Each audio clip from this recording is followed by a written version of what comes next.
Be cool, be kind, be classy. The cupcakes so sweet and sexy.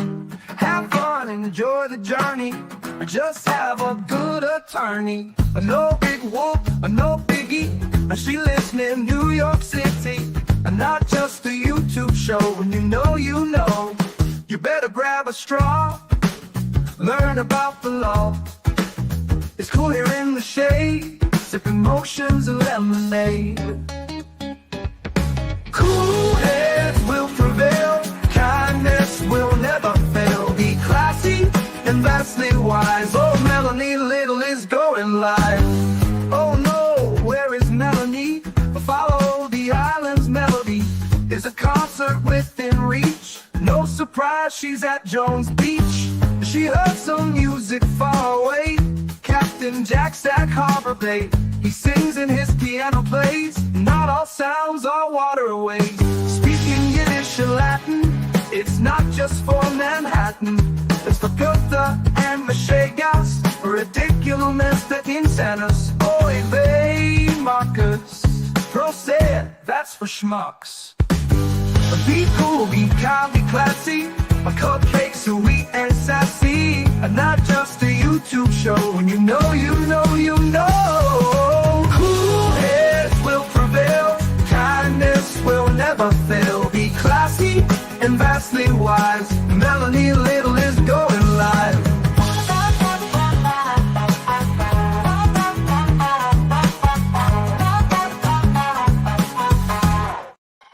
Good morning.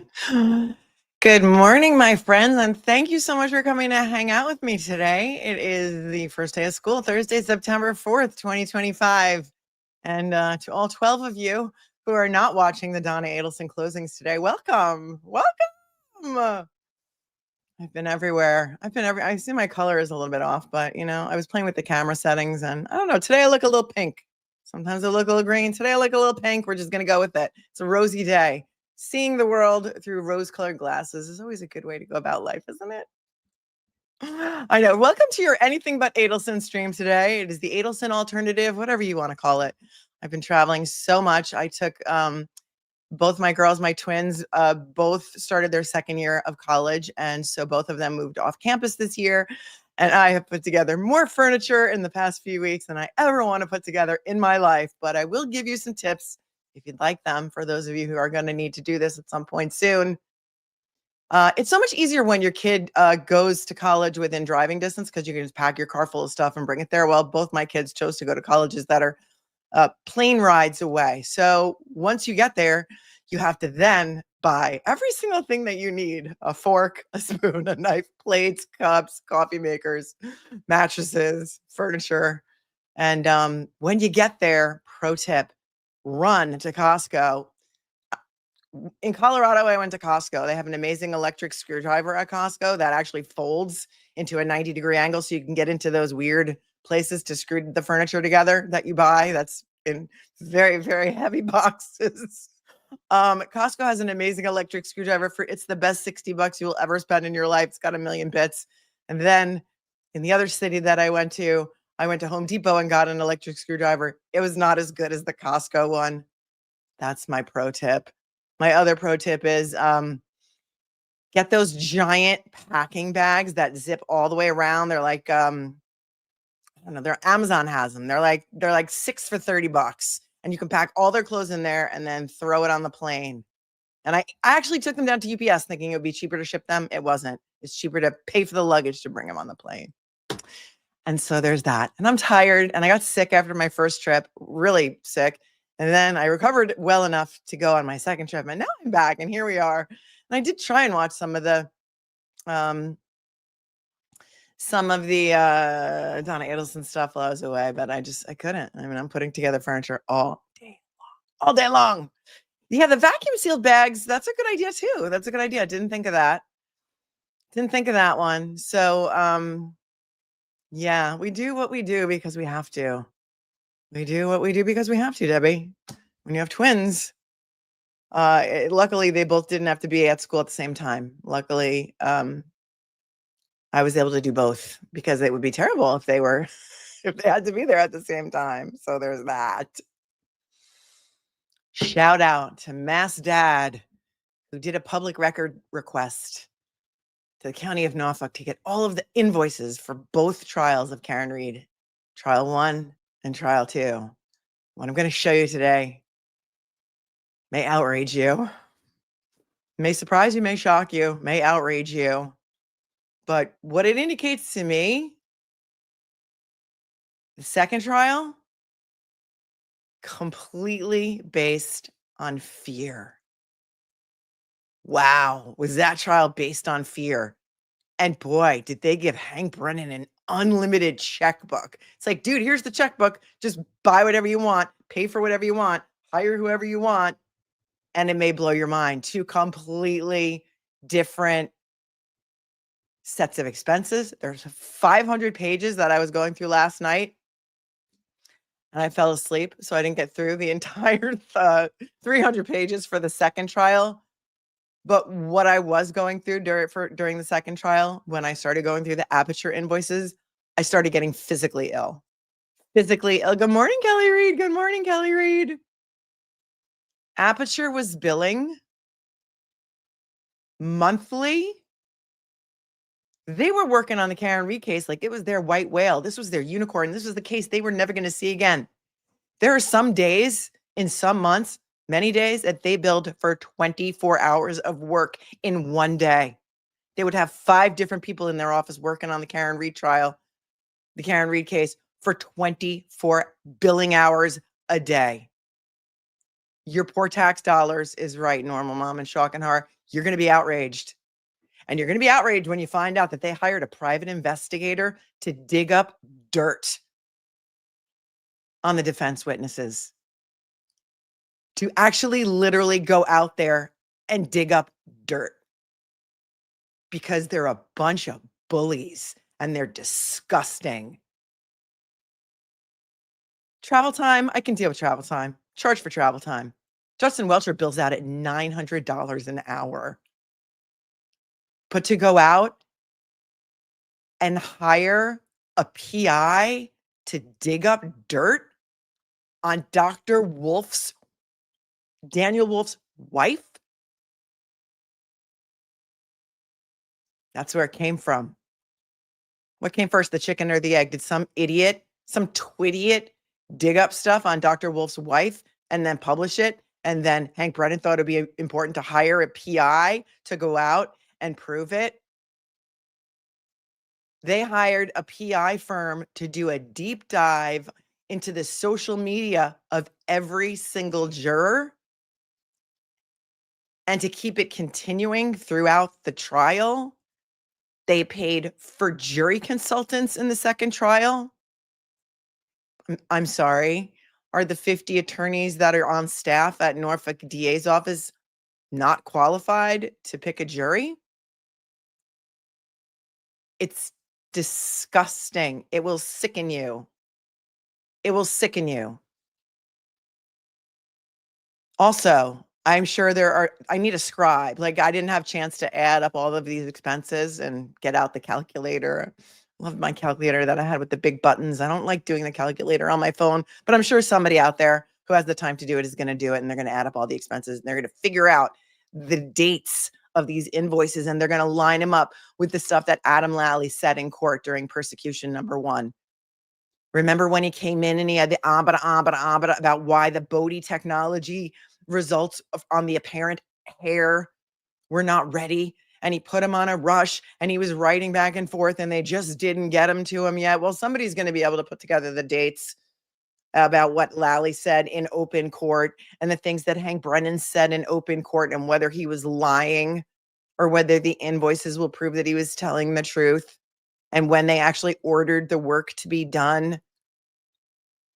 And the fact that these are coming out now, these public records are coming out now that may catch, maybe, I don't know, in my opinion, some of these attorneys in doing some things or saying some things in open court that were just not so ethical. And yet there were such grave concerns about the communications between Dr. Wolf and Dr. Rentschler and Alan Jackson. And how many times they communicated via Signal. And by the way, every attorney out there, pro tip, use Signal. because Massachusetts is where your constitutional rights go to, not only your constitutional rights go to die, but your attorney-client privilege apparently goes to die there too.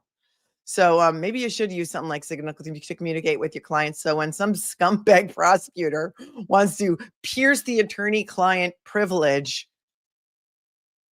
and get a judge to order the production of your text messages with your client, maybe, just maybe, they won't be able to find them because you'll have an app that would encrypt them. It's disgusting. Giorgio Armani passed away. Oh, that's very sad. That's very sad. Thanks, Mary, for sharing.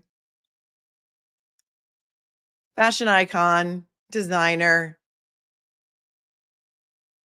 Giorgio Armani has passed away. I hope that's real. Sometimes people put in the chat that people die, and I'm like, oh, so died, and it's totally fake. You guys fool me a lot. You fool me a lot. They paid a guy at Aperture to read every single transcript of every single witness who testified during persecution number 1. Sometimes he was working it 8 hours a day at $2.75 an hour. And no, he's not a lawyer. He's not a lawyer. And remember what Dr. Wolf and Dr. Rentschler said when they were asked, did you read did you watch the trial and read the testimony and look at all the police? They're like, no, we didn't need to. We didn't need to.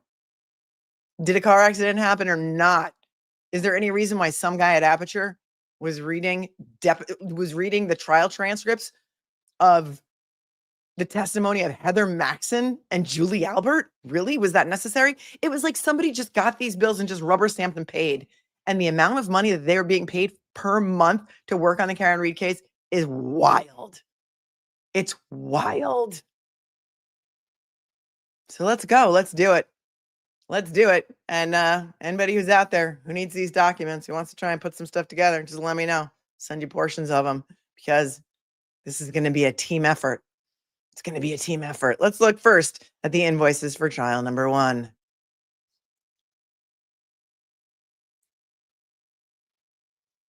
First up, Bodie Technologies invoice dated March 13th of 2024.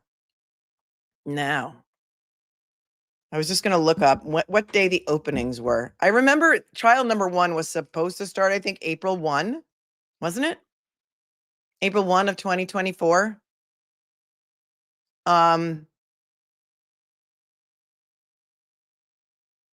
think it was supposed to start, and then there was a bit of a delay. Like they did get a little bit of an adjournment, and the openings were eventually on. Hold on, let me just look up my old streams because I can find it that way quickly.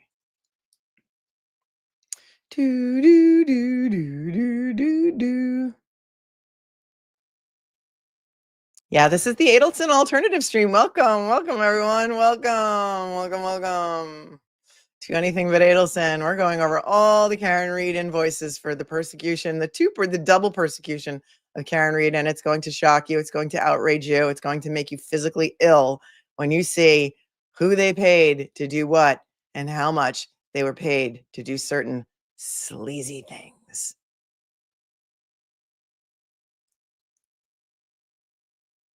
All right, where's the trial on playlist?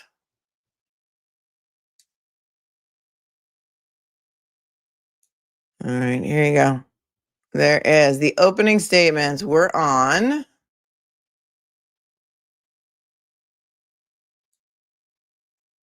April 29th of 2024. And the mistrial was declared on July 1st of 2024. Okay, so April 29th. So this invoice from Bodie Technology is dated March 13th of 2024.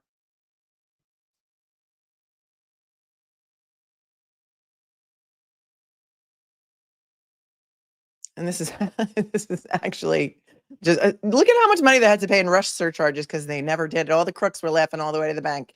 Amy, that's exact. You said it better than I ever could. All the crooks were laughing all the way to the bank. It was like their white whale. And I'm not going to, this is trial number 1. So we're not going to go there yet. And Bodie Labs, I think this is a reasonable amount of money. They paid $1,820 for analysis of reference samples. It says blood or buccal swabs, buccal swabs. I say buccal swabs. It depends on the country that you're from.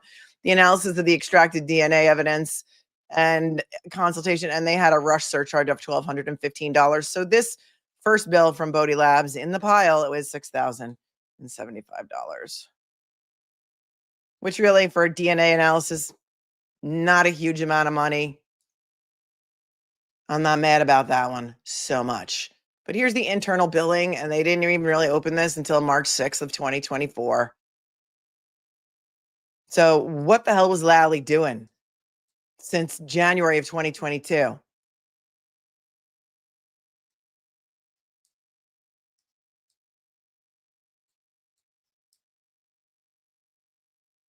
And then here, Deborah Leahy, who I guess is the she's in charge of expenses. She's the one that has to pay everything. The $6,000 bill was sent to Lynn Beeland, who, remember, at the time was Michael Marcy's right-hand woman. She left skid marks when she left that office around the same time as David Traub, after trial 1, but before trial 2. She writes to Lynn Beeland, attaches a Bodie Technology DNA invoice totaling $6,075. There's no case name listed, and I'm confirming with Bodie, but at last communication with them, the only active case we had was with ADA Adam Lally.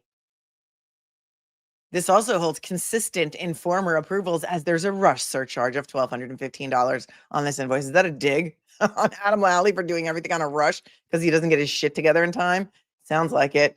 And then Lynn Beeland replies back, approved. I had told Adam to do a rush on the testing. So they didn't even have the Bodie Lab testing done when this trial was supposed to start on April 1st. And this is March 13th. And I remember they kept turning over more and more discovery during the course of trial number 1. Here's another invoice from Bodie dated April 17th of 2024. Right before opening. This must have been during jury selection. And this one is for $6,381.25. There must have been 2 different samples that they were testing, right? Wasn't there the DNA, the alleged DNA from the outside of the car and the apparent hair, right? Those are the 2 things that Bodie tested, yeah? Trial 2 started on April 1st, so that means that's when they started jury selection. I think of the trial date starting as opening statements, but the way they say the trial started April 1st, I think you're right, Fairy Raven, which means that's when jury selection started. But the actual openings were not until April 29th.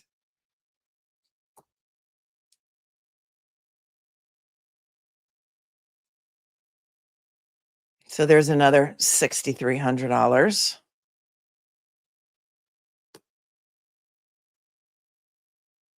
And of course, the internal billing date is 4/16/24. Jury selection was underway at that point, and they're still getting discovery. They're still getting their evidence in order. It's ridiculous.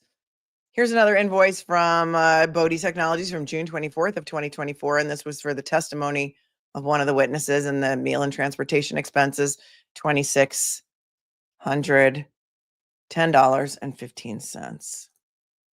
Reasonable amount for testimony, for expert testimony. I don't have a problem with that at all. And that was, I think, for Nicholas. Yeah, Nicholas. What was his last name? If you could keep the foul language out of the chat, that'd be great. Thank you. YouTube doesn't like it. Appreciate you so much. Love you with all of my heart. Nicholas Bradford, I think his name was, right? He came in from Bodie Labs. Yeah, he was eating cookie dough, putting it on his tab. He's got his Uber bill. Well, we'll get to it when we get to it on trial 2. Fun facts about who had to fly first class. Another Bodie Lab invoice from August 29th of 2024. And this was, I think, for the second witness testimony. This bill is $2,566.46. Also, I'm not going to cry about that. That's not a lot of money for an expert witness. I think that was for test chart. Does that ring a bell? And the date of testimony on that was, I can't read what that says. 6/13/2024? 6/19?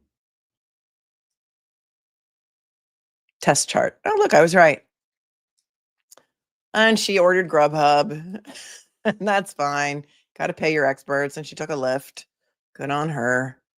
No, I don't have a problem with that. More emails back and forth about billing for the Bodie experts. 2566.46. We already took that into account. And then there's some flights for those experts.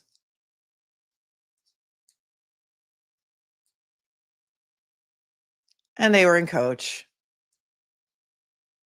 So they paid their travel. This one was $456.95. And that was from Pittsburgh to Boston. That was for Nicholas Bradford.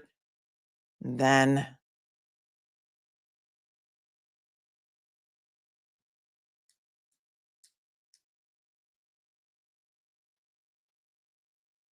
March 29th, 2024. Here's an email from Lynn Beeland to Kristen Collins, who also works in the DA's office, copying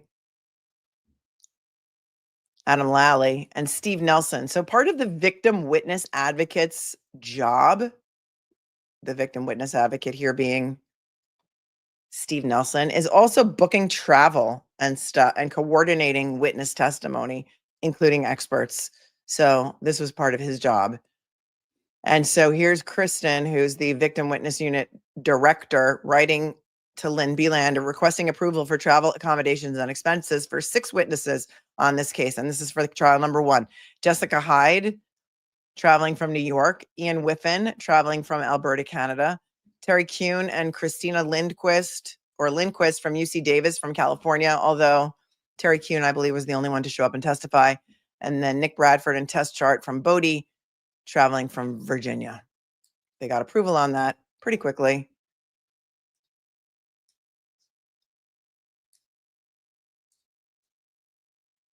Here's a flight receipt. Oh no, this is the hotels they put them in. I also found it kind of weird that they're using like Expedia and Priceline to book their travel, which I never would recommend because God forbid you ever need to get a refund or something. So always better to book directly through the hotel. But who am I to tell them how to run their business? Because trial number 2 is a completely different experience because they had an open checkbook. Put them at the court. They put them at the Courtyard by Marriott in Dedham or Westwood, and that was to the tune of $350 for however many nights. One night.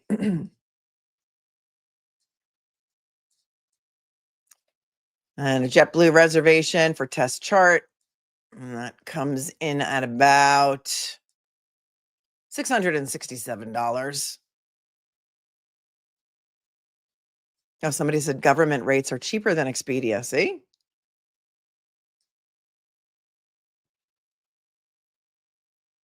Here we have JetBlue booking for Test Chart. Nothing to see here.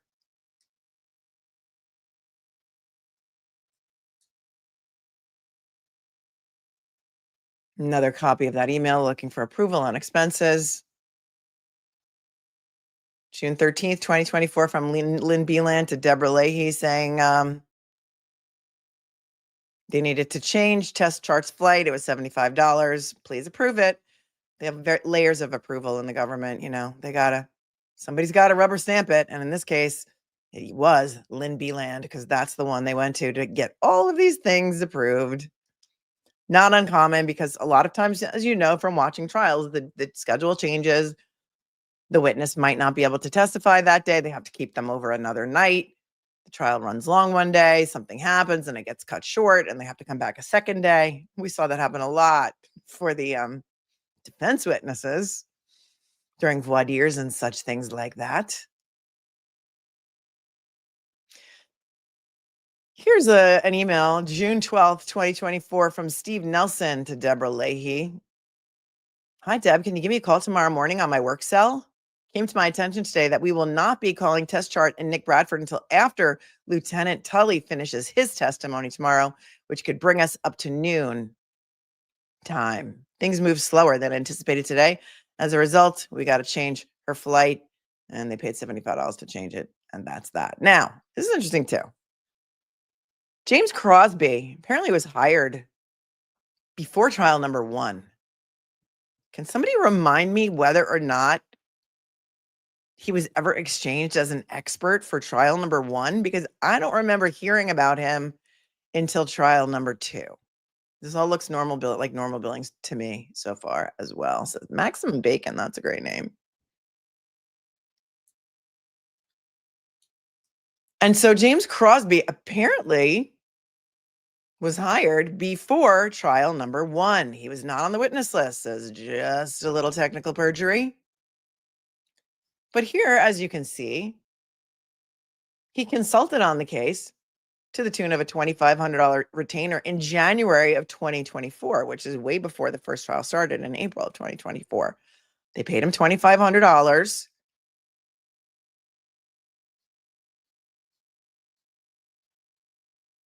And here's the standard contract. We're going to see a lot of these in this document dump. The name of his company is Canine Aggression Consulting. So they didn't use him in the first trial. They didn't exchange him as an expert, and they never put him on the witness list. So I just found that interesting. Put a pin in that. The maximum contract for him, for James Crosby, was intended to be $7,000.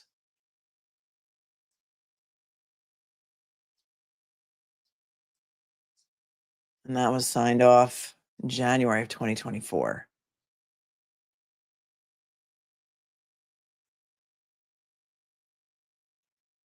And here's James Crosby's fee schedule.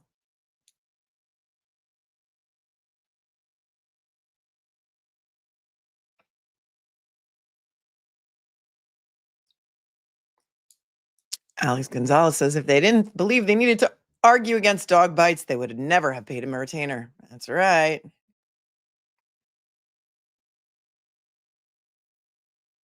And here you can see this in his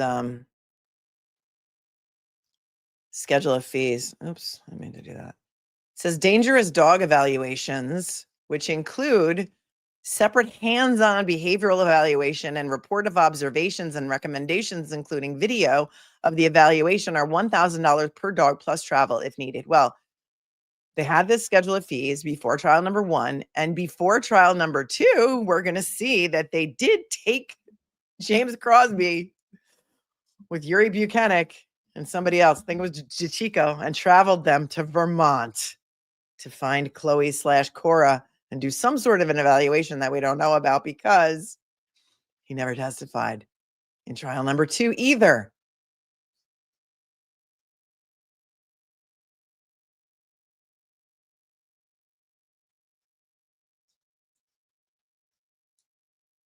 Here's their DocuSign contract.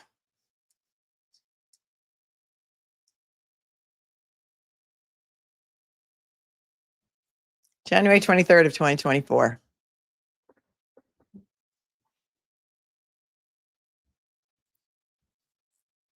From Laura McLaughlin to Deborah Leahy, CC to Adam Lally. Deb, attached, please find a receipt for $82.55 expense incurred by Needham Police Sergeant Richard Forbes for the shipping of evidence in Commonwealth v. Karen Reed. Pursuant to court order, he was required to send evidence to Bodie in Virginia. Do you need any evidence or any additional information to facilitate the reimbursement? Why is there a police sergeant from Needham sending evidence to Bodie in Virginia? Oh, congratulations, Casey Lee. First had her first baby girl a week ago. Congratulations. I love the baby stage. Enjoy them. Enjoy her while she's sleeping. I love that. Love that. Congratulations to the new baby of Casey Lee.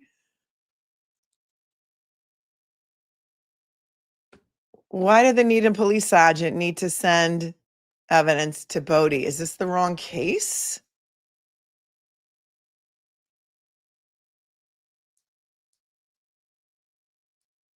And why are they only doing it in January of 2024?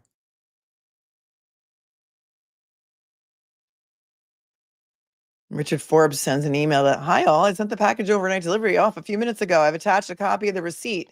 FedEx does not take cash. So I had to use my own personal card. Let me know how you want to handle reimbursement. Forbes did. Oh, thank you. Oh, glad Susan knows everything. Forbes did the buccal swabs of Procter and Buchanan. Thank you. That's right. Remember, they had to get a court order, but then they agreed that they would allow their cheeks to be swabbed. Thank you so very much. That explains that. We have receipts for that. Because they wanted to use their DNA to exclude them from things like the apparent hair and the DNA sample that they allegedly found on the side of the car of the Lexus. Here's Jessica Hyde's JetBlue booking confirmation coming in from Syracuse to Boston. And that was $286. I don't have a problem with that. These are all normal expenses for trial number 1. And then they used Expedia to book her hotel, the Holiday Inn in Boston. Dedham, I don't know. But she did get a corner room for $250 a night.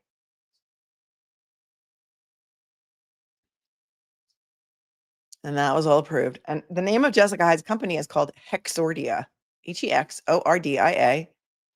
And here's a bill, or a contract.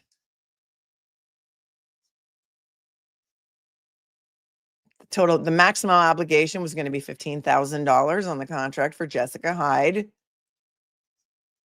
to expire on June 30th of 2024. Let's see how much she billed. This is interesting. U.S. law enforcement and schools receive a 25% discount. So she's trying to build her book of business in the law enforcement world, and she gave them a 25% discount. And the discounted rate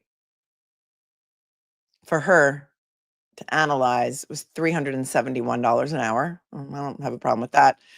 Testimony and deposition, $695, a 4-hour minimum discount rate, $521.25. So that would be a minimum of $2,000. I don't really have a problem with that either.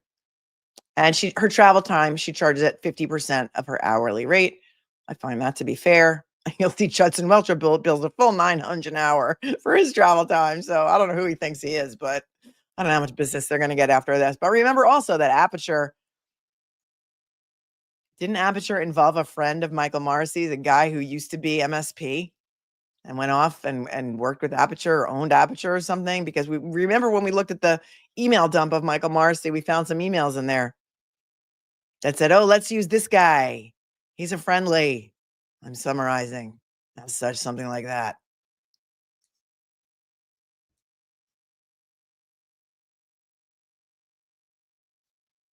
Jessica Hyde's final bill. Let's make it dizzy.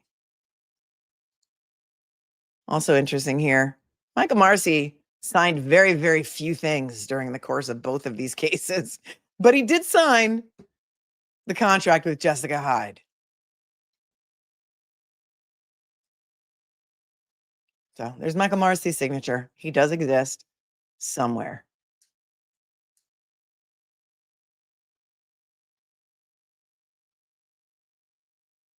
They had Jessica Hyde hired all the way back in 2023. They wanted a report from her no later than May 22nd of 2023. Was that when the 227 search first became public?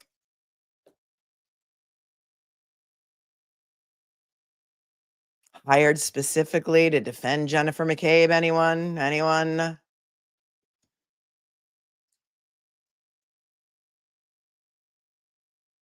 The period of performance for this engagement was from May 9th of 2023 to May 22nd of 2023.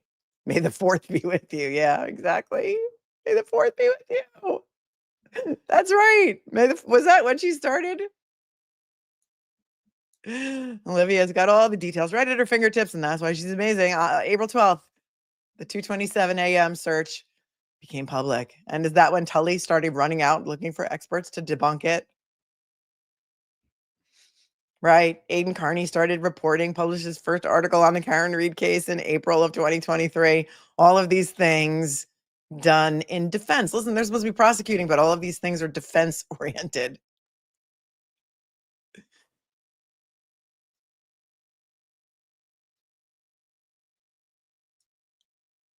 And so her final bill in 2023, so this is not including anything, trial prep, nothing, $7,136.26.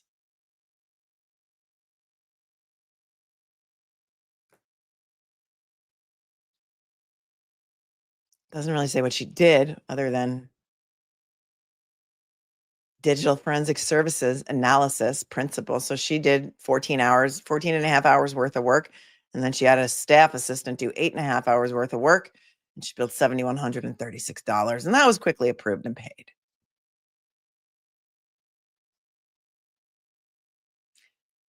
And I found this to be interesting too. Tuesday, May 30th, 2023, from Deborah Leahy to Lynn Beeland.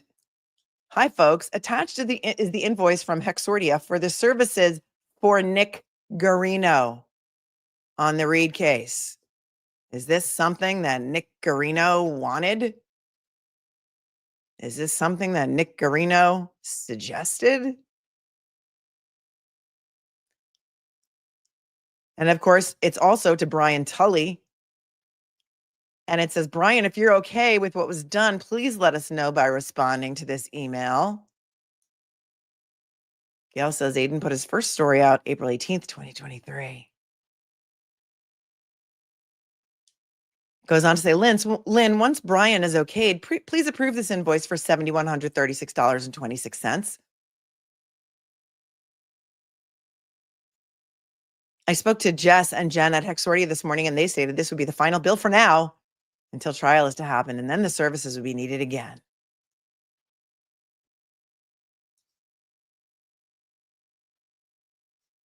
And it says, approved by me. It says Brian Tully. Tully's got his hands in everything. And then Lynn Beeland approved by as well. So there's your $7,136 in support of Jennifer McCabe. In defense of Jennifer McCabe, it's 227 search. And in opposition to Aiden Carney and his reporting.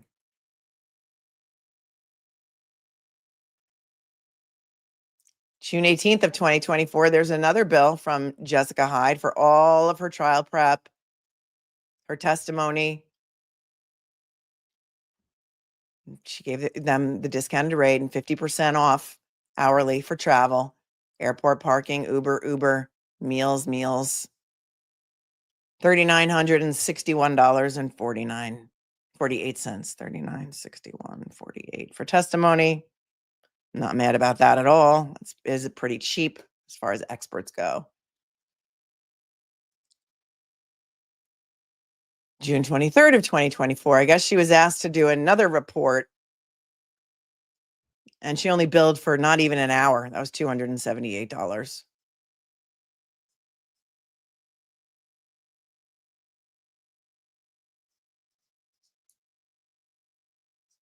There's another flight receipt. This one was for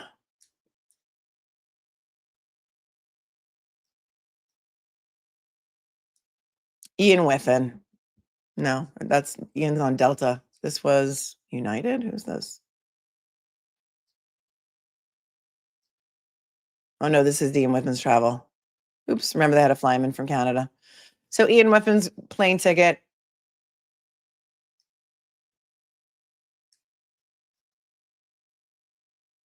was however much it was. I scrolled right by it.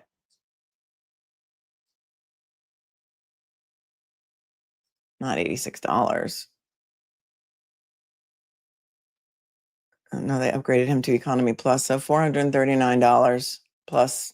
All right, so another $500, let's say. Just trust me, bro, to get Ian Whiffen in from Canada.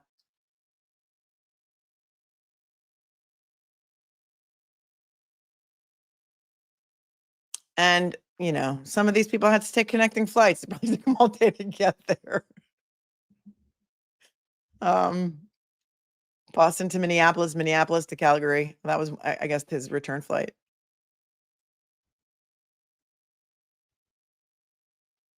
Calgary to Boston was $602 on United, and then Boston to Calgary was $448.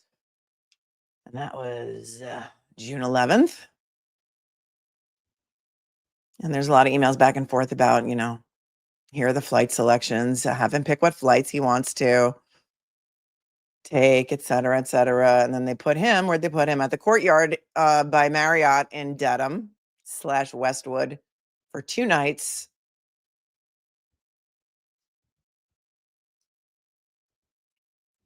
At $189 a night. That's not a lot. And $199 for night number 2. Also not angry about that.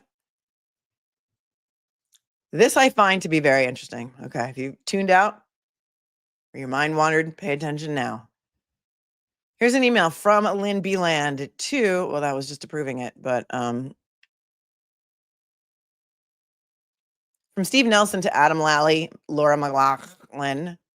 Good morning. Please see below email from Mr. Whiffen, who provided some information to us regarding the Apple location data. This is after the mistrial was declared on July 1st. Ian Whiffen wrote to Steve Nelson on July 2nd. Hi, Stephen. Sorry for the delay on these. And he attaches his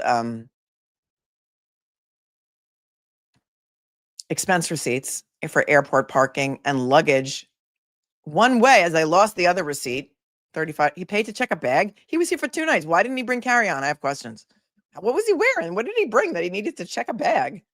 To come somewhere for 2 nights, could he not fit 2 days worth of clothes into carry-on bag? I don't have questions. Here's what he says. On a side note, interesting outcome after all that. I guess he meant the mistrial, the hung jury. If the Commonwealth retries, I'm happy to assist again. Also, having seen the defense expert, I learned about the existence of the location and health data from John's phone. Guess what they never told Ian Whiffen about? The location data and the health data from John's phone. He didn't testify about that in trial number 1, but he did, remember, testify about that in trial number 2. He even waved his phone around in his car as he drove down the street. And he put a phone in a freezer. And the only reason he found out about it is because he watched the defense expert's testimony. I'm more than happy to take a look at that if required. I have been working with Apple location data for years, and I'm probably most well known for my research into exactly that topic. He's volunteering his services to come back for the retrial. I've also done a lot of testing with health data too, so I think I'm pretty well positioned to read the data and explain it. The explanation given by defense about the 3 clocks was a complete misrepresentation of that data.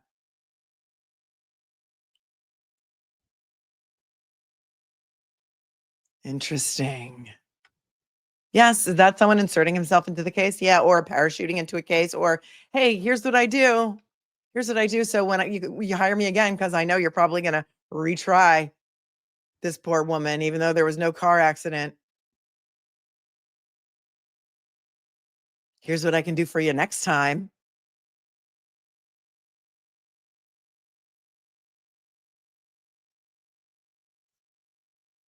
And then here was just some logistics from Steve Nelson to Ian Whiffen, which predated that. You can check in at the DA's office upon your arrival, which is located on the main level of the courthouse. Blah, blah, blah. They only gave Ian Whiffen enough information to come to the conclusion that they wanted him to come to. Reverse engineering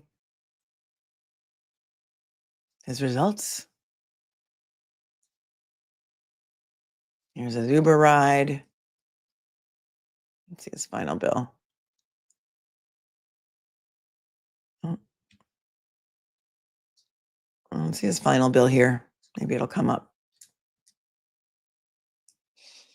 Then they paid to have a lot of things transcribed. Our favorite court reporter, Nancy, charges $1.50 is her expedited rate. Wait till you see what Hank Brennan charges. I mean, Hank Brennan's people charge, because Hank Brennan got to hire his own vendors. This is the in-court reporter, Nancy. We loved her for the first trial. $1.50 a page. 1 copy of transcript from hearing regarding Aidan Carney. in the matter of Commonwealth versus Karen Reed, held on May 10th of 2024 before Judge Cannoni at Norfolk Superior Court, $28.50.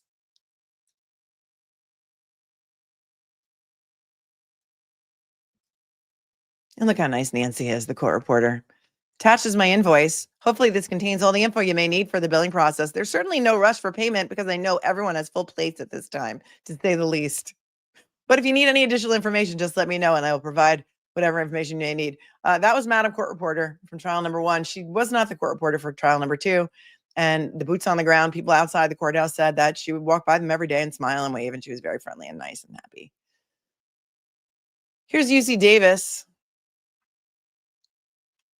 They examined the alleged swabs that came in after somebody swabbed John O'Keefe's clothing around who knows what puncture marks on the clothing.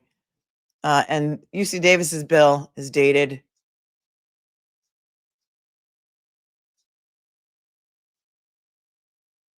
oh, look, Michael Marcy uses his own personal credit card.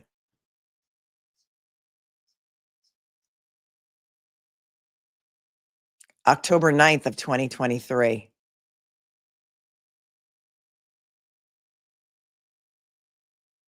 Extraction and genotyping.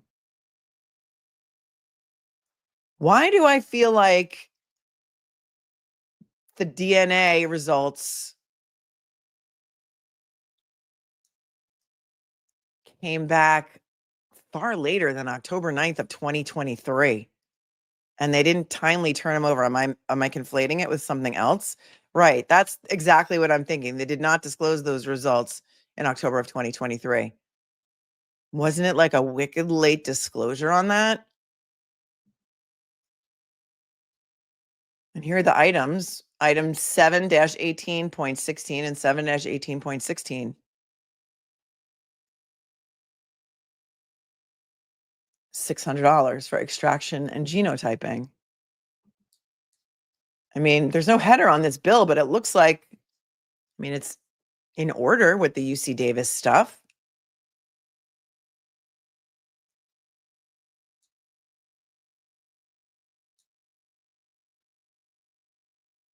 And there's a credit card bill from the Veterinary Genetics Laboratory dated October 11th of 2023 right here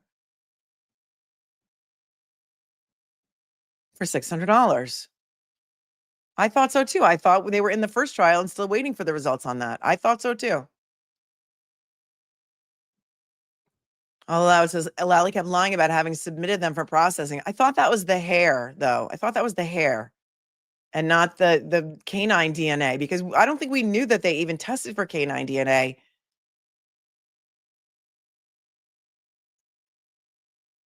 Right away. Definitely not in October of 2023. Because then in March of 2024, there's a letter from UC Davis lab. Right, they found pork, yeah.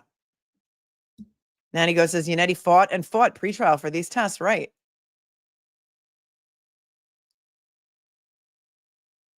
They said there was pig DNA and not canine DNA. And here's a letter in March 28th of 2024. 4 days before jury selection. You reached out to Ms. Terry Kuhn regarding potential testimony, expert testimony, $2,100 a day. That doesn't upset me. That's not a lot for experts. And then by May 7th, they were buying Terry Kuhn a plane ticket to come from California.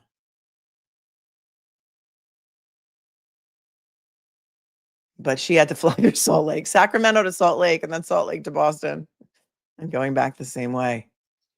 And that was $707.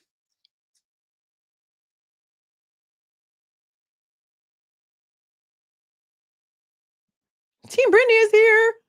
They never tested for canine DNA until David Yannetti said canine DNA wasn't going to be used. Then suddenly it became pig DNA. Well, that's interesting.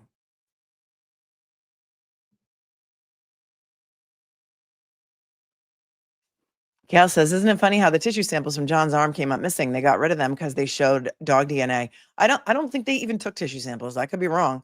My recollection was that they never even took tissue samples. Not that they were missing, but again, I could be wrong. Hey, Tom CPU is in the house. So, yeah, I mean, it was only a dead police officer. Really, we can go on for days, but either way, you're right. Shocking. Yep.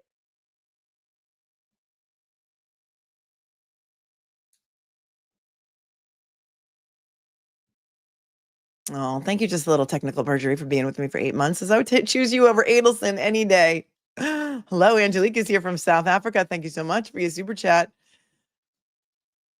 Andrea Alexander, good morning, sunshines. Good morning. Thanks for your super chat. Clinton, good morning. Normal for prosecution to go to these lengths. Well, Clinton Nix, I will say, thank you for the compliment, number one. And number two, trial number one, I don't have so much of a problem with. What I have a problem with in trial number one are some of the dates that the testing was done and some of the pretrial hearings that were had, and how the defense was fighting to get these test results, and how Adam Lally kept saying that they didn't have them. And so I think when some people who have the time to go through these and find, the dates of those hearings and put together, as you do, montages of what was said in court and line them up with the bills and when these things were done, we're going to find out a lot more. Well, what I have a problem with is trial number two, which we're going to get to right after this. We're on page 122 of 151. Thank you so much, Clinton. Expert witnesses are expensive. That I don't have a problem so far with any of the experts in trial number one. Happy to see you too. And Manj, thank you for your super chat. And she says, I would love the papers. I would love the papers. That is from Jimmy Two Times. Jimmy Two Times in Goodfellas. I think it's Goodfellas, right?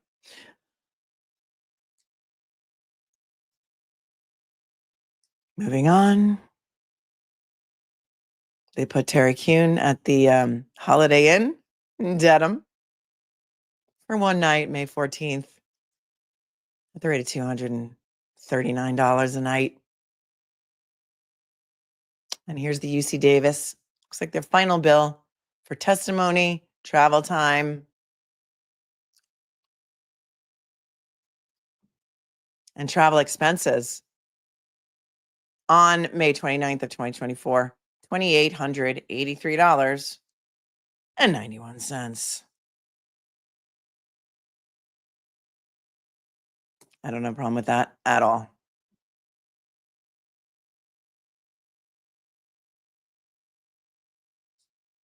And that breaks it down. Travel time, expert testimony. It doesn't even look like she charged for prep, which is common. All right.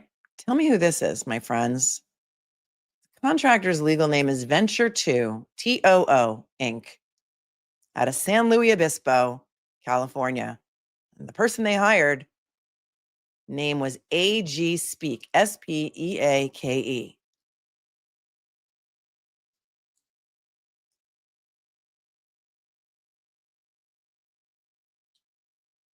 Maximum obligation contract was $4,500. This is the contract that was entered into.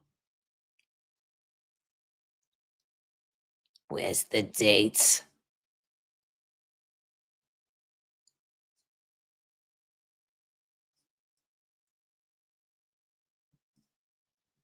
Um, 11/1 of 2023.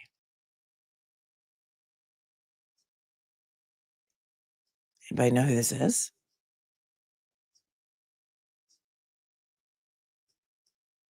Maybe we'll see as we get to it. See what this guy did. Guy or gal? AG, can't tell if it's a guy or a gal. Oh, actually, I think we find out the name is Alfred. Alfred Speak.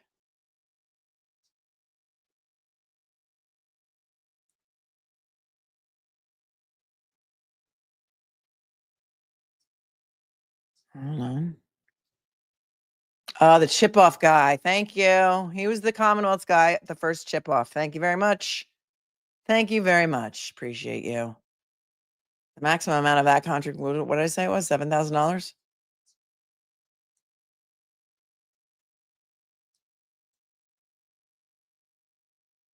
A United Airline ticket from San Luis Obispo to Boston on December 3rd of 2023. I think that's the guy who came to do the chip off. And then Isn't that the guy who didn't know how to do the chip off? And so the chip off had to be done by the defense expert, the female whose name I forget right now. Alfred Speak. That's what the person's name was. This was in December of 2023. Maggie Gaffney. Thank you, Detective McClurk. Love you guys are so collaborative. We're so collaborative here. I can't remember everything, so I do rely on you guys, and you guys know so much.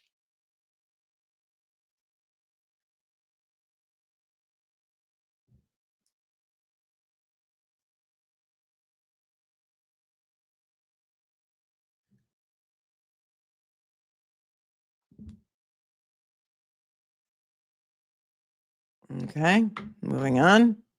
Bought him a bed at the Marriott in Dedham, 179. Oh, they had him for 3 nights. He was there for 3 nights to do the chip off.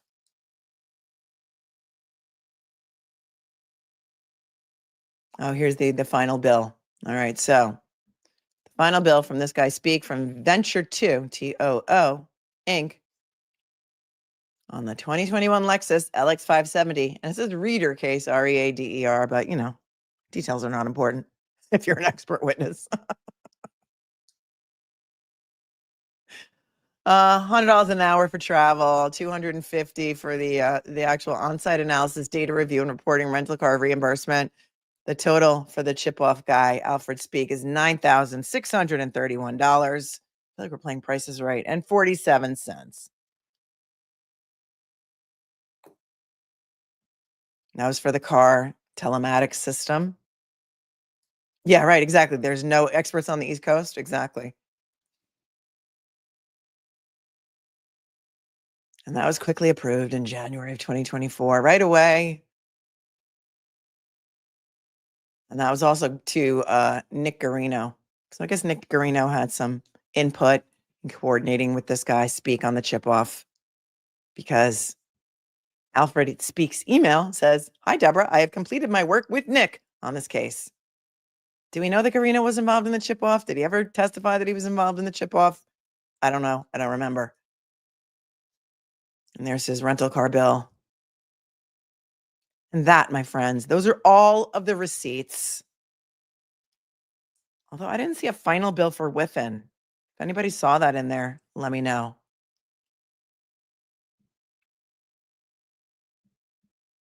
Okay.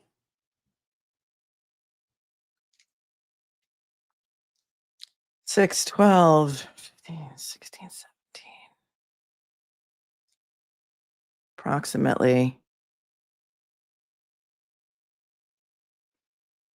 I'm just rounding, $18,000 for Bodie Labs.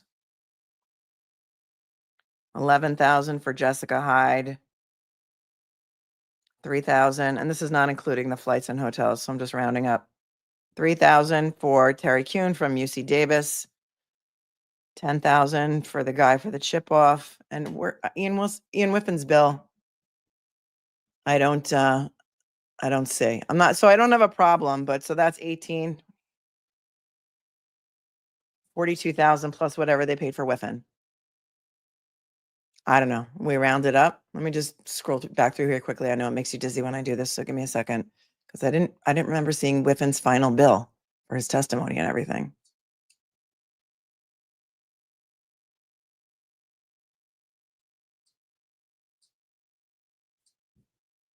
Chip off the old block.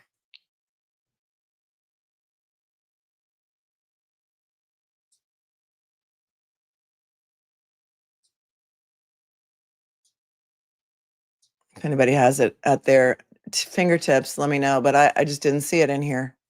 Did I scroll right by it?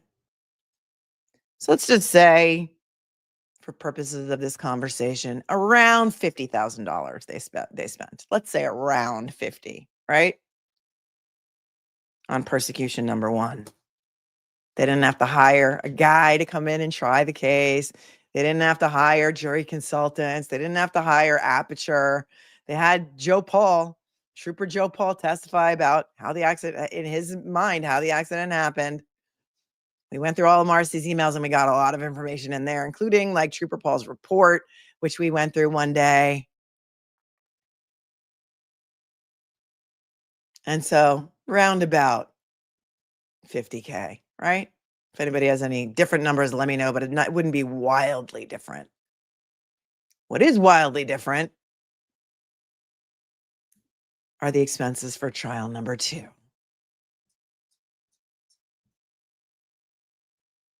Let's go there now. It's 329 pages of invoices.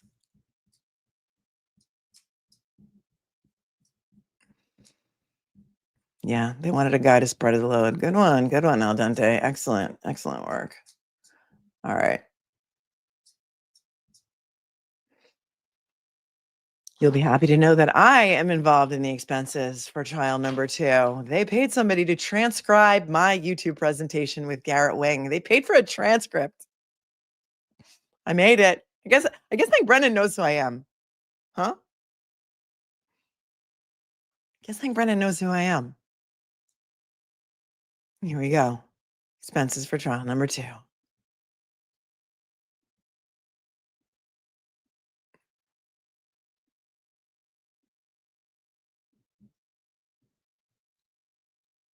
McGill and Associates. Transcription service, court reporting service. Chosen by Hank Brennan. He apparently gets to pick his own vendors. And this is October 18th of 2024. As soon as he gets there, he starts billing and he starts sending out work and jobs to be done. And he wanted a transcript of all of Karen Reed's interviews with Gretchen Voss from Boston Magazine. Her interviews of June 30th, 2023 and July 13th of 2023 at $4 a page. Remember, Nancy only charges $1 a page, $1.50 if it's on an expedited basis or a rush basis, to the tune of $876. This is McGill and Associates. I would love to know who owns that company and what their relationship with Hank Brennan is. Hank loved spending taxpayer money. That's the stenographer. Hi, Peggy. This is from Deborah Leahy to Peggy or Margaret Krippendorf. Attached is an invoice for transcripts that Ms. Gray and Mr. Brennan requested for the upcoming trial. I guess Ms. Gray is his paralegal in the pencil skirt, right? Hold on one sec.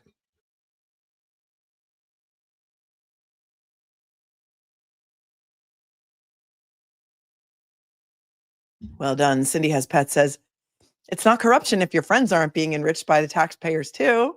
Ding, ding, ding, ding, ding. The vendor they used is on the state payment system, so we can pay as normal from our stenographer account. Please approve this. So they used this vendor. That's what made me think that they're allowed to pick their own vendors, and they sure did. And then in October, on Halloween, there's another invoice for a transcript of the 2020 episode 9/27/23 of Karen Reed at $4 a page, $360. Approved. November 25th, 2024. Transcription of the Karen Reed Dateline episode at $4 a page, another $412.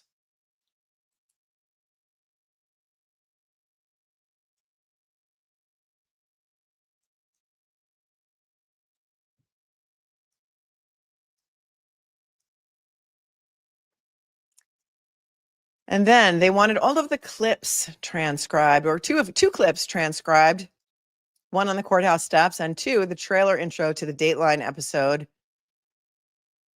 6 voicemails at 3 pages each, and the Carney case expedited transcript of the hearing of 12/17/24. Why did they want Aidan Carney's transcript from 12/27 to 12/17/24?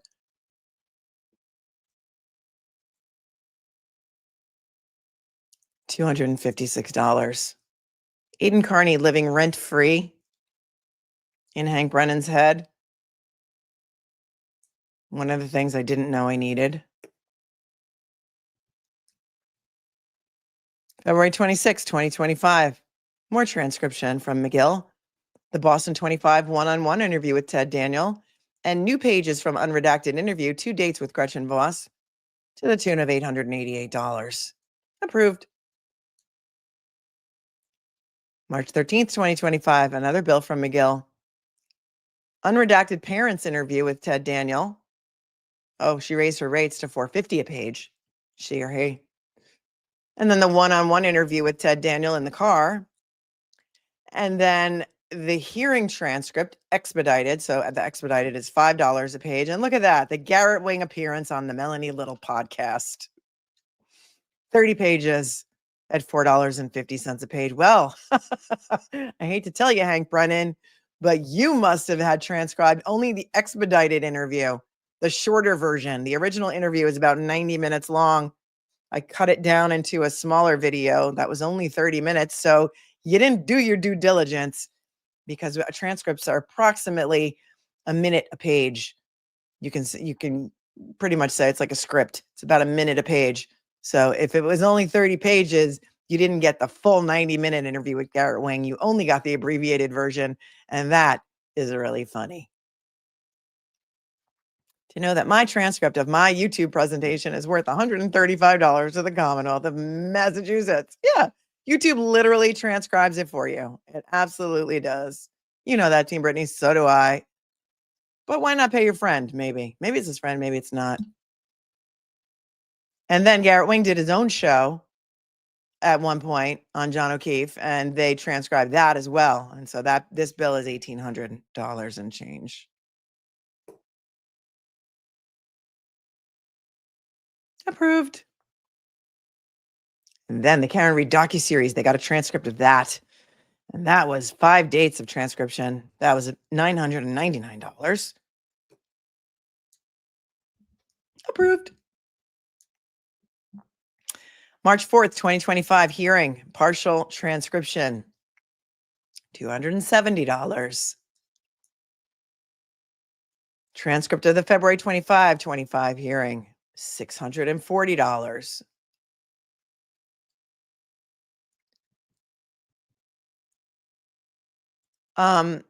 Why are they paying this person $4 a page to transcribe things that were transcribed by the actual court reporter in the actual courtroom that they could have paid $1 a page to?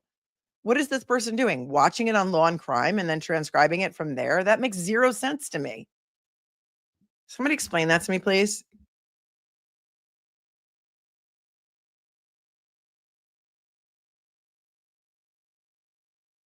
Why are they paying an outside court reporter to transcribe the inside court hearings when there's a court reporter hired to do that for that specific person? Why didn't they just get it from the court?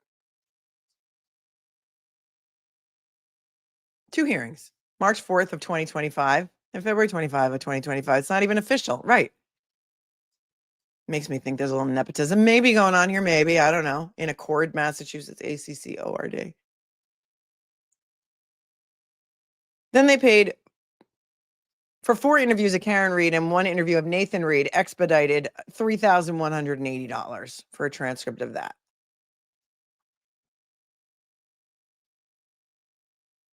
Dated April 28th of 2025. So that was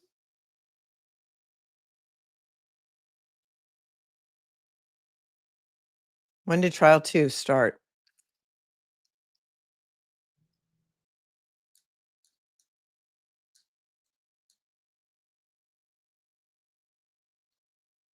June 1st of 2025.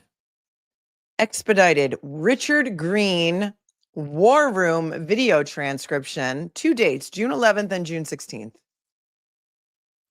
at $6 a page.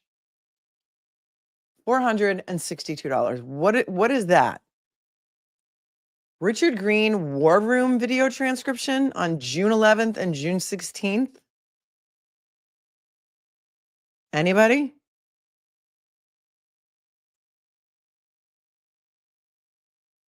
Yeah, Bob Weir's in the wrong business, he says.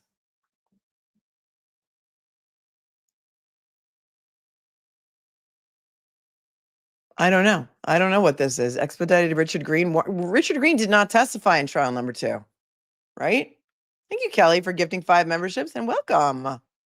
Welcome to the new 5 members who are randomly selected by YouTube and gifted by Kelly Applegate. Thank you, Kelly. Appreciate you. HBO Max documentary. Maybe that's what it was. Yeah, maybe it was portions of the documentary. Oh, happy Friday Eve, says Kelly. Thank you, Kelly, for your 20. I appreciate you so much. So much. And there's that Karen retrial expedited transcript of voir dire on 4/28/25. Again, at $6 a page, 145 pages for the voir dire testimony of Wolf and Rentschler. Why not just get it from the court reporter? I know what a war room is. I just don't know what I know what a war room is. Thank you, Kelly, again. I know what a war. I just don't know when Richard Green was ever in the war room, but I think it's two separate things. I think it was Richard Green and the war room footage that they did show in that documentary. That's what I'm thinking. $870 for that transcript.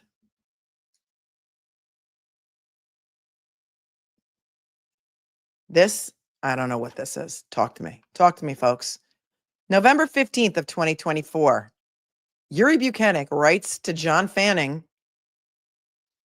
that he traveled to New York City regarding the John O'Keefe homicide. They're also very, very, very, very vague in these billing records and in these records. A lot of these are very vague. Went to New York to interview a potential witness. They don't say who it is.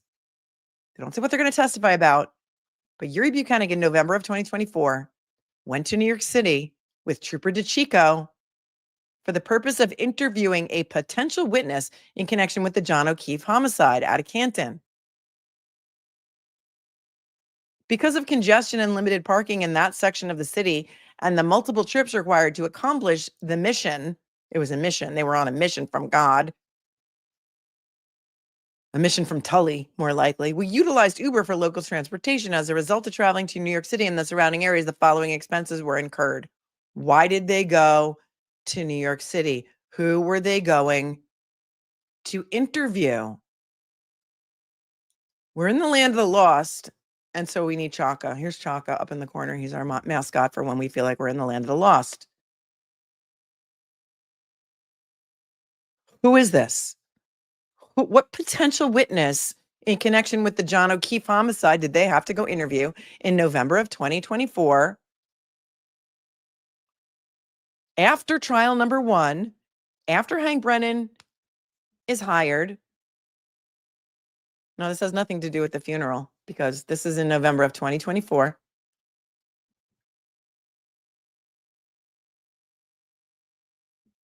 They want their meal allotment. They want their local transportation. Apparently, they get $100 per day, per trooper, per diem for food. I don't think they were trying to corroborate Brian Albert's testimony. Why would they do that? They don't care. They're there to protect Brian Albert. I don't think it had anything to do with that. It says they're in Manhattan. It says Manhattan. I need to know. Copy of the receipts are attached. And there's their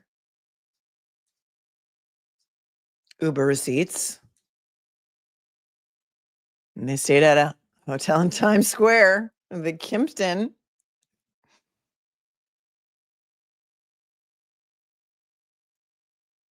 But they got 2 queen beds with free Wi-Fi, a microwave, and a fridge. They each got their own room, though. Oh, $50 a day. Thank you. Not 100. Thank you. They were there for 2 days. Thank you.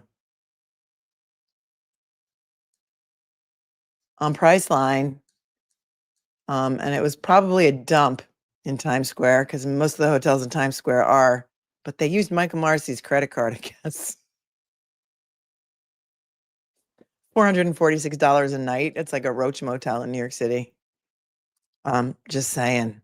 Did they also take in a show? Did they go see Chicago while they were here? Oh, yes. Oh, yes. Oh, yes. Oh, yes. Oh, yes. We both reached for the gun. I mean, and here it is. On November 12th, Deborah Leahy writes to Michael Marcy. Hi, Michael. Trooper David DeChico and Sergeant Yuri Buchanan are traveling by car to New York City on Wednesday, November 13th and 14th to interview someone for a current case investigation. I am told you verbally approved this request already. They will need 1 night hotel in New York for 2 rooms. Please approve this for their hotel costs. And he says, Yes, I approve. They are traveling to New York to interview someone on the Reed case.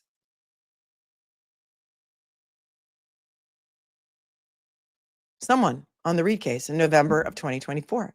I don't know. It just says someone. Someone. But he did use his real email. He used his work email, Michael Marcy did. And that was quickly approved.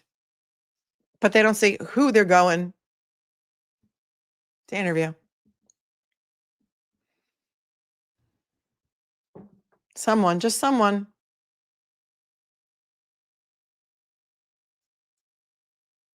Here's an airline ticket for $646 from Boston to Dallas Fort Worth for Brian Tully. Brian Tully had to go to Dallas to deliver some stuff on December 2nd, 2024 to December 4th of 2024. Brian Tully had to deliver some things to Dallas Fort Worth. Let's see what they are. Yeah, maybe they were bullying Daniel Penny, says Team Brittany. Maybe they were.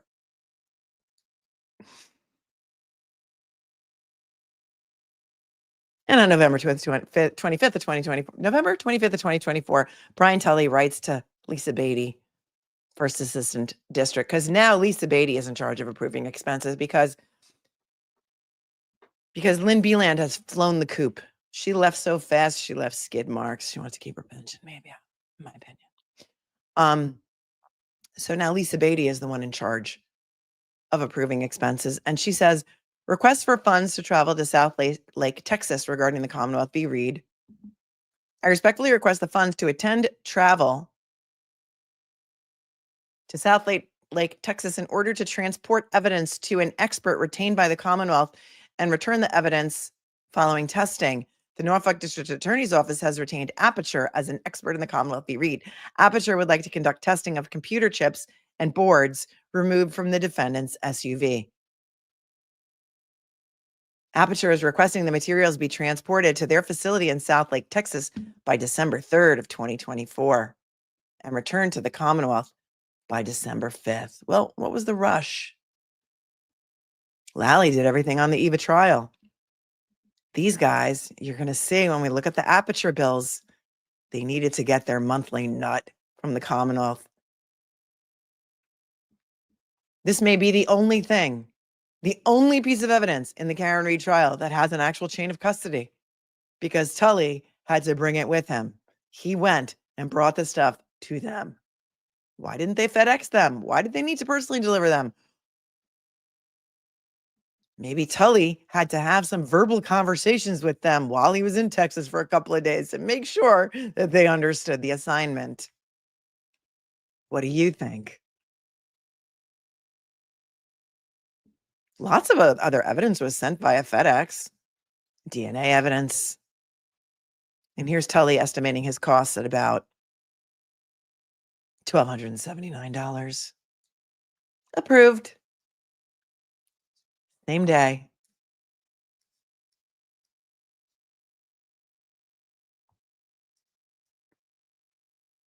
And so Tully went there for 2 nights. I don't know why. This is just like a general question, but all of these cops, when they travel, they get 2 queen beds. When I travel by myself, I like a king bed. I don't know, but they all get 2 queen beds. I guess some people like that. They like to put their suitcase on one bed and sleep on the other bed. I don't know. But it says, his reservation says it's for 2 adults. I don't know who Tully took with him, if anyone.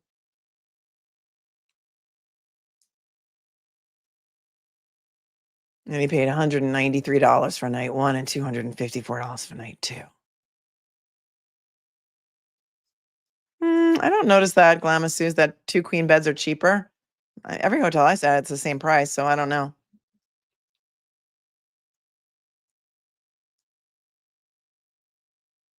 That's a repeat of that. And here's his Hertz bill.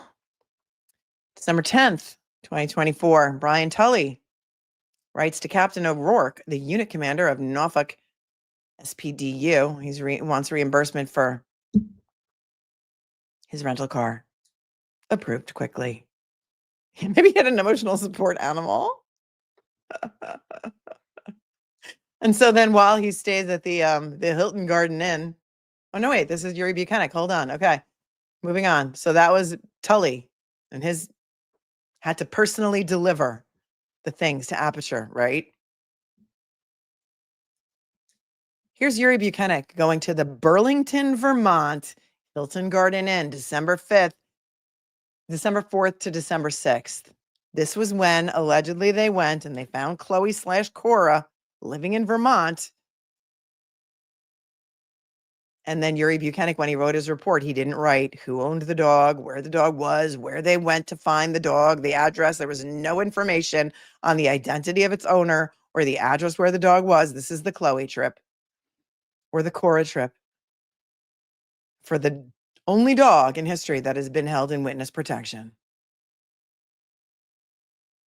So at around the same time that Tully is going to Texas to deliver things to Aperture, Yuri is going to the Hilton Garden Inn in Burlington, Vermont from December 4th to December 6th and paying $22 a day for valet parking. Well, I mean, it is ski season, right?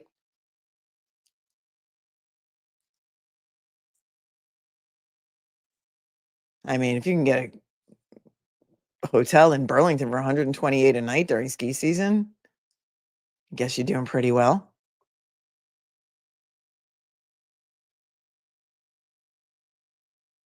To the tune of $844.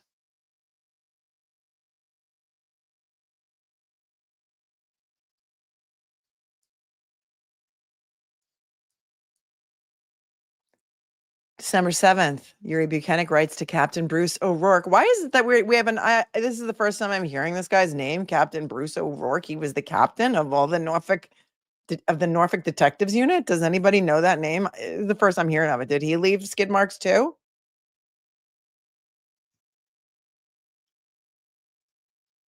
Subject, travel to Burlington, Vermont regarding the John O'Keefe homicide. On Wednesday, December 4th, 2024, Trooper DeChico and I traveled to Burlington, Vermont and surrounding areas for the purpose of interviewing a potential witness and processing evidence in connection with the John O'Keefe homicide out of Canton. As a result of traveling to Vermont and the surrounding areas, the following expenses were incurred. Again, no detail about who they're interviewing, why they're going there. Intentionally vague. Who changes a dog's name when the dog is something like 10 years old or however? There's their meal allotment for 3 days. 2 troopers, $50 a day each. Car rental, $944. Approved.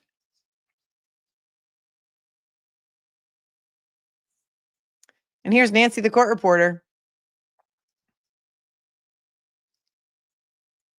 One copy of transcript. This is dated February 12th of 2025. One copy of the transcript from sealed sidebar hearing and open court rulings on June 14th, 2024 regarding Karen Reed phone search and rulings on voir testimony before Honorable Beverly Cannoni at Norfolk County Superior Courthouse in Dedham, Mass. 22 pages at $1 a page, 2012. Well, there's one sidebar transcript that we know exists. We want them unimpounded. Release the sidebars.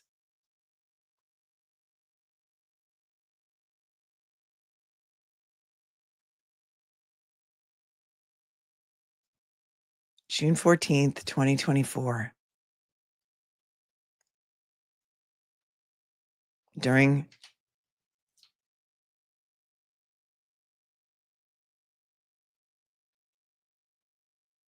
the trial. Trial number one.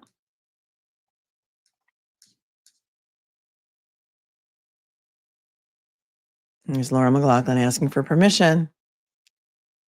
Nancy only charges $1.50 a page for expedited delivery. But like we went through before, Hank Brennan had an open checkbook to do whatever he wanted. Here's another court reporter out of Thomaston, Maine.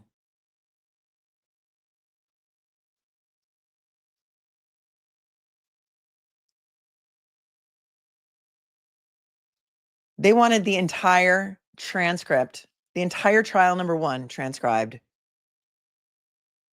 Laura asked for permission on July 1 of 2024, which was the day of the mistrial.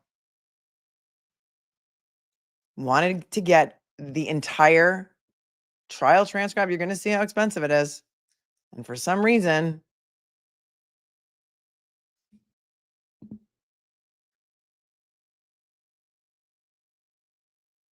they needed it expedited, and they went to a court reporter in Maine. But it was only 118 pages. How is that even possible? Selected days of Commonwealth versus Karen Reed, June 25, 26, 27, 28, and July 1st. That's impossible that it would only be 118 pages. So I don't know what that is. 119 pages, another $118. Oh, it's only $1 a page. So she only charges $1 a page. Okay, she corrected her invoice. Approved.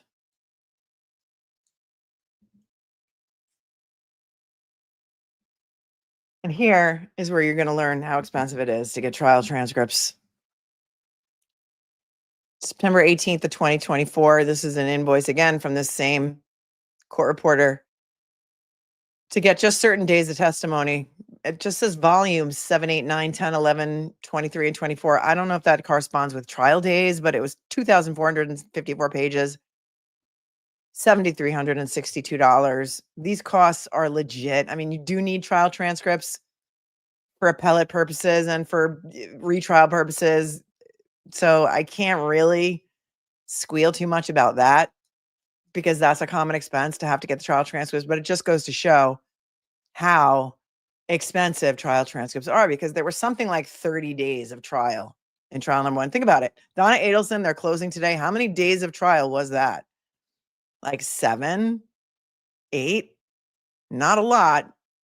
And both Karen Reed trials were over 30 days long of testimony. There's another $2,300 for trial transcripts.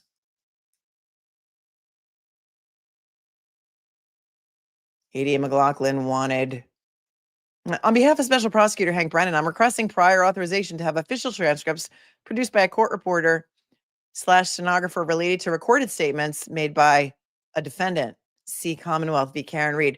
In total, I'm seeking authorization for approximately 7.5 hours of video footage, including a 6-hour recorded interview with Boston Magazine reporter Gretchen Voss, ABC Nightline segment, 9 minutes, 2020, NBC News segments, CBS Boston segments, Boston 25 segments. And of course, that was quickly approved.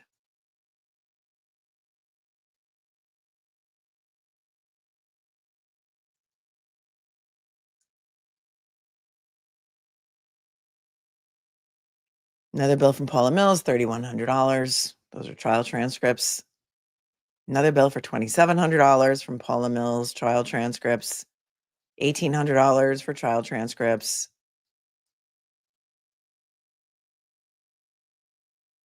Another $1,800. The total balance due was about $11,000 to the woman who did the trial transcripts. They billed for TV news transcripts, Mitchell, not the actual news. Another $2,100.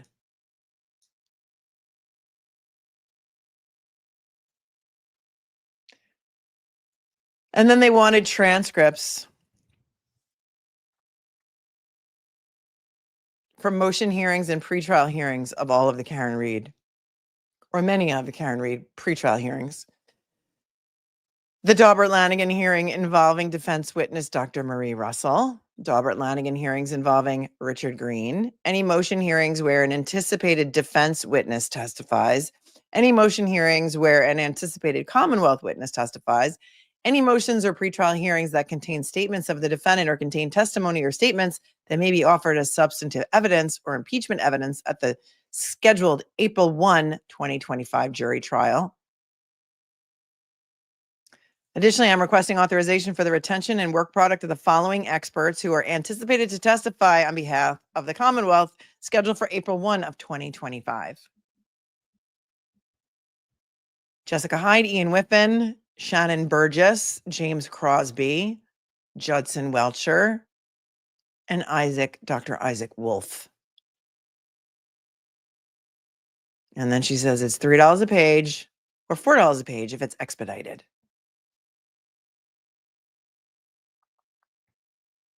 This could be actually the best money that they spent was on this, on this expert witness weatherman.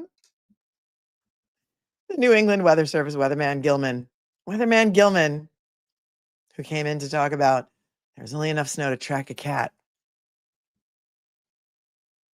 In a supreme waste of money, there's a bill on February 3rd of 2025 for $350 for the certified weather statements. Approved. And then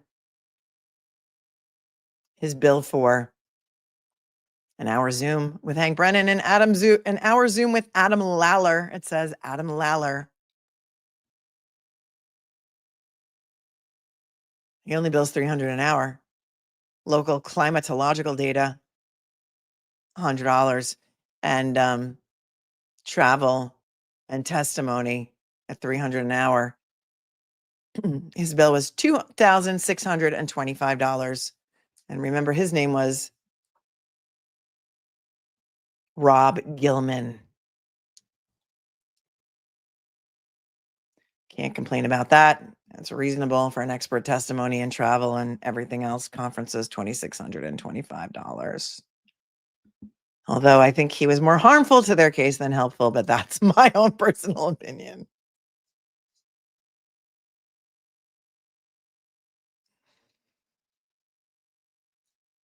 And there he is, Rob Gilman, the meteorologist, in case you want to hire him for your case. You can find him at www.snowandIce.com. He was a nice man. He was a fine witness, but I don't think he helped him very much. He's been qualified in all sorts of cases to testify.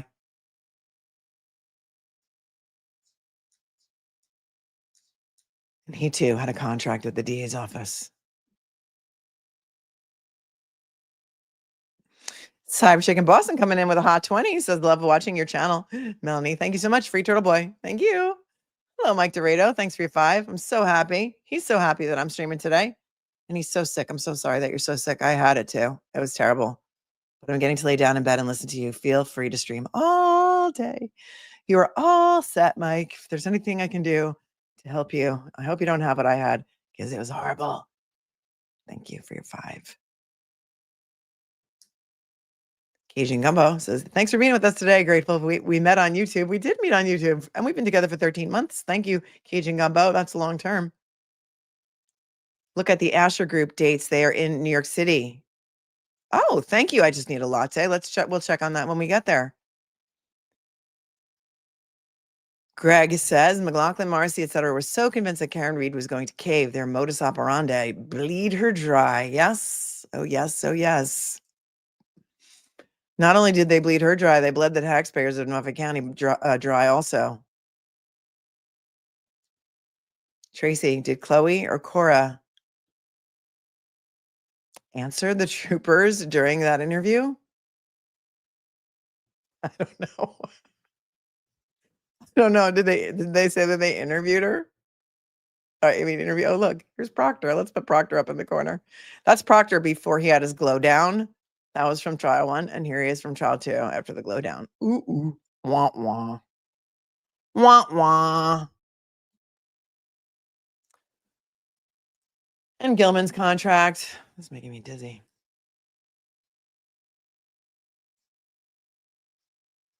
But we know how much he was paid, which was, what did I say, $2,625.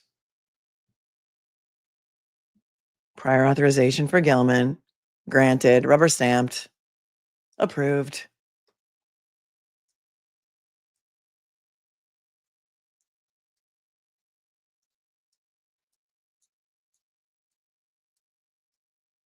Okay. Here's a bill from a law firm called Seiden Law, Seiden. Remind me, is this the firm that Marcy used to work with? or 4. He had some connection with side-in-law, I remember, I think, because I remember when we went through his emails. It may have been a different firm, but this is what I'm recalling now. On April 4th of 2025, there's a letter from side-in-law, attorney work product privilege communication regarding a legal services engagement to Mr. Marcy, confirming that they retained side-in-law to assist in the matter of the Commonwealth versus Karen Reed. And here's what they were hired to do. Here's the scope of the representation. Side-in-law will provide lawful and ethical research assistance related to juror selection in the Karen Reed trial. Our work will include researching 150 prospective jurors provided by you at or around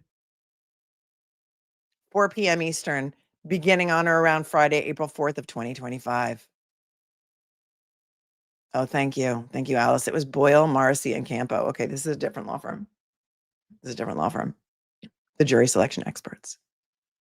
He gave them the names of the entire panel of 150 jurors, and their work will include social media searches to identify any potential bias or prejudice for or against the defendant.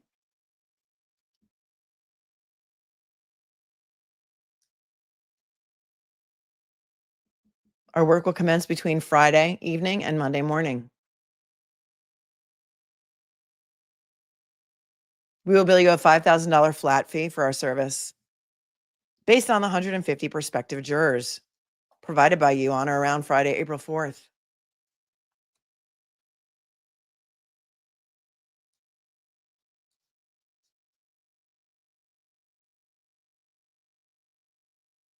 What do you think about that?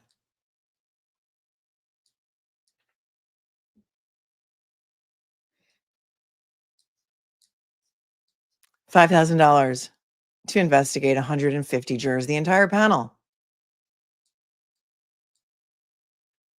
XOXO, Robert Seiden, the managing partner, on April 4th, 2025. Approved. Ashley says, Bev would only let one intern look at the juror list.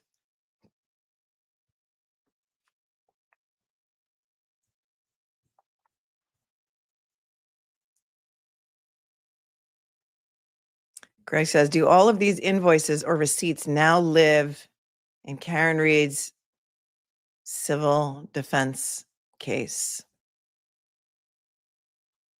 I'm not sure what you're asking. I'm not sure what you're asking. Karen Reed is defending a civil case brought by the O'Keefes against her for wrongful death of John O'Keefe. So I'm not sure what you're asking.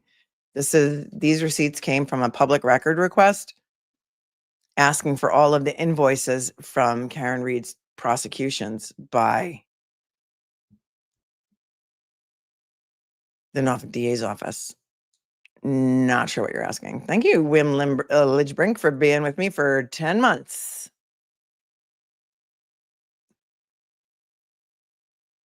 And these are costs these are costs paid by the Commonwealth. So there's nothing like Karen Reed couldn't recoup any of these costs if you're asking for a 1983 civil suit. Yeah, but she wouldn't be able to recoup these costs because she didn't pay them. The Commonwealth paid them. That's what you're asking. Nunya, sh business thinks this is a disgrace.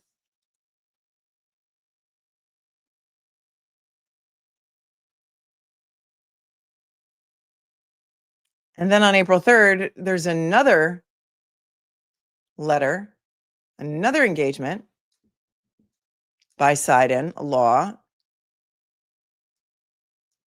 related to jury selection.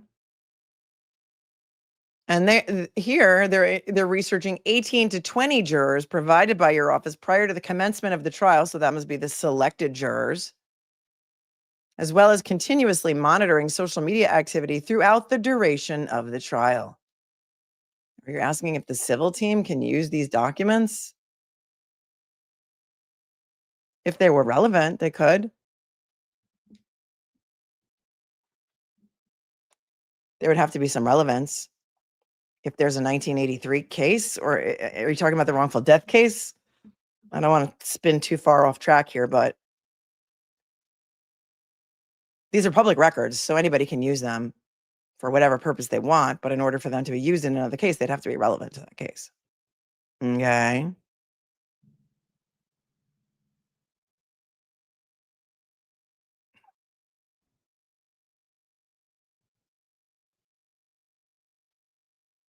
So they were going to monitor the sitting jurors throughout the trial.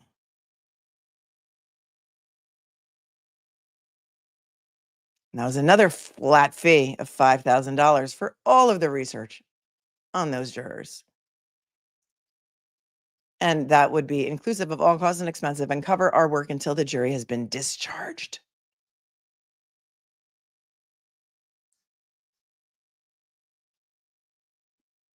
Her defense, malicious prosecution. Well, I mean, I think, Greg, we're getting ahead of ourselves because she hasn't filed a 1983 claim. I don't know if she's going to or if she will. I don't know if, well, we know that the Commonwealth did not incur these expenses during prosecution number one, but this just shows us that they're operating from a position of fear. They're really, really, really afraid of losing.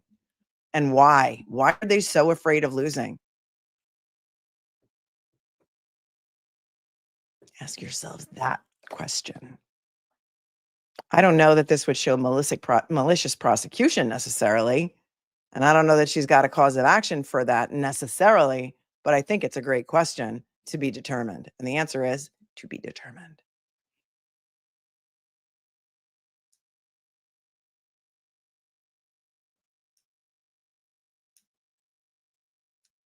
And they want confidentiality. And so Side and Law was paid a total of $10,000 for their jury consulting services. Because you just can't make it up.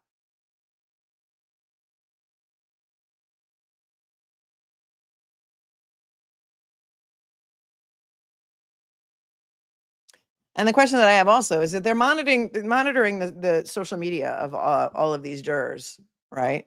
Why do you need first of all, why do you need a law firm to do that? Why do you need a law firm to do that? Because you're going to see they also hired a PI firm to do that. And let's say you have a private Facebook, right? And you have a private Instagram. Are they able to get into that too?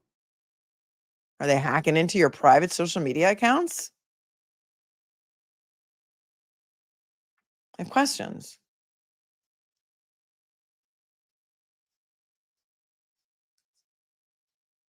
So just know, if you're ever sitting on a jury somewhere, they will likely be looking into all of your social media accounts and your private information.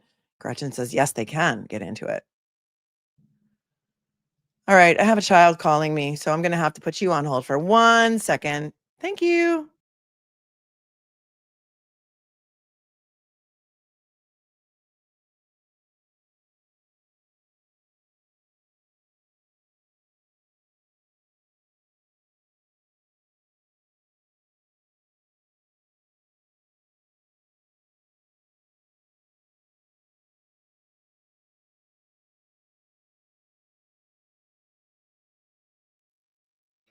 I'm back.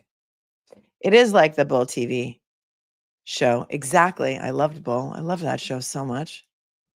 Michael Weatherly.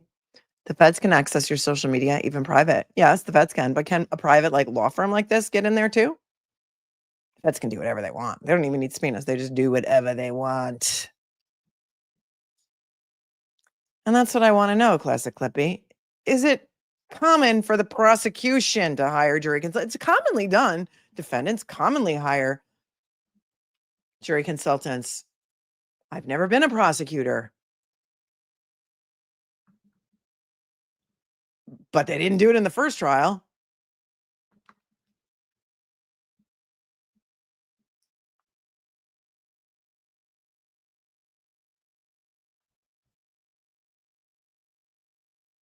But they were afraid of losing this case big time.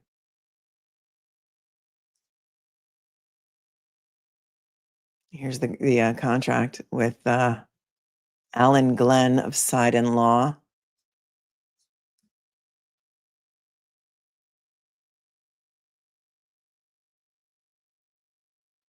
From Alan Glenn to guess who? Brian Tully is the first on the recipient list. Here's our bill, XOXO. $10,000 in jury consulting fees to Side and Law. They didn't have any interns who could go in and look at the social media of all these people. Guess not.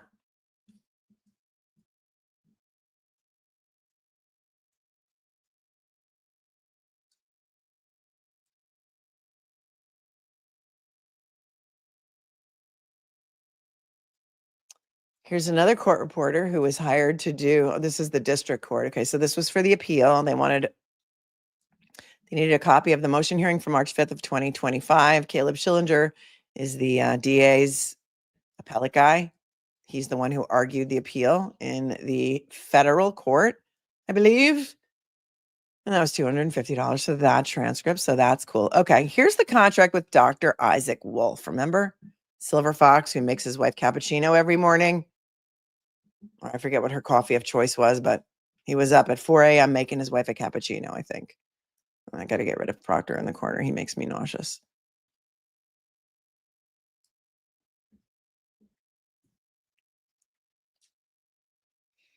Contract with Dr. Isaac Wolf, the doctor who they had come in and testify that he could have fallen on rock hard frozen ground. And that's how he cracked his skull open. Remember, he was a brain surgeon.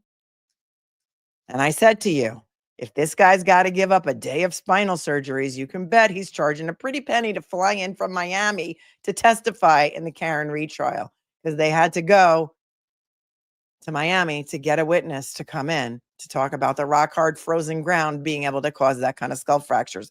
The maximum obligation contract was $70,000 for Dr. Wolf.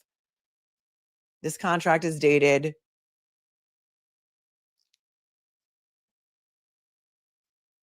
why is there no date on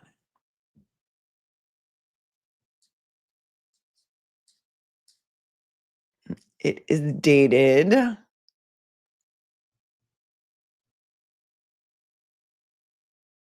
November of 2024.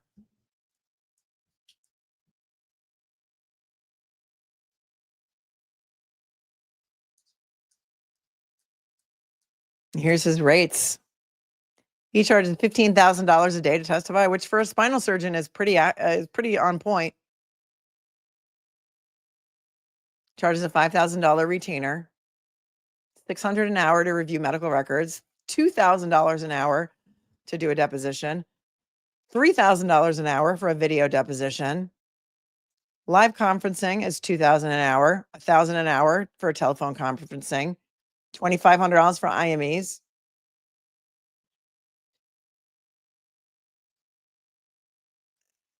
And he charges more if he's got to testify about gamma knife radio surgery. I don't know why.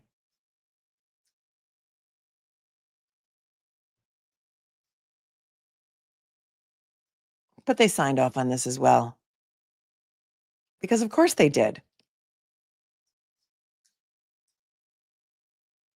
And here's his invoice for Karen Reed, R-E-I-D. Karen Reed, dated January 2nd of 2025, well in advance of the second trial. Pure duckery pointing out, saying the quiet part out loud. Brennan has a network of scammers.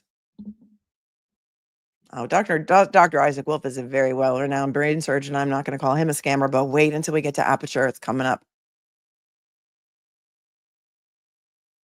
As of January of 2025, Dr. Wolf charged $4,800 to review the records.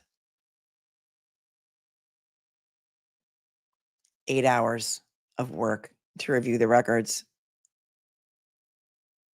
Here's the other thing. There weren't a lot of records. How many medical records were there for John O'Keefe?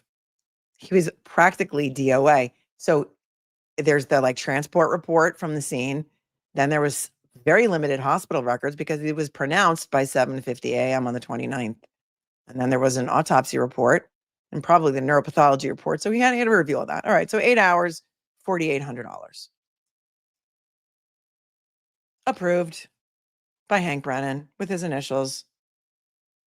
That's not including testimony. It's not including a report. That's just for his review of records.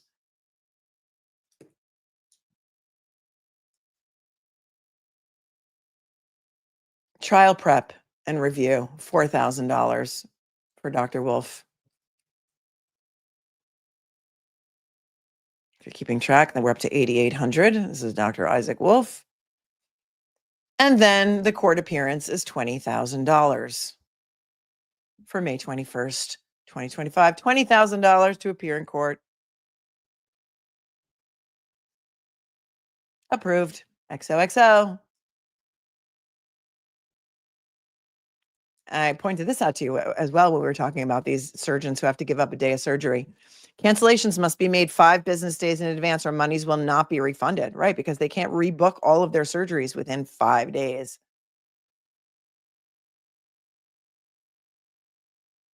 $20K. So now we're up to $28,800. And tell me if you think that his testimony was valuable. He was a nice man. They put him at the Courtyard by Marriott in Dedham. I'm pretty sure he probably wasn't happy there at the one night rate of $209, but they flew him first class from Miami. This was interesting too.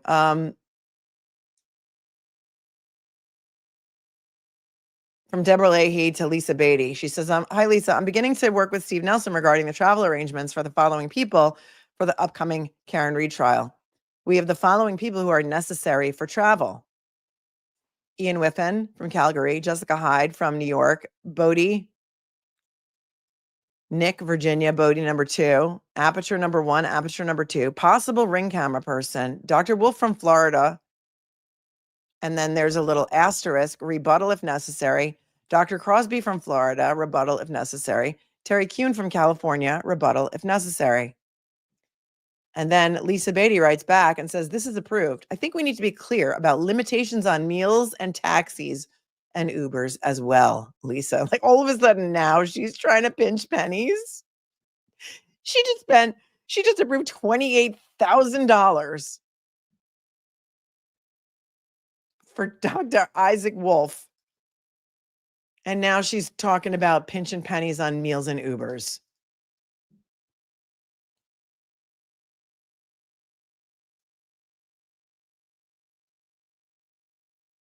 And here you go. Here's Dr. Wolf's first class plane ticket from Miami to Boston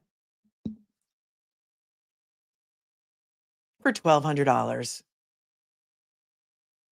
And they put him in a really crappy Roach motel. No shade to anybody who works at the Courtyard or wherever hotel that is. But the guy's used to flying first class. He's charging 20 grand a day. I guess there was no Four Seasons or Ritz nearby. And that was, I think, just for the one way. Oh no, I guess that for the round trip, 1,200. That's not bad. Usually one way is 1,200. At least to LA.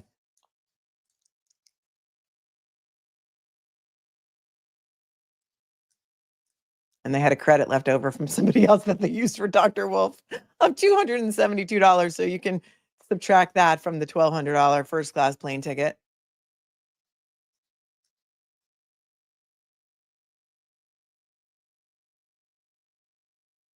They needed special dispensation to go above the normal booking allotment. And here's all the flight options.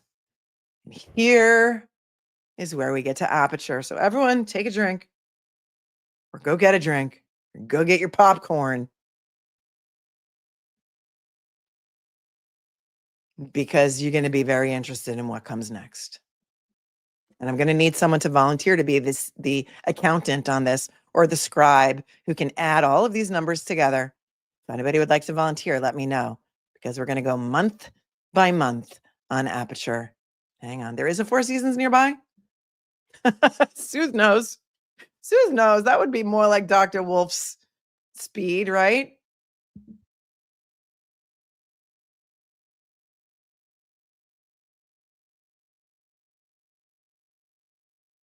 Here comes the grift. Here it comes.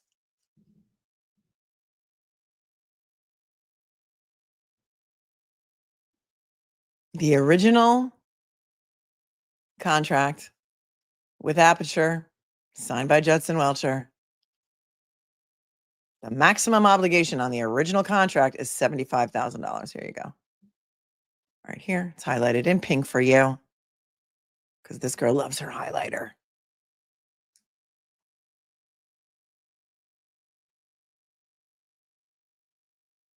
And it also says here, $750 an hour is listed on the Aperture fee schedule, but he charges $900 an hour, so I'm not really sure.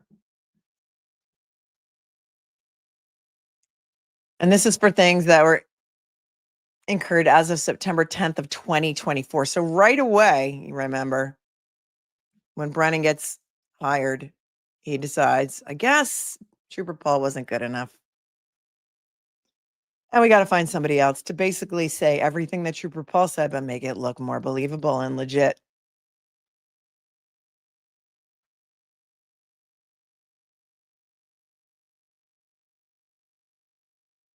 I don't know. Why does this say contract end date?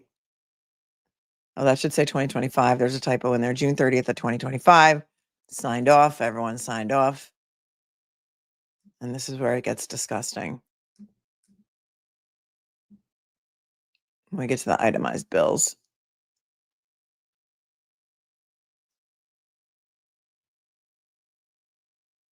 And this is interesting too. This is attachment A. This is for fiscal year 2025. And all of a sudden, the Norfolk District Attorney's Office is requiring on all contract invoices between July 1st, 2024 and June 30th of 2025 that they must include the following signature language on the invoices submitted to them by vendors. Quote, signed under penalty of perjury, this invoice is a true and accurate reflection of the hours I have worked on the dates listed above. And I guess this is, interestingly enough, I don't know if this is exactly when their fiscal year begins. I guess July 1st is the beginning of their new fiscal year. Happens to coincide with the date of Karen Reed's mistrial. Because now Deborah Leahy is in charge and she's having none of it. None of the free approval stamping that Len Beeland did, although it's even worse.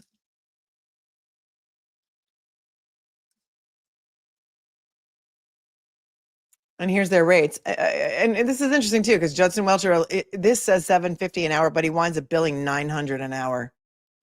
The crash test dummy is $1,000 per use. And you can scroll through this at your leisure if you like. His video testimony fee is 2 times his normal hourly rate, $1,500 an hour. Can you imagine? Who does he think he is? A brain surgeon?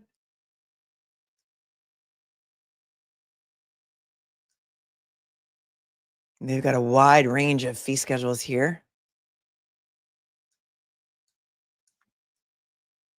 Chip off services, chip swap services, cloud forensics, travel, rush fees. They charge 200% of listed rates for requested work that they want within 10 days. And they reserve the right to adjust their pricing without notice. And that's why I guess we're going to see Aperture or Judson Welcher billing out at $900 an hour. Oh, that's the 2023 fee schedule.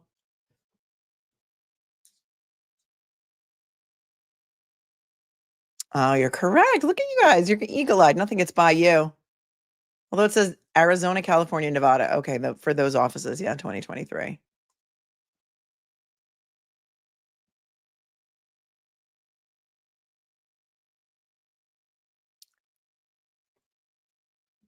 And this is the letter to Adam Lally on 9/11/2024 from Judson Welcher to confirm our conversation on 9/11/24. Somebody will look this up and you'll get into Michael Marcy's emails because I did a whole show on it.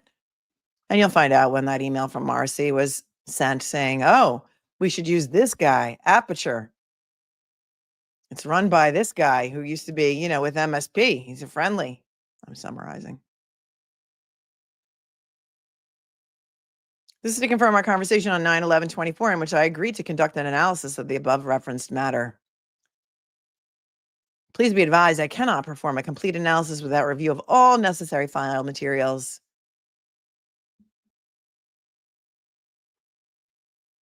They want it all.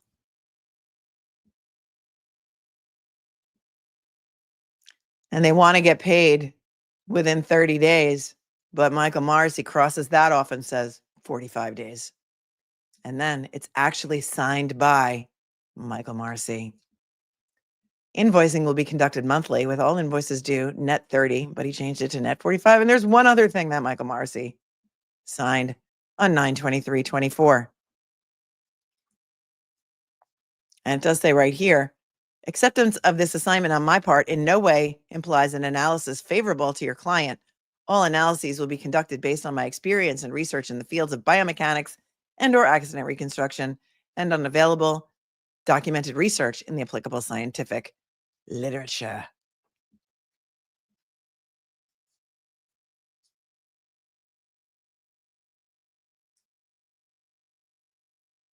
Here's the original contract between Aperture and the DA's office.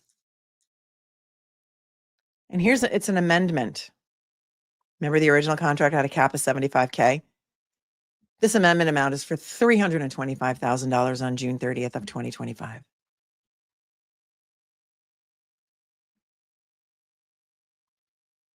Interestingly enough, Karen Reed was acquitted on June 18th, 2025.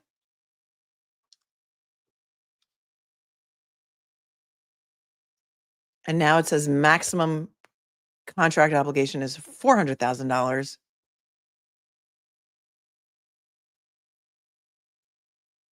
XOXO. Judd Welcher.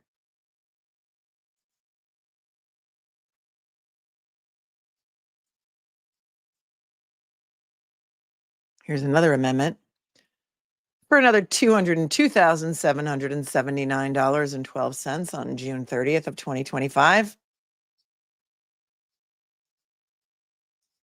I've lost count. Maximum obligation contract, $602,779.12. Oh yeah, it is the stud named Judd. Our girl with sunglasses calls him Judd the Dud. I like that one too.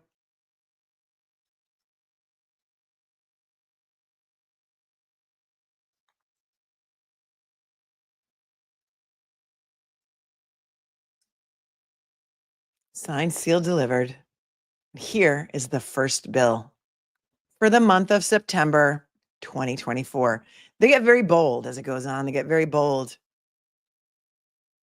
As I said, they started billing 24 hours in some days, 24 hours of work.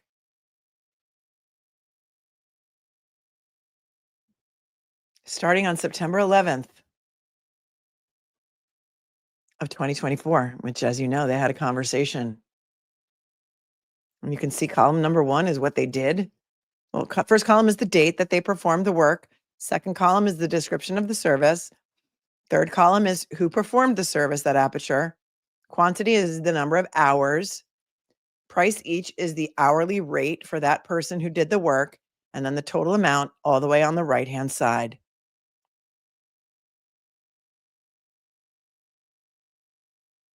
I'm not going to point out everything to you, except for some of the things that I find interesting and the total amount due at the end of the month. For example, on 9/11/2024, the first guy to touch the file's name is Todd Rocher. Read and review and summarize new file materials, discuss case with Dr. Welcher, sourced and downloaded all available trial footage from YouTube. That's where they got their trial footage, from YouTube. Started parsing footage by witness. Well, I guess that's before the trial channel existed, where they had each witness in a separate file.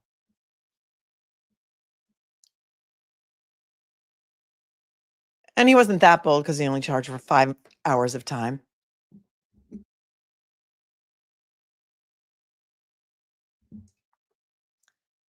So on day one, there are 6 hours spent on the file.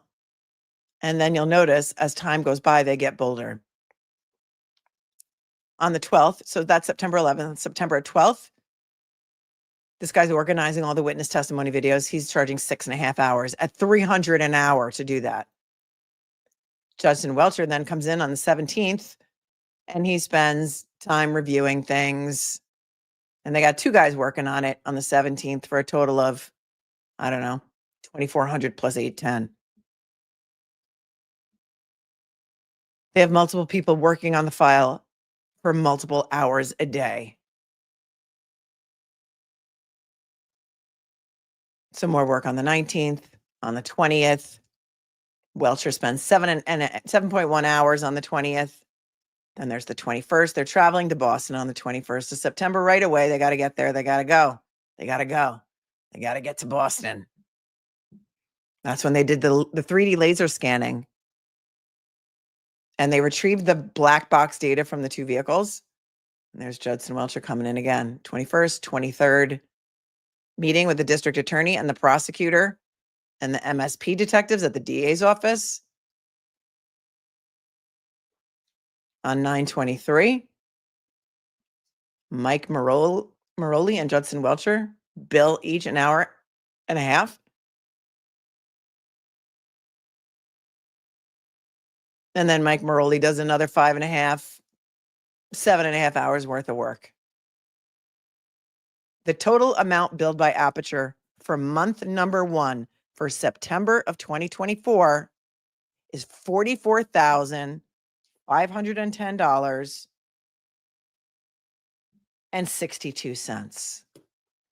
And that was approved on October 28th of 2024 by Michael Marcy personally.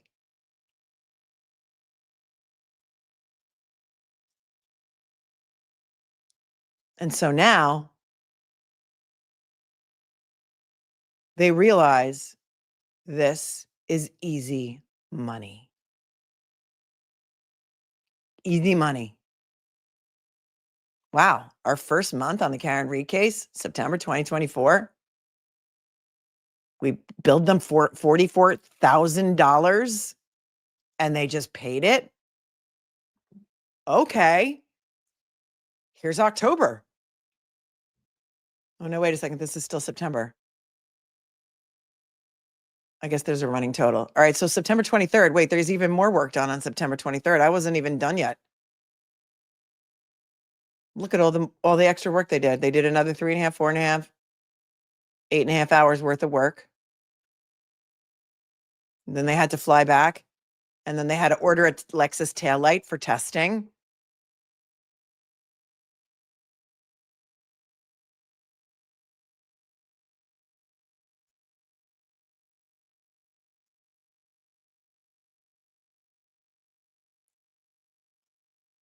Meetings. On the 27th of September, they analysis sourced and ordered all the clothing for testing. They did this in September of 2024. This is when they ordered all of John O'Keefe's clothing.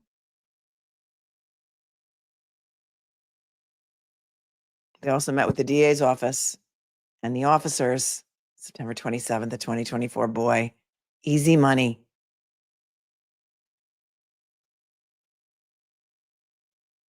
Look at this guy, Todd Rocher. Billed 1.4 hours to source all the clothing and then billed an hour every time he ordered a sweater, some briefs, the jeans, and a shirt. Oh, no, he didn't bill an hour. I'm sorry. This is the price of the sweater.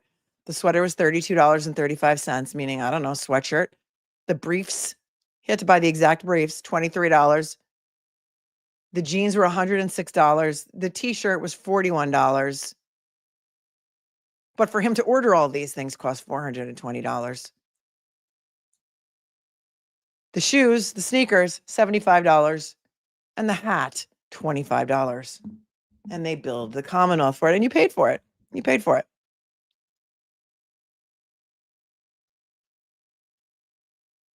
And then they start looking at this guy, Marimar. I don't know if that's a woman or a man, actually. Marimar Romanez bills at $275 an hour and reviews all the testimony right away. Starts on Ian Whiffen, Jessica Hyde, Marie Russell, and Richard Green. 5.3 hours. And then Shannon Burgess comes in and he starts reviewing. He only charges $345 an hour. And sometimes you get what you pay for. Sometimes you get what you pay for. But for the entire month of September, as we already pointed out, the total bill was $44,510.62. Well, that was easy money. So let's try it again for October 2024. Here's where Marimar Romanez on October 1 starts reading new material. Rentschler, Marie Russell, Joe Paul, and Joe Paul Part 2. I seem to remember whoever was cross-examining Judson Welcher, I can't remember which attorney it was for the defense, wanted to talk about Joe Paul's report, Trooper Joe Paul's report. There was some sidebar conversation. May have been some, I don't know if there was voir dire outside the presence of the jury because I'm conflating everything now. But Judson Welcher claimed, or Hank Brennan claimed, that Judd Welcher did not review any of Trooper Paul's reports, right? And didn't use them in his analysis. And so he wasn't allowed to be questioned on it. Am I going crazy right now? I might be. But there's proof right there in the itemized invoice that they absolutely did go through not only Joe Paul's testimony, but his reports as well.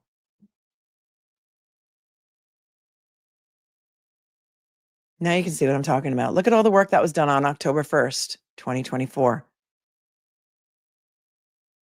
How many entries are there? 1, 2, 3, 4, 5, 6, 7, 8, 9, 10, 11. Look how many hours they billed. 6.5. 12. 16. Something like 21 hours on October 1st alone. All different people doing all different kinds of work. And then on October 2nd, Marimar Romanez again is reading all of the material of Joseph Paul.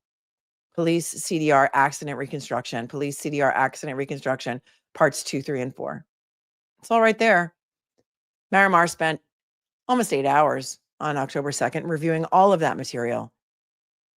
And then on October 3rd, read all of the material of Maureen Hartnett, Nicholas Roberts, going on. A whole 8 hours that day he spent, he or she. Another 8 hours on the 7th, Michael Proctor's testimony. What are they reading if he already downloaded all the video? What is he reading if he already downloaded all the YouTube video of the testimony? So now he's also reading. Is he reading the trial transcripts and watching the videos on YouTube?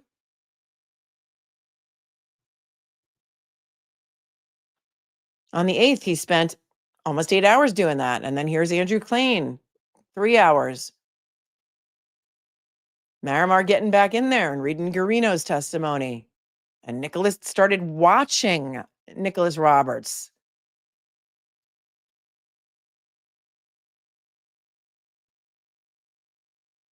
In what way is much of this stuff relevant to what they're doing with regard to their accident reconstruction? At all. Andy Klain is the friendly. Thank you, Julie. Andy Klain is the one who used to work for MSP. There you go. And as you see, they do lots of work on this. It's as if they have no other cases to work on. because they work on only the Karen Reed case all day, every day.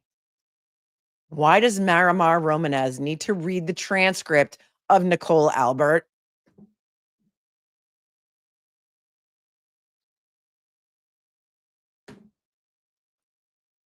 Owned the home where the body was located? Of Tristan Morris. Why does he need to read the testimony of Tristan Morris? How is that relevant to the accident reconstruction? But boy, did they find a way to pad their billing. They did it. Every single day, they're working on this case. This is their unicorn. This is their white whale. This is their golden ticket. He's in there. He's reading Timothy Nuttall. He's reading Brian Albert Jr.'s friend, Sarah Levinson's testimony. Barros's. Michael Prada, which we know is Michael. Nicholas Kolakithis. Really? We need to read Nicholas Kolakithis' testimony for what? Hank didn't even read or watch any of this stuff at $2.75 an hour.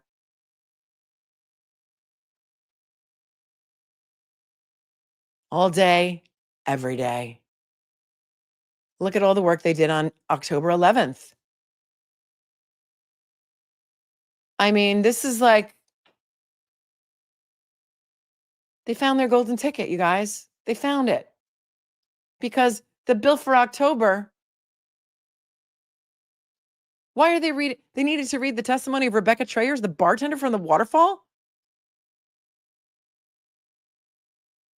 Andy Klein trained Trooper Caillou Paul, says Bailey.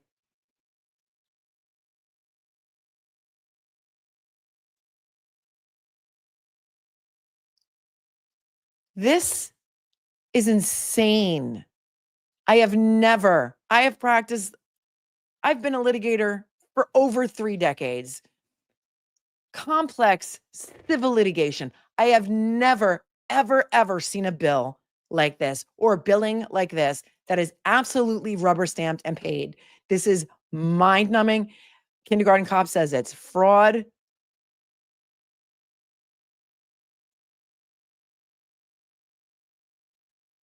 And it's disgusting.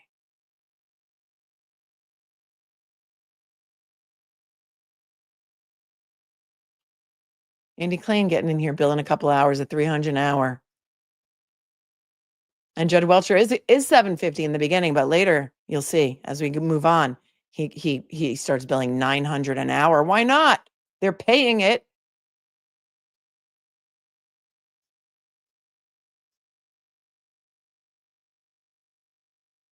Look at October 28th, analysis. The pedestrians' models were fixed with glass in hand. Preliminary iterations with the glass impacting the tail lamp were simulated. How much testing did they do that was never used, never shown, never turned over?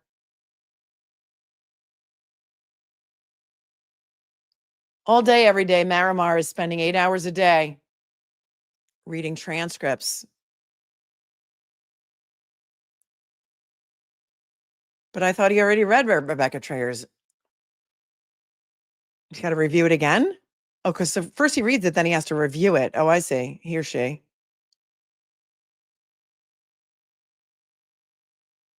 He needed to read Allie McCabe's testimony. Why?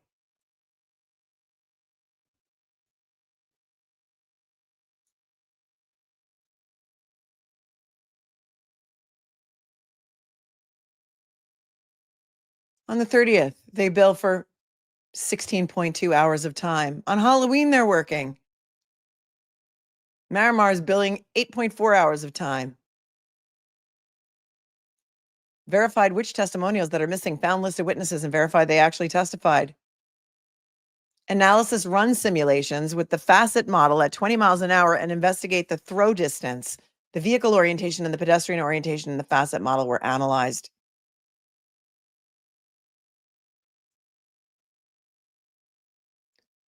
The bill for October of 2024 was $72,795.53.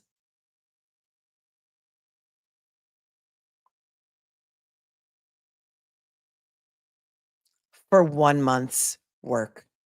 That is just a little bit less than they pay per year for starting assistant district attorneys in Norfolk County.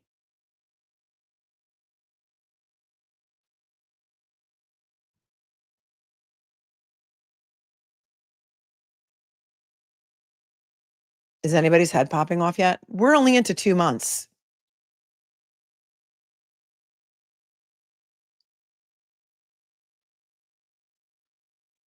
I thought I had highlighted somewhere where they actually went and like bought a case of the glasses from the bar. Like they sourced the bar glass. I thought I highlighted it. Maybe it's in a different month, but it looks like they're working with the glasses or the cocktail glasses or whatever. All right, moving on, because you know the cash cow has to keep giving, right? Here's November. Marimar billing out at 8 hours a day.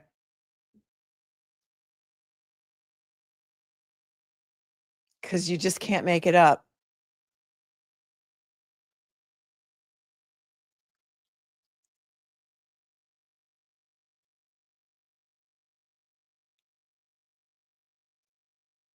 Marimar's reading Ryan Nagel's testimony. He calls him Brian, but Lucky Loughran's testimony. He's reading all of it. He's reading it all. November 6th of 2024. I found this interesting because a lot of us were talking about the suspension on the vehicle. It says analysis. The vehicle model was updated with suspension. The vehicle was updated with lateral velocity and the iteration was stable. The steering input simulation did not work out. The impacts with different pedestrian orientation and the vehicle velocity in different direction was simulated. Remember we were asking questions like, did the vehicle have the suspension? Could it move up and down? Did they account for that? And it looks like they tried to. Maybe it didn't work out the way they wanted. I don't know.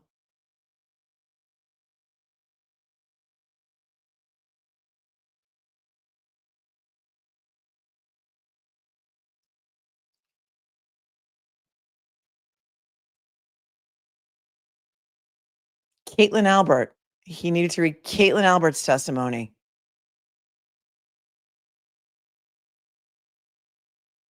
And here's Shannon Burgess coming in and spending 8 hours on the exemplar Lexus. And this is all in November of 2024, way before the second trial started. But they were so afraid of ARCA. They were so afraid of ARCA that they decided to get graped by Aperture and willingly pay this bill every single month.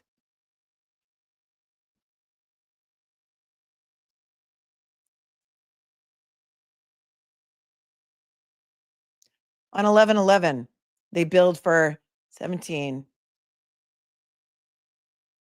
24 hours of time between 4 different people. 8 hours for Burgess, 2.5 for Marimar, 9.4 for someone named Sharon Crowley, and Judd Welcher billed 4 hours.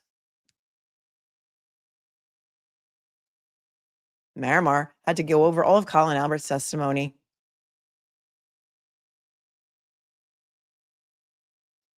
Here you go.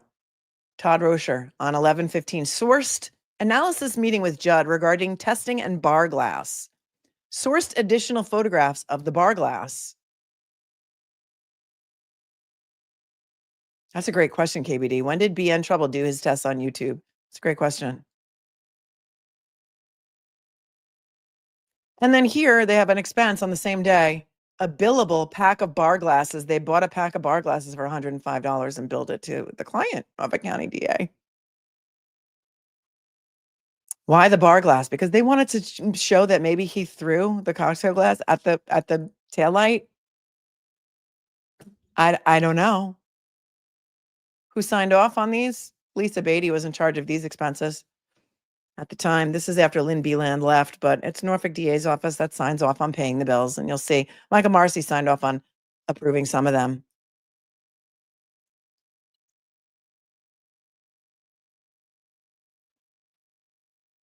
Exactly. Linda Lane checking the waters to see what they could get away with and found Will Sutton did anyway, and they'll pay it. Just watch. LOL. Glass wasn't from the bar. I know that. You know that. I agree. I don't know that it was ever shown that it was from the bar. Nobody ever went in the house to find out if it was from the house, though, did they? Nope. Nope. They never thought these invoices would be made public, says Team Brittany. Unnecessary work. Heather Maxson, really? Was it necessary for this guy to read her testimony? No. Julie Albert's testimony, Julie Nagel's testimony, Justin Rice. And here, the bill for November 2024, because I actually looked up what day Thanksgiving was because I want to see if they were billing on Thanksgiving Day, but nobody did work on Thanksgiving Day. I'm happy to report. However, the bill for November was $55,162.84. And that wasn't actually approved until March 18th of 2025 by Lisa Beatty. But yes, it was $55,162.84. So if you're keeping track,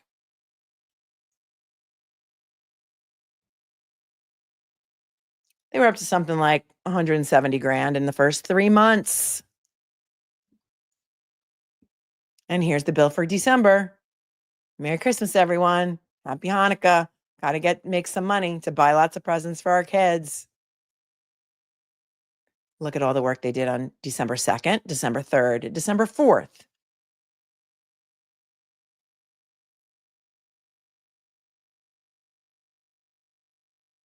They went from Dallas to Boston.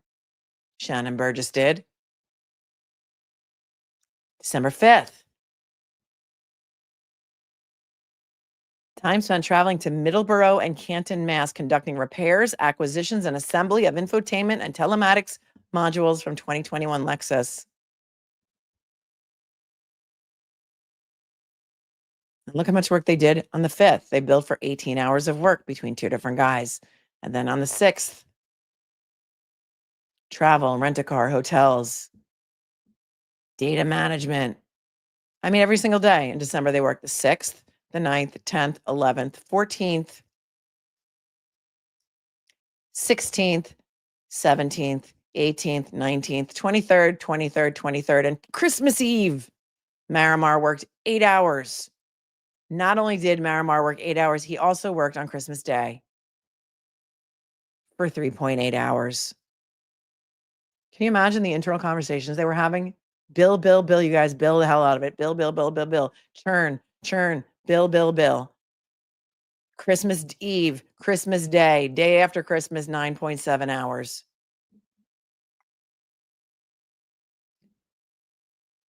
Review testimonies to figure out locations the Lexus has been in order to help with text stream. Look into distances traveled and look into testimonies to figure out when the car was off and on.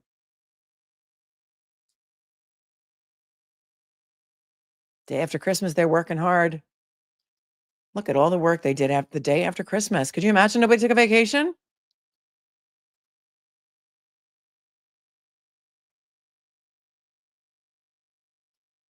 Over 24 hours of work done the day after Christmas. And then the 27th, they're working hard still.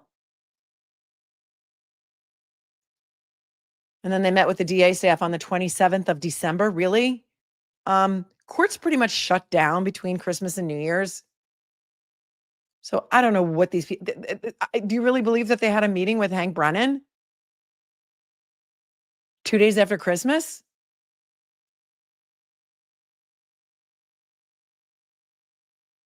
And here's Shannon Burgess on December 30th, New Year's Eve, reassembling surrogate reassembling digital forensics, reassembling surrogate infotainment module, determining wiring schematics, and attempting unsuccessful bench shop unlocking of internal micro SD card. I don't know.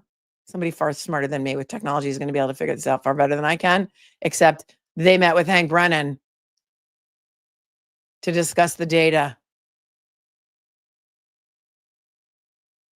on Christmas Eve, New Year's Eve, and the bill for December of 2024 is $57,594.22.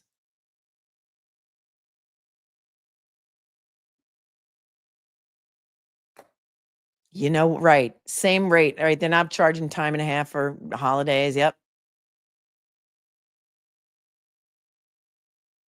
And yeah, no, it keeps going on because it's the gift. Norfolk County DA's office is the gift that keeps on giving. And I had questions about this. That's why I highlighted it. In January of 2025, read and summarize new material. Canton PD incident report. And then it says, Canton Fire Department run report, Karen Reed, and then medical records. They have Karen Reed's medical records?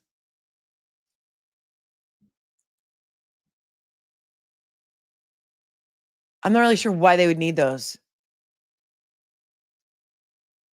Magnolia Gypsy says running totals at 230. Thank you very much for volunteering for this thankless job. On January 3rd, he's traveling again. Shannon Burgess is traveling. And they're doing text stream data. And look at all the work they did on the 6th and the 7th and the 8th. Well, let's start. New Year's Day. Somebody's working on New Year's Day. Then the 3rd and the 3rd and the 3rd. A lot of work on the 3rd. And then the 6th. A lot of work on the 6th, 7th, 8th of January. 9th, 10th. A lot of work on the 10th. 11th. 12th. 13th. Marimar is consistently billing 8 hours a day.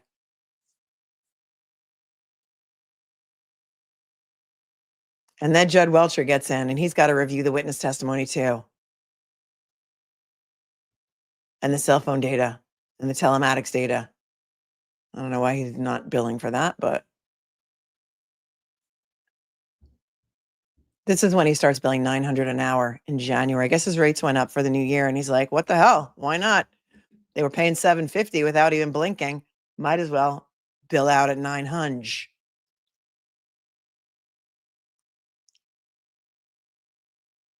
Meeting with the DA's office on January 13th, apparently, allegedly. And Andrew Klein is involved in these meetings too with the DA's office. And now Marimar is up to summarizing at 8 hours a day at $275 an hour.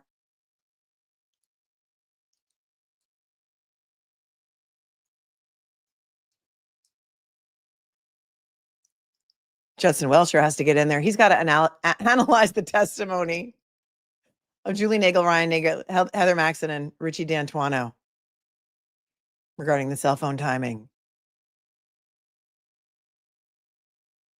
He started a PowerPoint on January 18th of 2025. Remember how the PowerPoint wasn't ready and they couldn't turn it over? I remember some delays with that PowerPoint and how the defense had trouble getting the PowerPoint, remember? And then they were turning over PowerPoint slides late and stuff.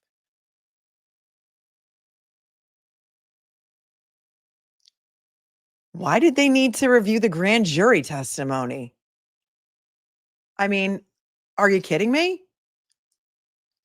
Why, says Good as Citizen, are they reviewing testimony of witnesses that did not see John O'Keefe hit by an SUV? Well, because there weren't any.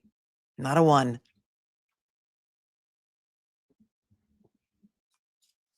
And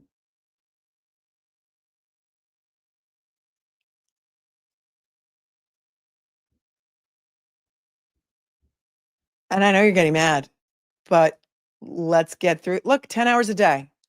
Marimar spent 10 hours on January 21st reviewing the grand jury testimony regarding what these people saw and the vehicle positioning. 10 hours in one day. Do they have no other cases for any other they have no other clients? Right. Can we get the grand jury stuff now too?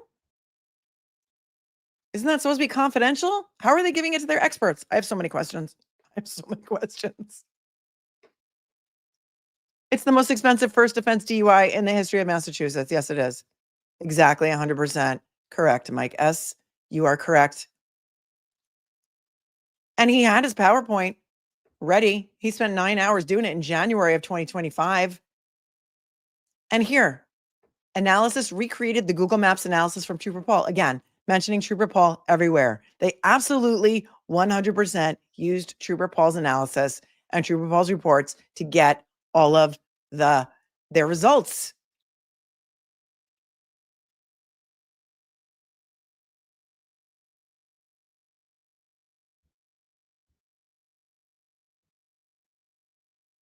And here is a shipping expense to ship the telematics module to Judson Welcher. I don't remember when Tully said that he had to fly that stuff down there to Texas. But somebody will put these things together and see if they make sense. I don't have time to do it, but some people do, and they will, because they're mad as hell and they're not going to take it anymore.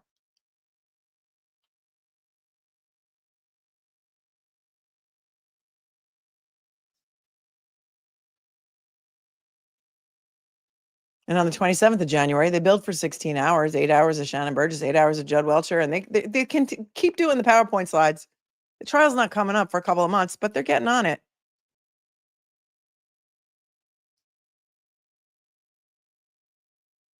The drop testing. It doesn't say anything about the paint.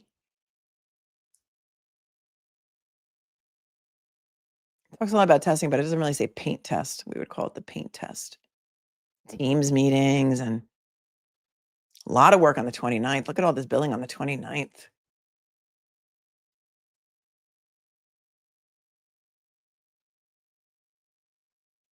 "24 hours of billing." Unbelievable. Analyze, finalize report and trial PowerPoint. Email to the DA's office with file production in January of 2025. And the bill for January 2025, keeping track, $107,766.66. That was for work performed in January of 2025. None of this was turned over to the defense because it wasn't approved by Lisa Beatty until June 19th of 2025, the day after the acquittal.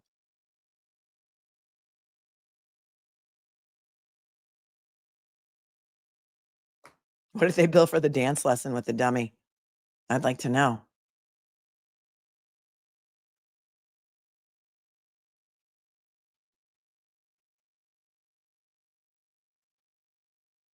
Well, here's February.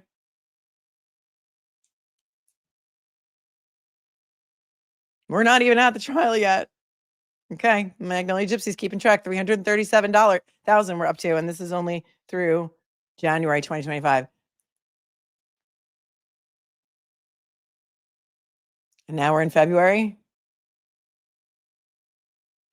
February 4th, 5th, 6th. Oh, they took a break. I don't know. Were they on February break? Because they didn't work again on this case until the 14th, 17th. Wow, that was a light one. That was a light month for them. So February was only $4,735.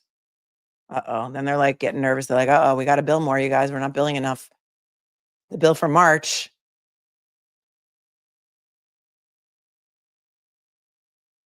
Time spent reviewing provided presentation by Matthew DeSogra. Now they're bumping up on the trial because the trial's starting, what, April 1st? Call with Hank Brennan.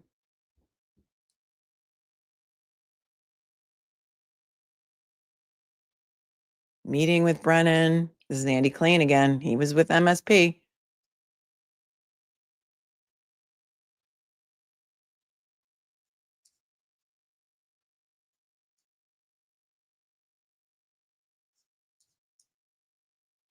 And the bill for February, wait, is this what do we have to know? March. The bill for March 2025, $17,922.29.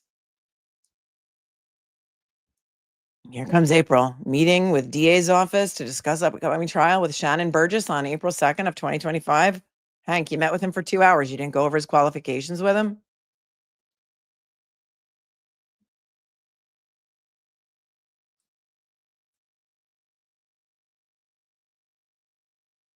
They're shipping things. They're shipping modules to Judson Welcher at Aperture.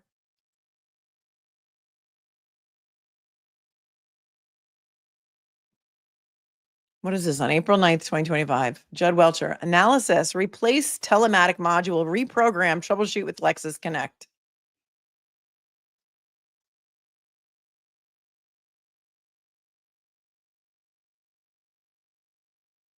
$900 an hour. Meeting with the DA's office on 4/11 for 3.5 hours.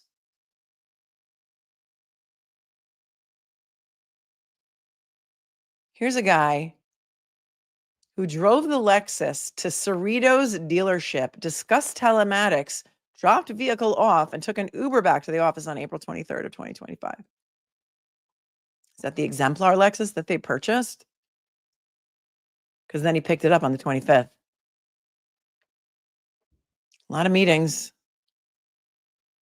Downloading the new ARCA data.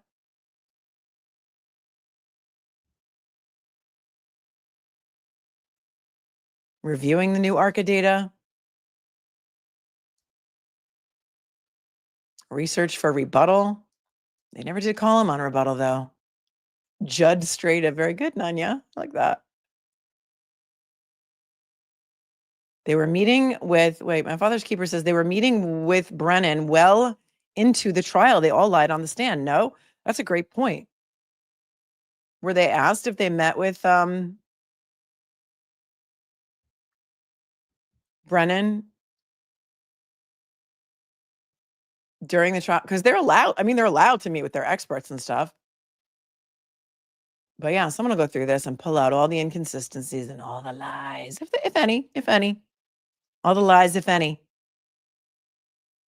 On April 30th,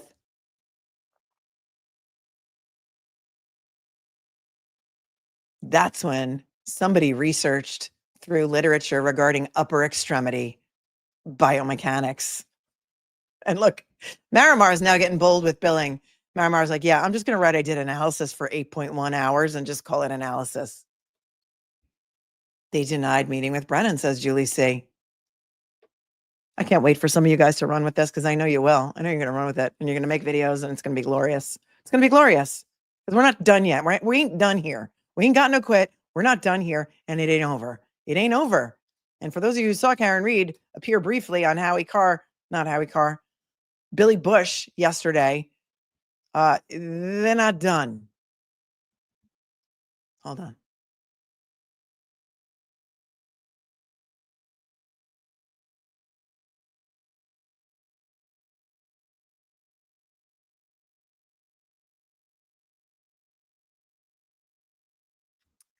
Deb Knitting Mimi. I was thinking of this too.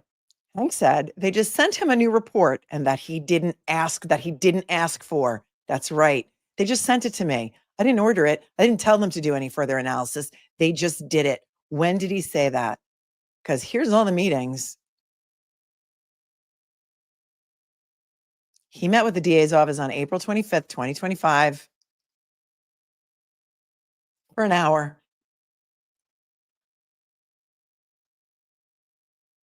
Met with the DA's office on April 11th to discuss the case for 3.5 hours. Met with the DA's office on April 2nd to discuss the upcoming trial Shannon Burgess did for 2 hours. Man, Shannon stated that in his testimony. Yep. And so the April bill, which wasn't paid until after the trial was over, was $35,455.14.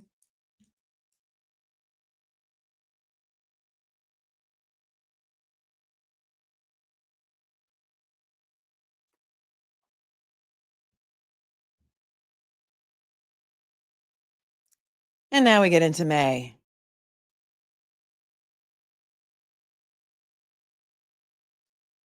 And they still haven't taken the stand yet.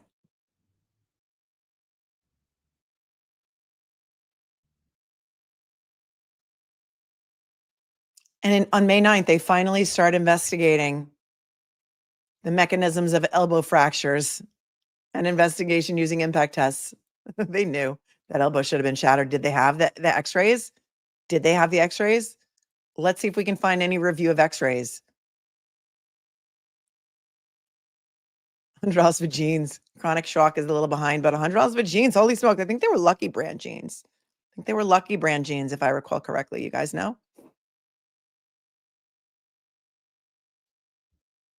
So starting in May, they don't even start working on the case until May 7th. Wow, they had a whole week with no billing. I'm shocked.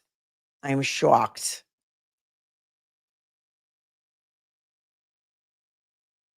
Meeting with attorney, May 7th. Shannon Burgess met with the attorney for an hour. And then they just started doing the arm impact test, really, in May of 2025. Nobody ever thought we ought to see how much force is going to fracture an elbow. And here comes Marimar with more analysis, 8 hours of analysis on May 9th. Then they did some more testing on May 9th, mounting sensors on the arm. Shannon Burgess, 5 hours of trial prep on May 9th. Judson Welcher reviews the file for his trial appearance for 8.6 hours. Arm strike testing.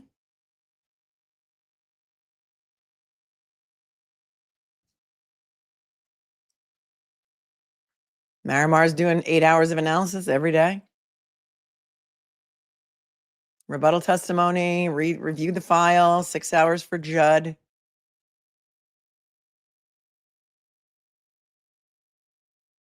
Eight hours to read and review the file before his testimony, May 14th.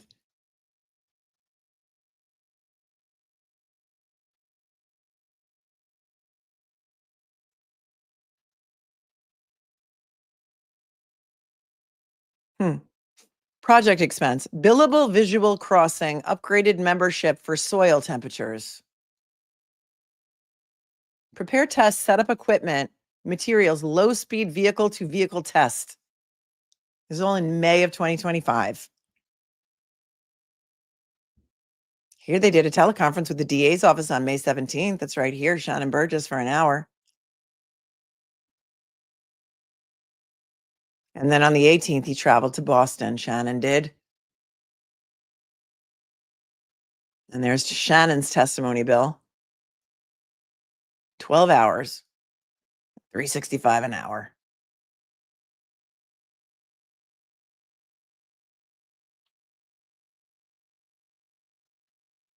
Andy Klein is the one who met Shannon Burgess at the hotel in Westwood and brought him to the courthouse. Who said it was Tully that picked him up and brought him to court?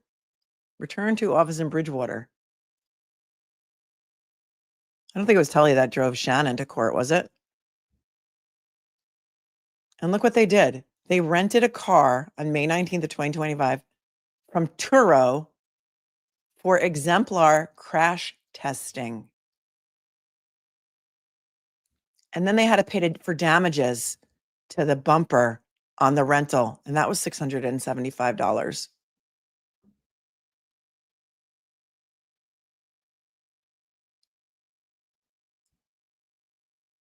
I thought we already got his testimony and trial prep bill on May 20th.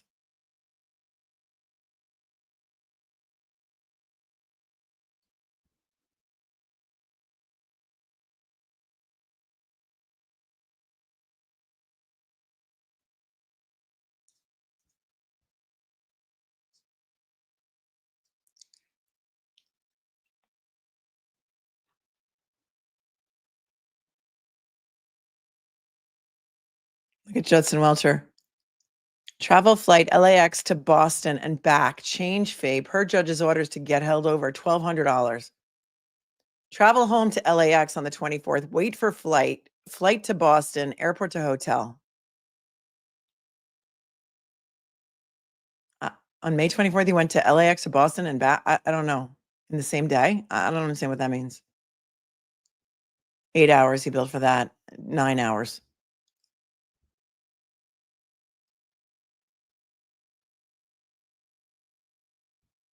May 26th, meeting with attorney's office to discuss and review my testimony, 8 hours. 8 hours of prep. No, I'm sorry, 16 hours of prep because he met with the attorney's office to discuss and review his testimony and review the file the 25th and the 26th of May for 8 hours per day. He gets paid while he's in the air. He gets paid no matter where he is, he's being paid. I don't even see anything about the blue paint yet. There's no charge for blue paint that I can find. And then he's booking his own hotel and paying for it, and he wants to get reimbursed. And he had a teleconference with the DA's office on the 29th. Burgess did.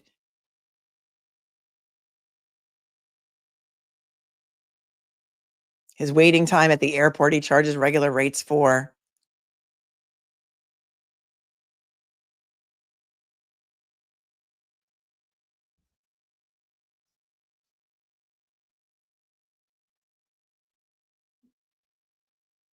And then on May 30th, they do a Lexus ride height analysis, impact configuration, graphical development. So they're doing this like after he's already testified. Now they want to do a ride height analysis. This is criminal. It is fraud. Yeah. I mean, it's wild. And here's a steel order for hand compression test fixture. What is this? Read. I guess this is the name Read. Thank you, Sherry, for pointing that out with your Cash App. That they're not saying that to read the documents, but it's the read file. Yeah, I think you're probably right about that.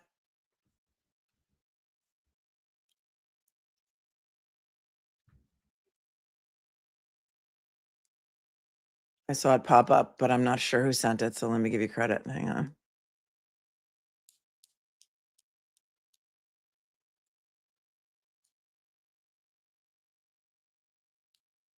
Thank you, Sherry. It was Sherry who sent that by a Cash App. Thank you very much, Sherry. You're the greatest.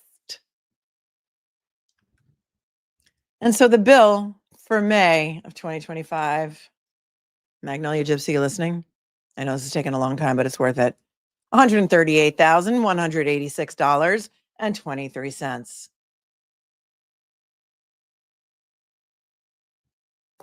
And remember, they did not call them in rebuttal, right?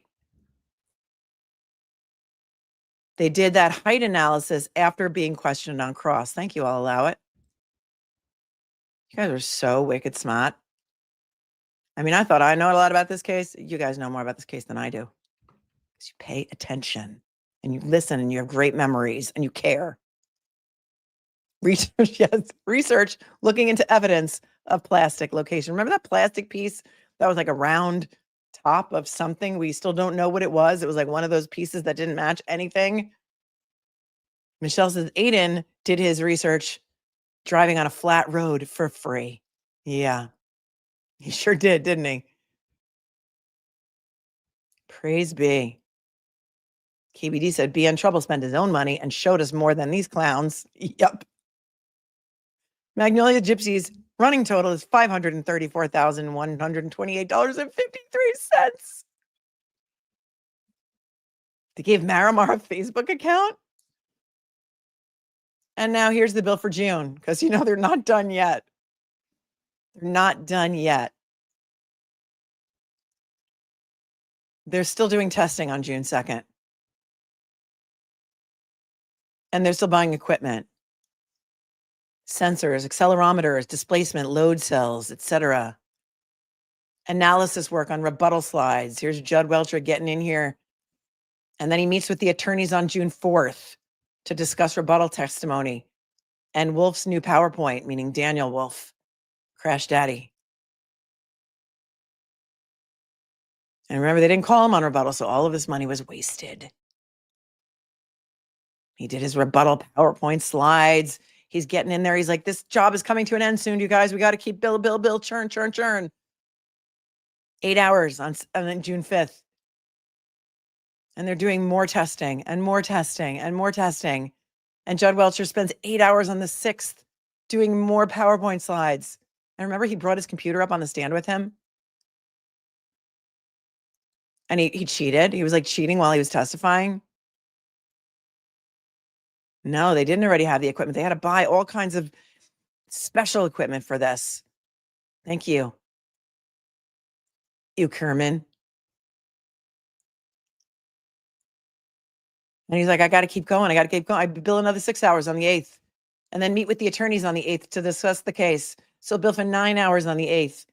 And then the 9th, I'm going to bill another 8 hours because I'm going to meet with the attorney again on the 9th to discuss my rebuttal. And here's another meeting from 8 p.m. to 10 p.m. to discuss his rebuttal on June 10th.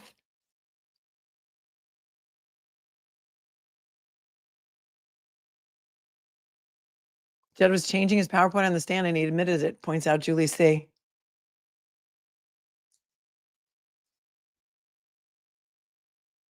And he traveled back here on the 10th. Did we know that he came back?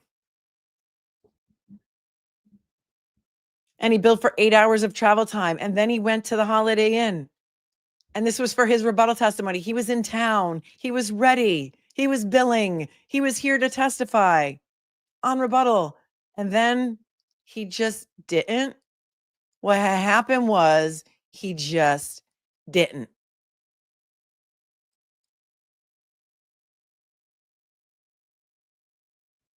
Per attorney's request, he came in and stayed at the Holiday Inn in Dedham from June 10th to June 12th. And then he didn't go home until the 15th. And he was delayed on the tarmac for 8 hours. No, he was delayed on the tarmac for some period of time, but he was only had a maximum of billing. So was he on personal business from the 12th to the 15th? I don't know.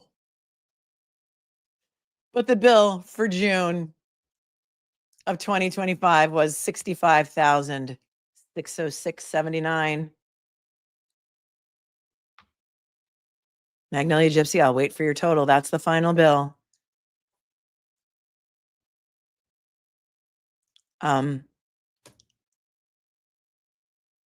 That's the final bill for Aperture. A tarmac parking bill. No, he had to wait. He's charged for his waiting time. Judge couldn't rebut because of the x-rays. Julie says, Glamasu says they need to compare Judd's hours to Hank's hours. These do not align based on my memory. This is pure fraud. Or Hank Brennan did not want to admit that he met with them on these dates. And so therefore he fudged his timesheets. Somebody did.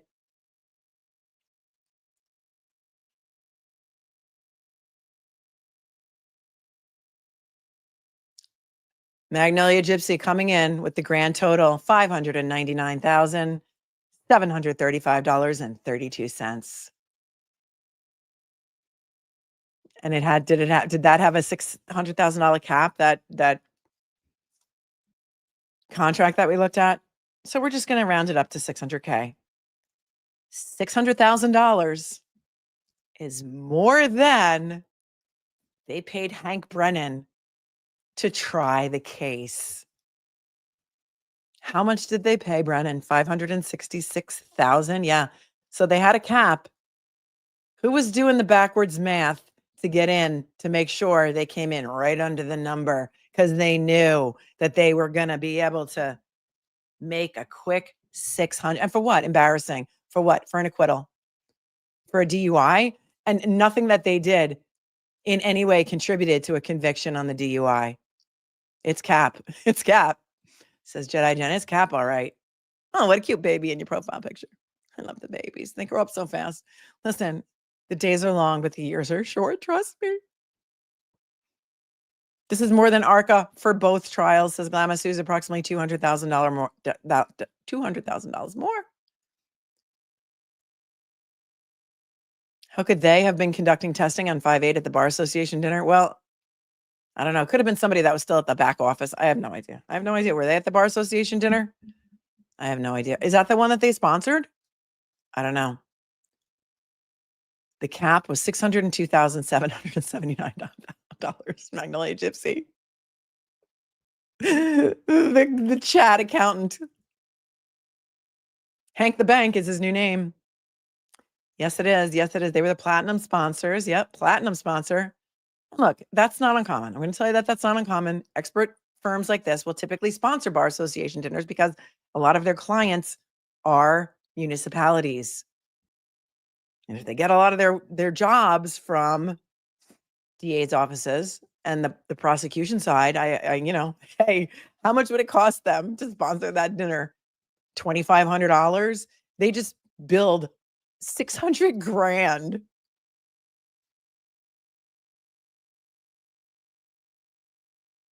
for 10 months of work on one client. They should sponsor all the dinners and the golf outings. Let's go to the chat for a minute before we move on. Because we're only through half of the billings. for all of this stuff. Thank you, Magnolia Gypsy, for your accounting. Are you horrified yet?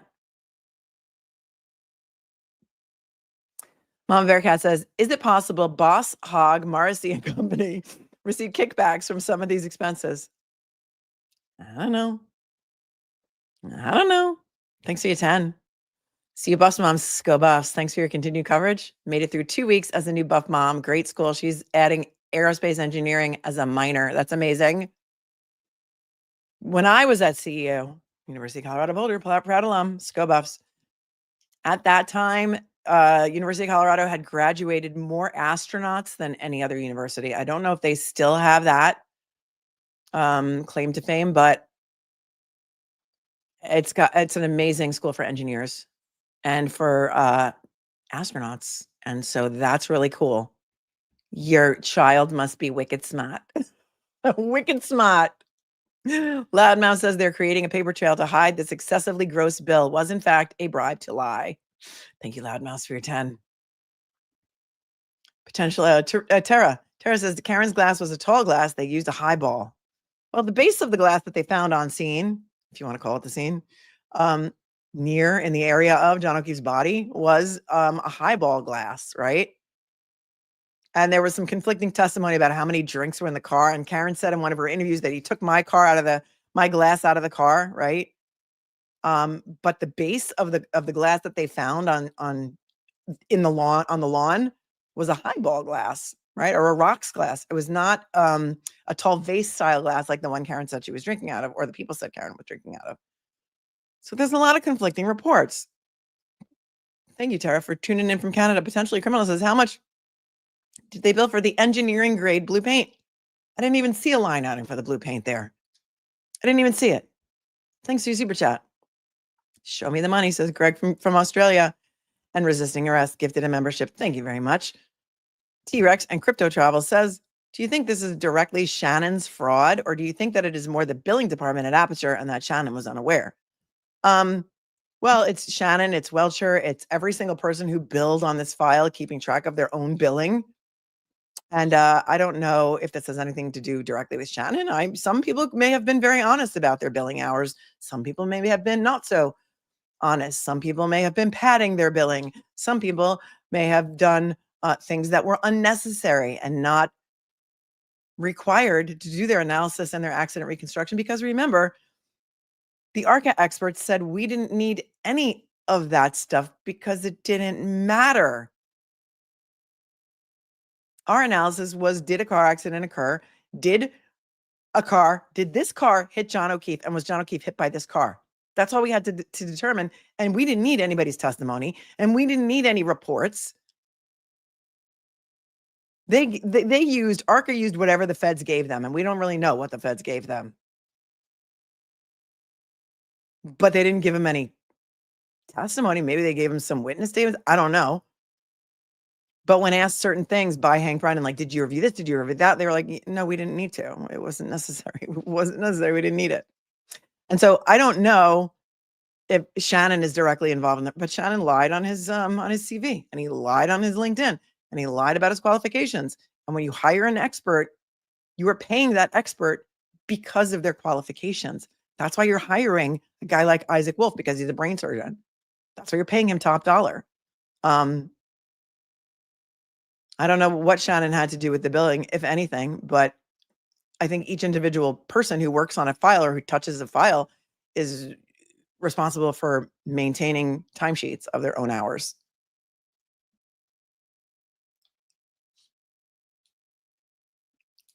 Thank you for your super chat. Akundo says, are we sure they still aren't building at this point? You're right. They might be. This only took us through what was the last month that we did? June. Trial was over. Who knows? There's not going to be a retrial of Karen Reed. Who knows what's going to happen next? I do think there's going to be justice for John O'Keefe, because I don't think you, the public, and we, the people, are going to let this go without getting some kind of justice for John O'Keefe and without the real people who are responsible for his death being prosecuted, person or people. I don't think so. So I really do think there's going to be justice at some point. Could take 11 years, like in Donna Adelson's case, but, sometimes the wheels of justice turn slowly, and sometimes you got to keep looking over your shoulder because you never know what's going to happen next. Thanks, Michelle, for becoming a new member. You're awesome. Check out the special emojis for members. And hold on one second.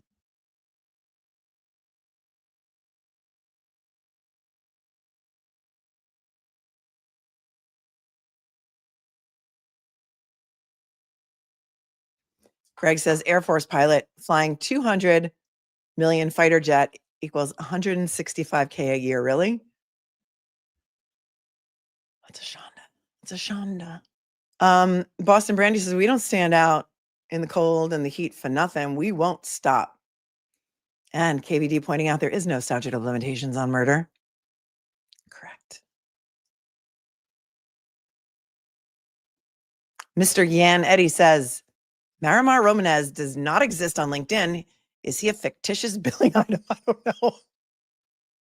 I don't know. I mean, not everyone is on LinkedIn, right? So I don't know. New Englanders are built so tough. This needs to stop. This needs to stop, Barb. This needs to stop. It does. It needs to stop. But is it going to? Why were they so afraid of ARCA? Why did they spend $600K to a whole hell of a lot of people from a friendlies company to basically use Trooper Paul's analysis and report and rubber stamp it and pay everything immediately? Dr. Hanu says, you guys living in Massachusetts should report this fraud to the Massachusetts Office of the Inspector General.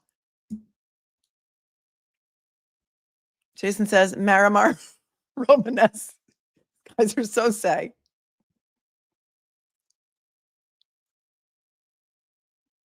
To making a count. And all of us are just trying to buy the groceries, pay the bills, and keep the lights on, right? And pay for gas. You're right. You're right. And Hank Brennan had a blank checkbook to do whatever he wanted because we're not done. Max Banks says, something funny, Marimar? Something funny? You guys are like armchair detectives. You're going to figure this shit out. Moving on to something disgusting. Asher Research, LLC. Here's a contract. They're in New York. Brian Asher is the contact.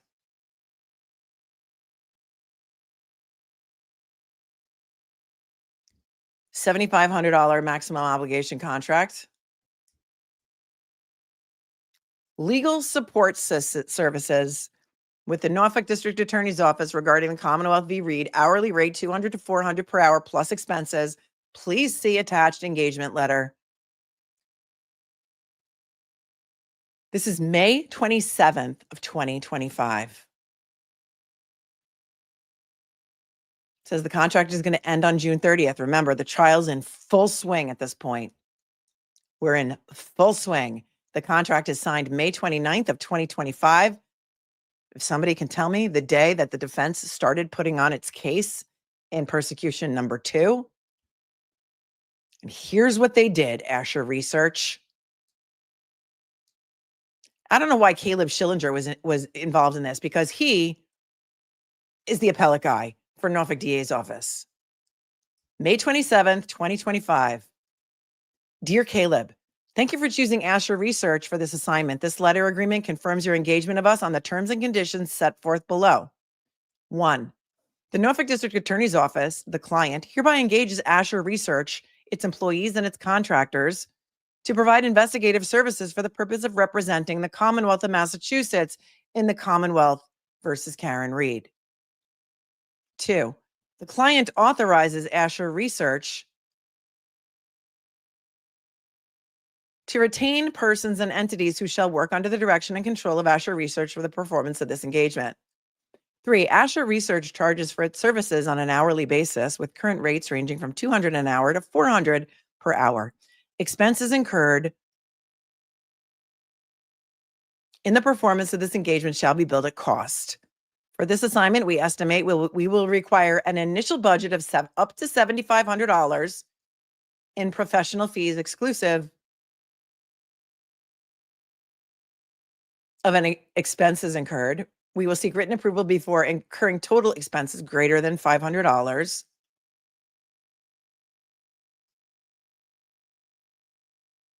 Yeah, I didn't see Alexa's charge on there. They said that they bought it and then they were going to resell it. I did not see it on there, Loudmouse. I didn't see it.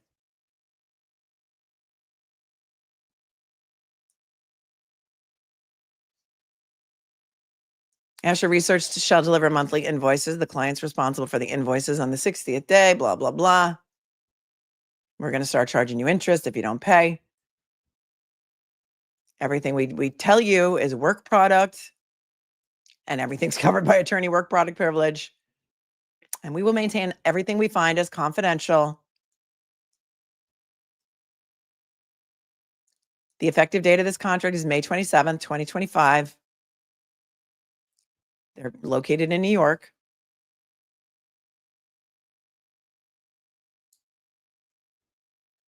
XOXO, Brian Asher, signed by Lisa Beatty of the Norfolk DA's office, May 28th of 2025. And here is what they did.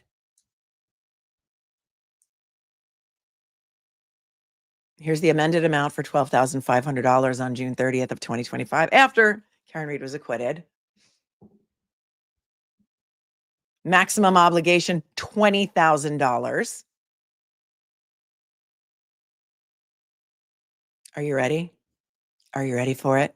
I know that 80% of my audience is not on Twitter, so you may not have seen this. I don't even know if anybody put this stuff up on Twitter because I haven't poked around over there. I don't engage there, but sometimes I'll look to see what people are posting about. Here's the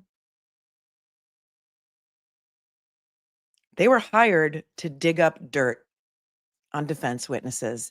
That's what they were hired to do. Here's where I need your help. On May 28th of 2025, this bill is dated June 12th. They spent 7.7 hours reviewing background information on RG and MD. Conducted research on both in open sources, including court indexes, proprietary databases, social media, professional licensing databases, and other records. Who's RG and who is MD?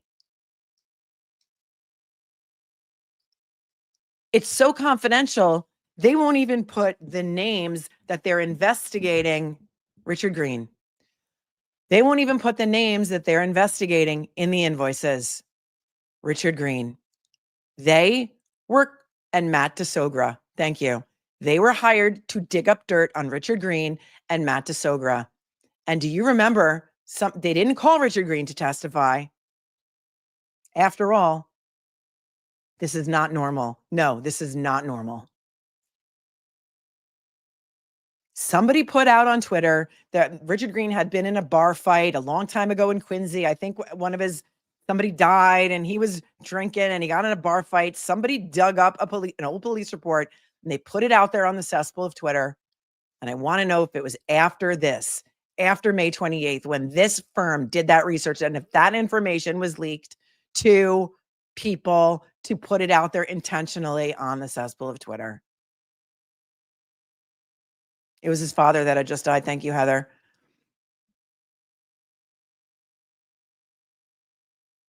They are paying this PI firm to dig up dirt on the witnesses for the defense, and I am getting physically ill. I'm disgusted. It is gross. It is gross. It is repulsive. It is not normal. And this is what happens when you play dirty.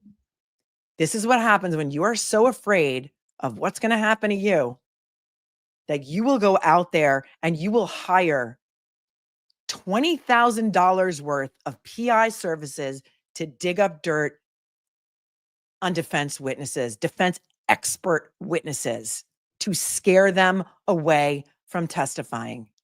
Michelle, thank you so much for your super generous super chat from South Africa. Says they testified to purchasing a Lexus and would sell it afterward to reimburse the state. However, their billing states renting a Lexus. No, they rented a different car to do, I think that was, Michelle, is I think they rented a car from Turo to do a crash reconstruction of when Karen backed into John's car, I think, in the driveway, I think.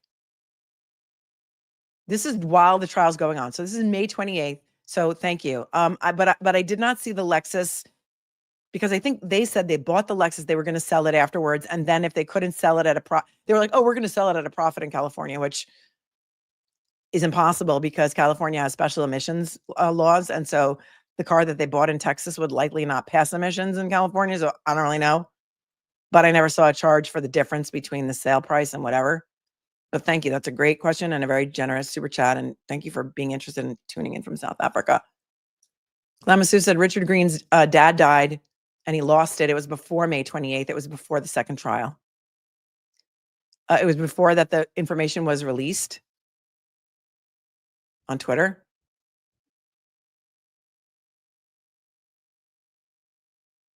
Angel Fire says that is what you call witness intimidation.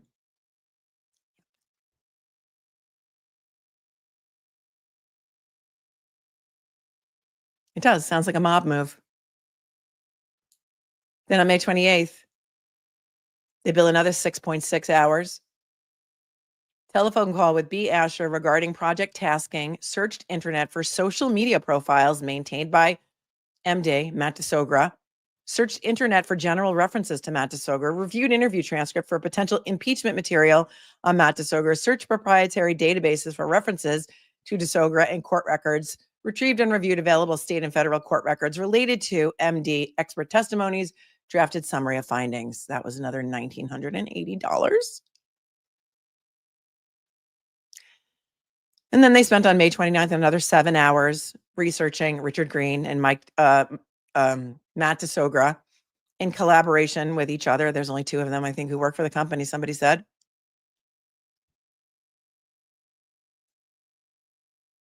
Reviewed CV of Richard Green and researched previous cases in which he served as an expert witness, reviewed findings on DeSogra, began to conduct research on MR and EL. Marie Russell, who's EL?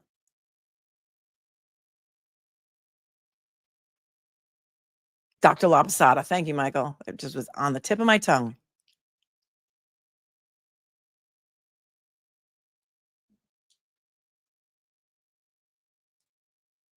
Searched then 8 hours on May 29th, searched Alabama statewide court records for cases naming DeSogra as a party. What? Anytime that he was sued, anytime that he was had a debt, if he was divorced. Why did they need to do that? Search court records in Coryell County, Texas for cases involving Matt DeSogra.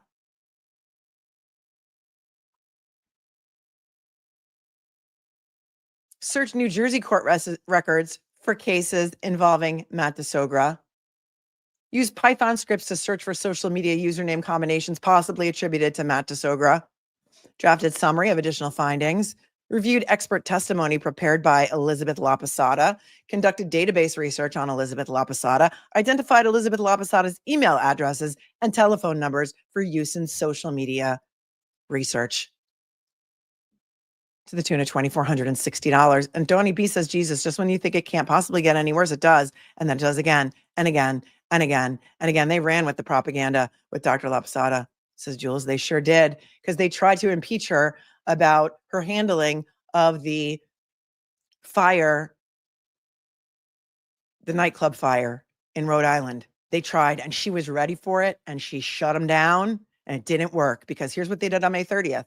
Searched internet for records naming Elizabeth Laposada, reviewed and analyzed allegations of alleged malfeasance during her time as chief medical examiner of Rhode Island, reviewed Providence Journal and archives for media reports concerning her professional history, identified and cataloged such reports, summarized findings to date. Scott McGinnis says, poor Dr. Russell, Meatball, Brennan, and Canoni put her through the ringer, but Dr. Russell was tough and an intellectual giant compared to those goons. Yep. And she did. Dr. Laposada shut Hank down real quick, Michelle said, and she won that. She won that battle. Don't you think?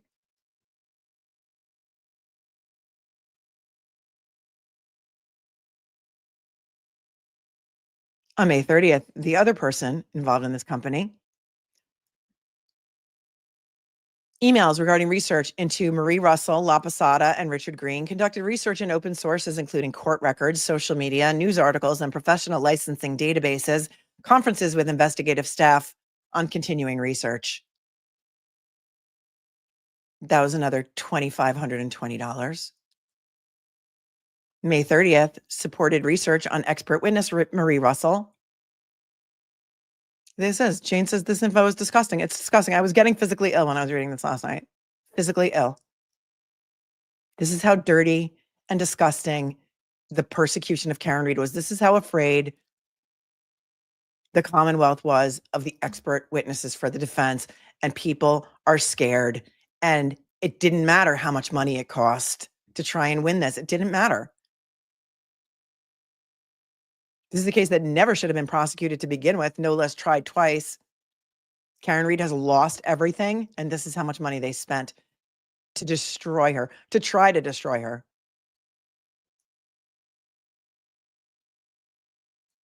June 1, conducted database research on La Posada, searched case law database for references to La Posada in connection with Daubert hearings, reviewed research results, and drafted summary of findings. June 3rd, telephone call with analyst on research priorities, reviewed and edited email update on research into DE and MG.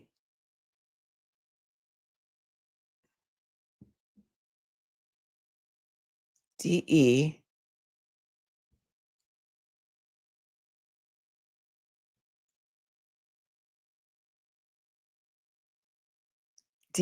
and MG. Who's DE and MG? Derek Ellington, thank you. Glamasseuse. Someone who also did not wind up testifying. Who's got MG? I've got the witness list up, but I'd have to search through it.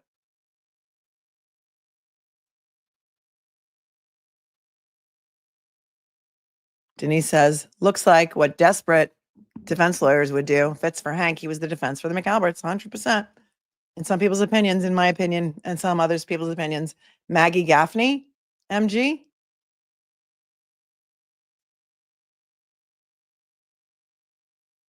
This is mind-blowing.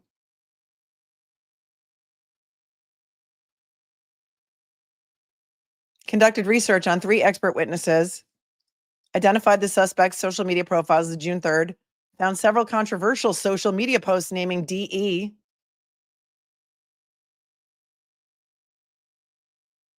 Controversial social media posts. Identified civil cases involving DE as a party, compiled evidence of DE's financial distress, including a foreclosure and tax liens. Really? Really?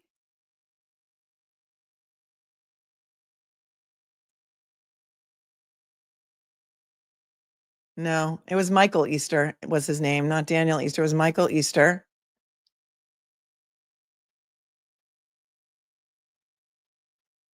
This was Ellington. There was a witness named Ellington who didn't wind up testifying. Derek Ellington. Thanks, Heather.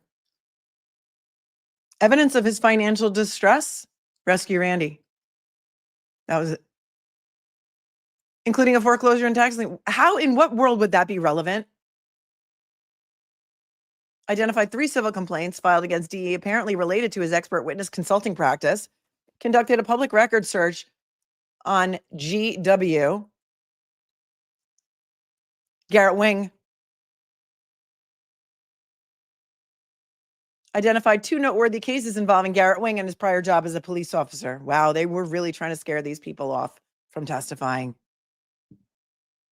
Garrett Wing didn't testify. Derek Ellington didn't testify in the end.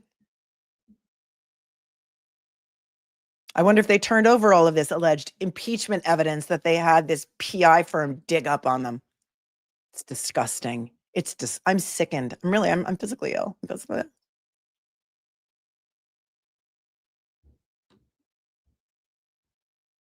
On June 4th, and they didn't get this great idea to do this until the middle of trial, like right before the defense is about to put their case on, right? Right, exactly. Claw 102. The troll accounts always had this type of information at the ready as well. How would a civilian get this information? Don't know. They can have their ways. Classic Clippy Says Ellington is a fraud investigator. He needs to investigate them. June 4th, researched expert witnesses DW and AR, Daniel Wolf and Andrew Rentschler. For 7.3 hours, conducted public records research on MW.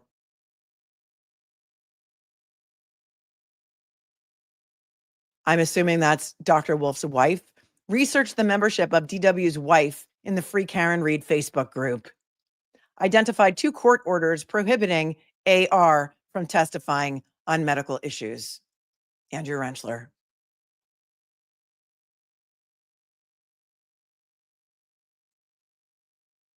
So dirty, says Patty. We're all going to need a shower after listening to this.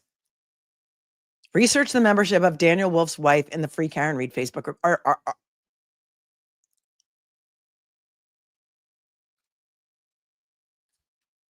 Reviewed and edited email updates on research into additional witnesses. Conducted limited additional research on same. What has his wife got to do with it? They blasted his wife out on the cesspool of Twitter. They harassed her. He talked about it on the stand.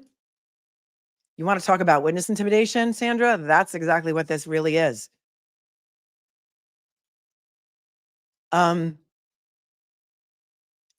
And they trolled her on, I don't know if it was just Twitter or other places too. It was revolting what they did to her. And here's their bill for $20,000. It's so interesting how every bill is the exact amount of the contract. And they paid somebody, 2 people, this firm, 20 grand.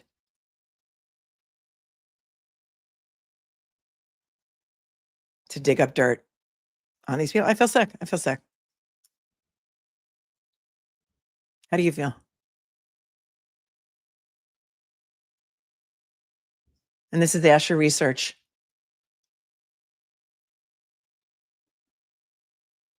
And I just need a latte said, look at the Asher Group dates. They're in New York City. Well, the dates, they didn't start doing any of their work until June of 2025. We said maybe that the person that Buchanan went to interview in New York City, that had to do with this case, but no, this is different. This is during the trial. Lola the good dog says, this is what it costs to pay an expert to lie. Yeah, I bet AJ has a thing or two to say about this crap. Lola, delivering untrue expert testimony equals $600K. Destroying your own personal and company's reputation, priceless. Thank you. Charles said they should have researched Burgess. Crazy Cat Lady says, so happy for 1 month with Mel. Thank you. Mama Sue says, prosecution rested on May 29th. Defense case started May 30th. This is true witness intimidation.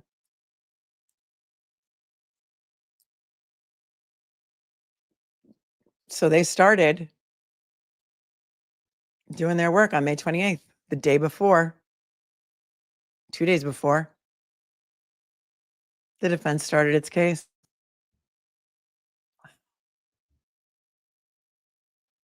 Norman, thanks for your 20. Just too bad they didn't research Man Shannon. Thanks, Melanie, for your hard work. Well, this is the hard work of Mass Dad, who sent for these public records and then sent them to me and said, I would love it if you went live to discuss these. And it was last night and it was kind of late and there was 500 pages. And I was like, okay, I'm going to try. I'm going to try and read all this stuff before I can get to it tomorrow. And here we are. So thank you for caring enough to listen and to be outraged with me. Charles says this is more like political research. Yep.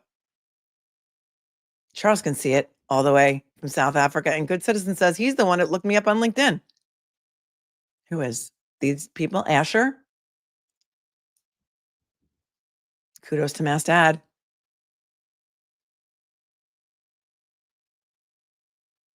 KT says free Turtle Boy. Arrest Hank and Meatball. Welch's emotional support laptop says, and Meatball will announce his retirement, not running again in 3, 2, 1.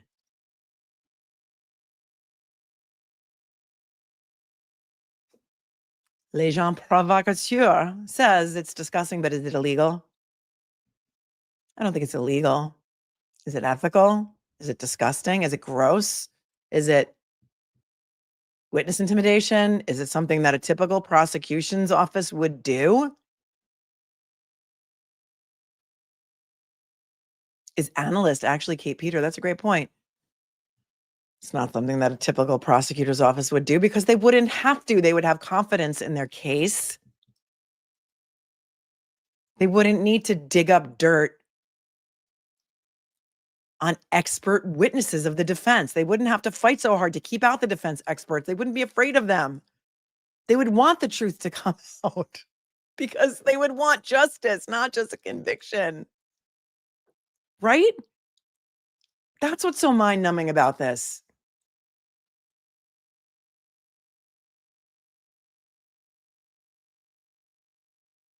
And then, because, of course, Caleb Schillinger, in sending this $20,000 invoice to get paid, says, Lisa and Deb, on June 16th, 2025, same day as the acquittal.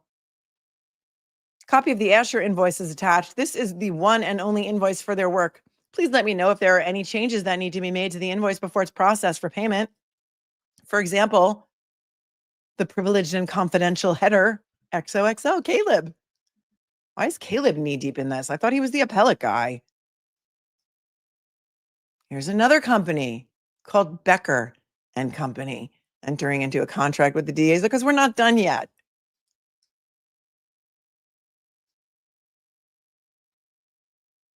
This is another expert witness company that they hired to do jury selection.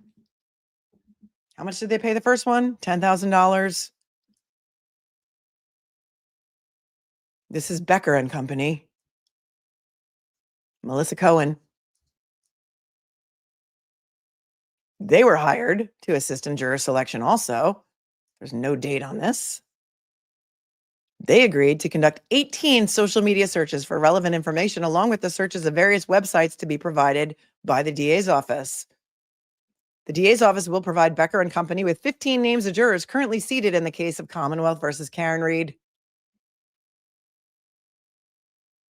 And we agree to provide you the information on those 15 jurors before Monday, April 14th at 7 a.m.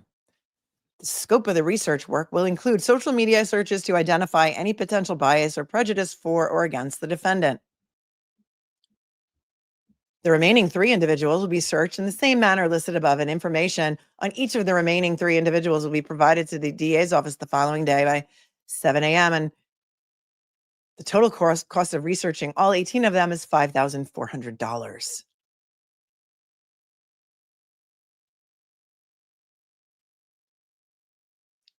But you know what? We'll execute a non-disclosure agreement.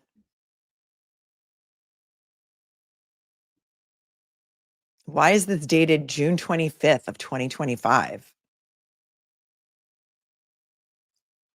Oh, wait a second. June 25th, 2025 is after the mistrial. Were they looking for ways to get certain jurors kicked off the jury? Because this does not have a date on it, this scope of representation. They said that they were going to give them all of the results before April 14th, which would have been like around the time the trial started. No. Because remember what happened during the first trial when there was that information about one of the jurors who was allegedly at the VFW hall or the Knights of Columbus or wherever, drinking and talking about being a juror on the case. And then she all of a sudden got kicked off, and it was something that Tully brought to someone's attention. Maybe Fanning was in charge of the jury of trial number 1, maybe not. Yeah, so this wasn't signed until after. But again, it says that it's going to be executed by April 14th. Maybe their bill didn't come in until after. I don't know, but the date of the contract is April 15th, 2025.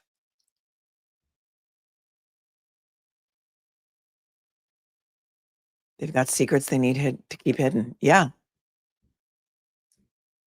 Just a few. And then they entered into a confidentiality agreement, but this came out as a public records search disclosure dump.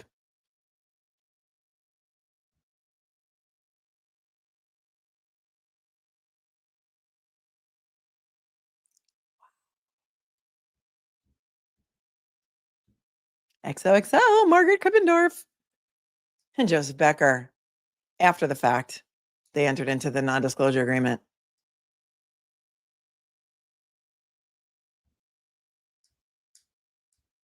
We're only at page 176 of 329, and here's their bill. $5,400 for social media searches. They spent 50 hours doing it. And they rendered a report.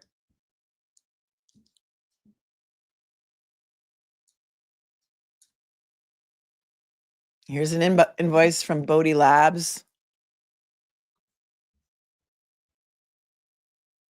And this involves testimony, travel, and meals. Bodie Labs, as far as everyone who has billed the prosecution, the Commonwealth for this case, are the most honest of all. They win the award for most honest billing. Anybody ever play in a golf outing? Like a golf outing that's like a scramble? And everybody cheats. Everybody writes down a 3 for every hole, or a 2, or a 1. And they should always have an award for the most honest golfers with the highest score, because they're the most honest billers. 2,700 for testimony. I don't have a problem with that at all. They get a pass. Although, I don't know, turkey jerky and Coca-Cola Zero, not the greatest meal, but go on with your bad self. If that's the worst thing we can say about you. That was Nick Bradford. And somebody said the social media search is really Kate Peters. I don't know. And Nunya says our state flag can just be Chaka. Yeah, Land of the Lost. Chaka got lost, but Chaka can come back just for a moment. Or should we have Guzma, the Guzma coma score? That is Guzma. Guzma is a Pokemon. And during the trial, when Hank Brennan asked Dr. Labasada about the Guzma coma score, I know it's the Glasgow coma score. Many of you who work in healthcare or the law or insurance or may also know about the Glasgow coma score. He said, no, but do you know about the Guzma coma score? And somebody told me Guzma is a Pokemon. And there he is in the corner. And that is something that Hank Brennan outed himself as being a fan of Pokemon.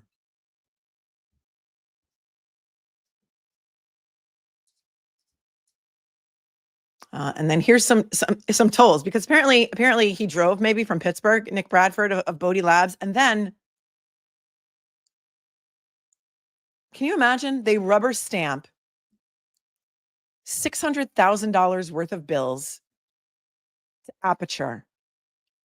And here she starts nitpicking about his tolls. Are you kidding me?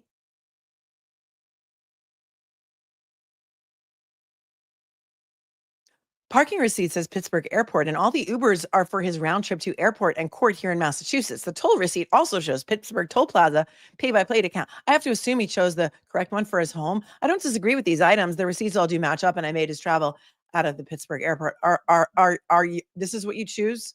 This is the battle you choose to pick? Deborah Leahy, and you rubber stamped all of those bills from Aperture to the tune of $72,000 a month, $55,000 for November, $138,000 for the month of May. But we're gonna have a problem with this $3.50 toll. Okay.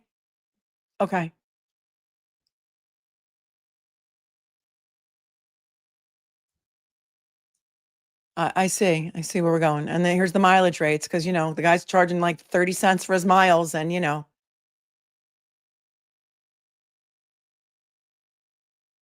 they paid for his plane ticket, $488 from Pittsburgh.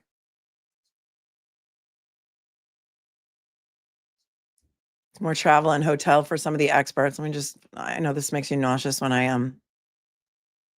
no Adelson closing commentary. Well, since I've been here for 3.5 hours, buddy, doing the expenses on the Karen Reed case, I can't really do commentary on Adelson's closing because I've been traveling for 2 weeks and I haven't really watched the trial. So that'll be kind of lame of me to comment on the closings that I didn't watch. But if you'd like to watch it, I'm sure there's plenty of other people who were doing it. But we've been here for 3.5 hours looking at the Michigan Shonda of $900 an hour charged by Welcher, and the disgusting people who are I'm not discussing people, the dirt that they were hired to dig up on all of the experts of the defense. And some people would rather be here doing that, and we're not here for Adelson. I'm sorry, I'm not really.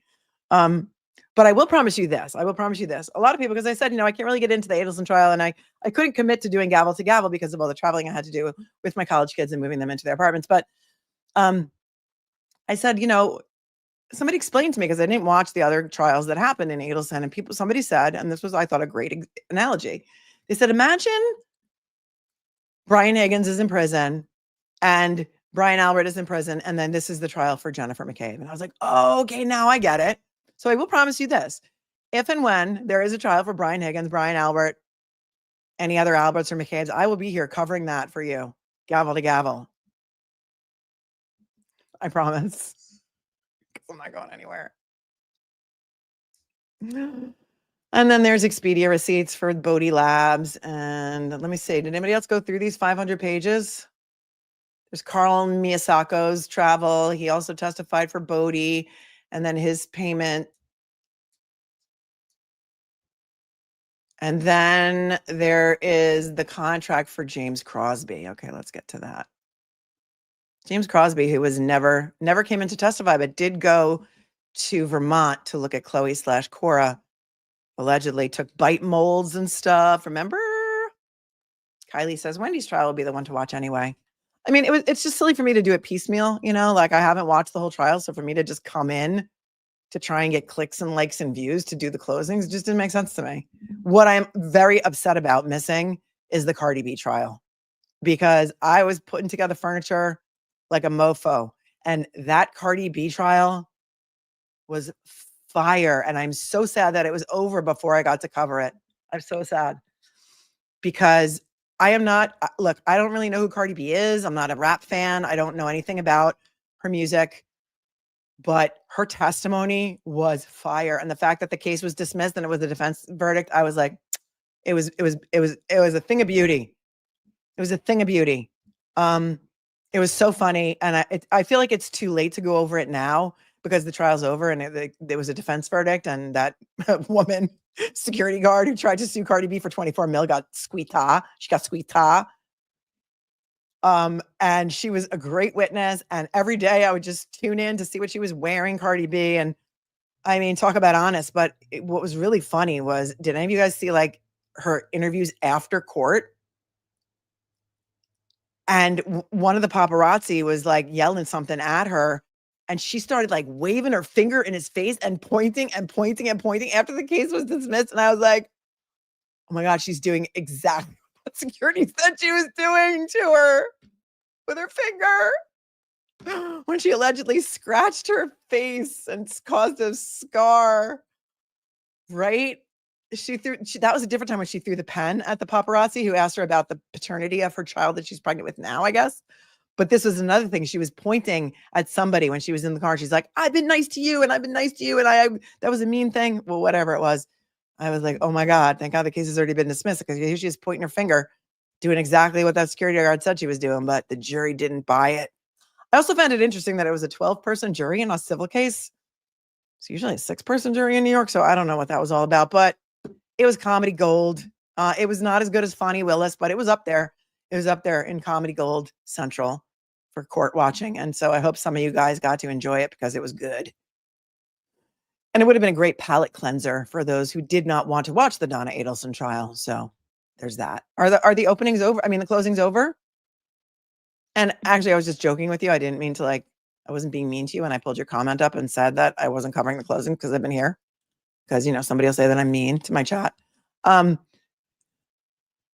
was just telling you that we've been here. Are the closings over? Did the jury get the case? What's happening now? They're on lunch. The defense is up. Oh, so the defense did not do their closing yet? So it's lunch. Oh, good. So welcome to everyone who's coming for the lunch break. Welcome. Welcome to the lunchtime stream. All right. Her wigs were on trial every day too, right? The plaintiff's attorney was like, listen, your hair was black yesterday. Today it's blonde. What's your real hair? And she goes, sir, it's a wig. She was like, you can't tell this is a wig? Oh my God, it was fantastic. It was fantastic. All right, so it's only the prosecution. Was it a full 2 hours?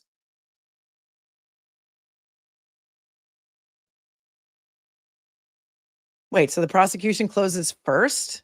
So are they doing a rebuttal? I don't know. Every state is different. This is Florida. So the prosecution went, and then the defense goes, and the prosecution is going to do a rebuttal.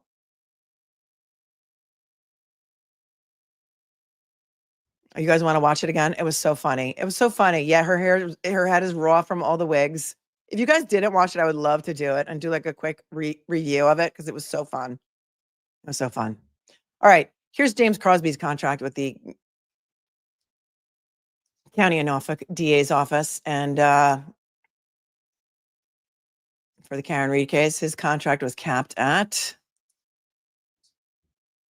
is there a cap? $12,000. Here it is right here. November 7th of 2024. And remember, for trial number 1, we saw invoices from Crosby. So here he did some work. And they never exchanged him or called him for trial number 1, but here's a new contract for a new trial.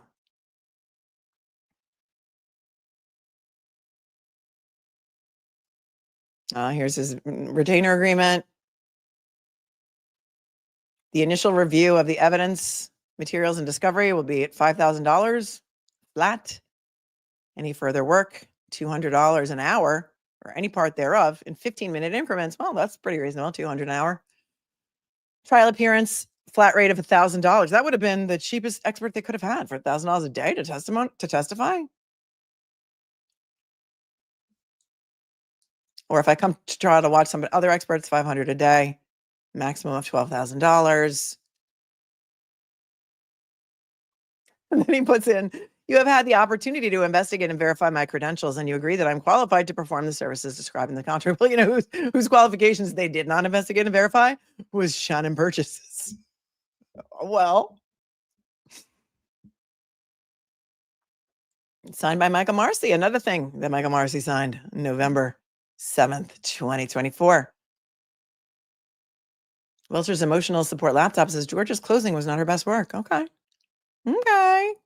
Oh, yeah, the Timu Aqua E says you're forgetting about the Timu lawyer for the plaintiff in Cardi B case. He's comedy gold. Yeah, that tie.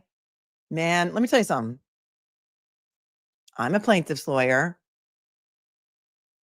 Peter Tragos is a plaintiff's lawyer. He also does some criminal work, I believe.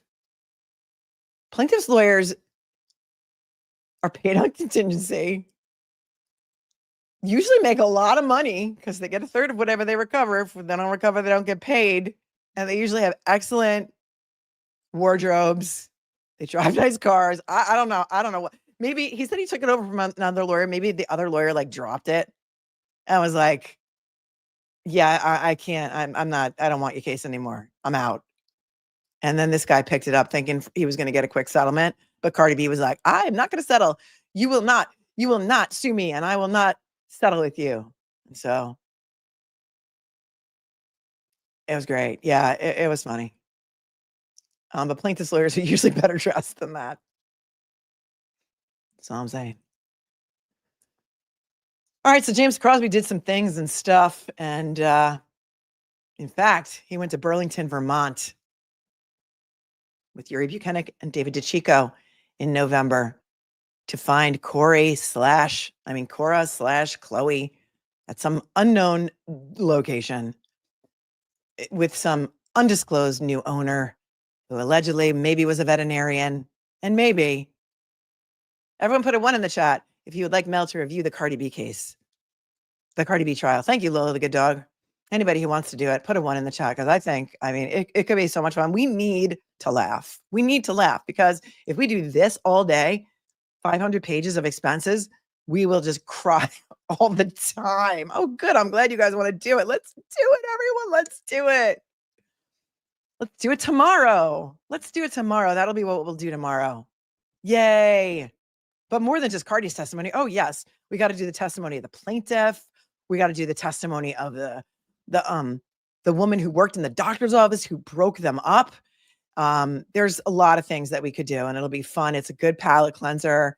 It is, I think we need it. We need it. We need some comedy in our lives, you guys. Let's do it. And don't watch it without me. If you have already watched it, Okay, but if you haven't watched it yet, please save it. Save it because it's so fun.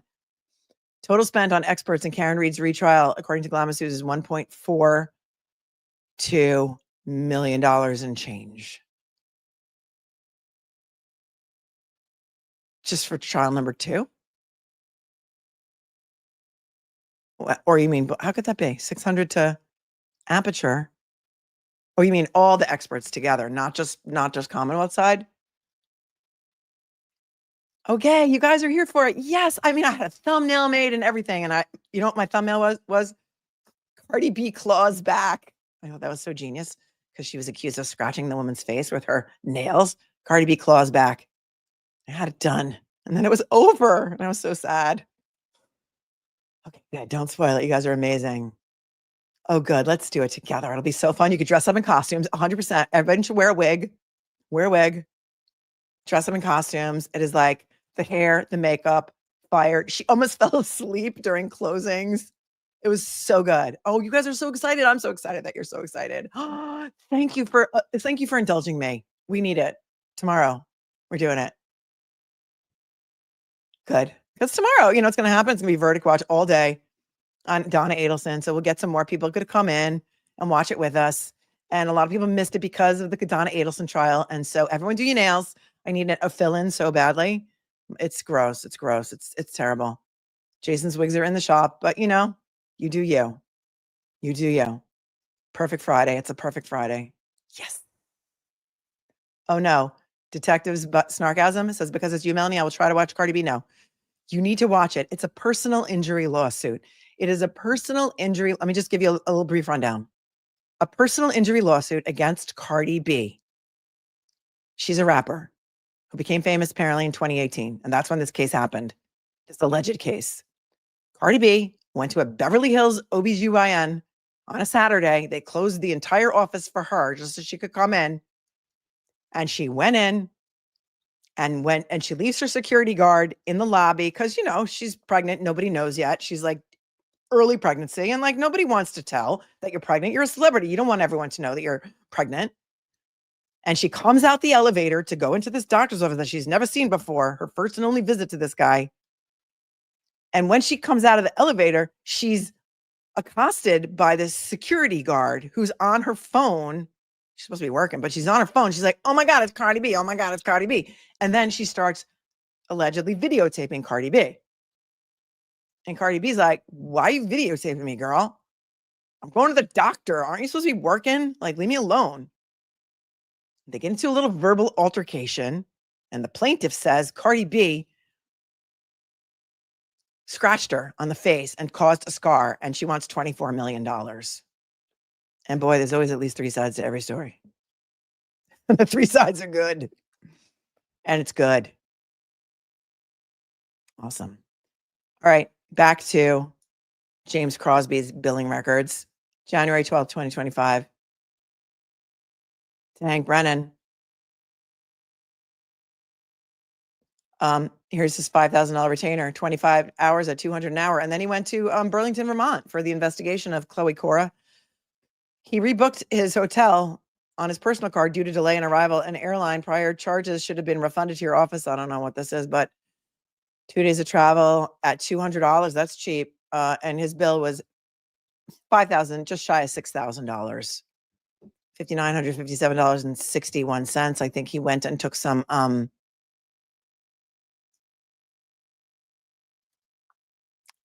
bite molds, maybe some bite molds, because there was a lot of argument about whether the bite molds would be allowed in. Stephanie Sweedler says we need Cardi B, but I gotta say, I'm on a serious note. If somebody filmed me going into my doctor's office, there would be words. Oh yeah, there would be words.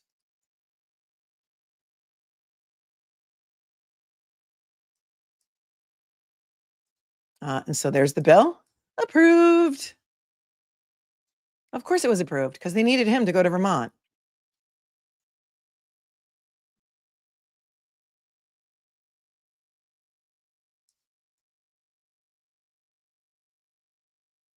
Oh, and here's an email. It seems that Dr. Crosby or Mr. Crosby or whatever, and Jim Crosby, Canine Aggression, on March 13th, sent his bill again to Mary Ellen and said, I attached the I sent the attached invoice to Mr. Marcy back in January as he instructed to get me paid for time to date. I spoke to Hank yesterday and he suggested I send it directly to you for handling since I've not heard anything back. Can we try this, please?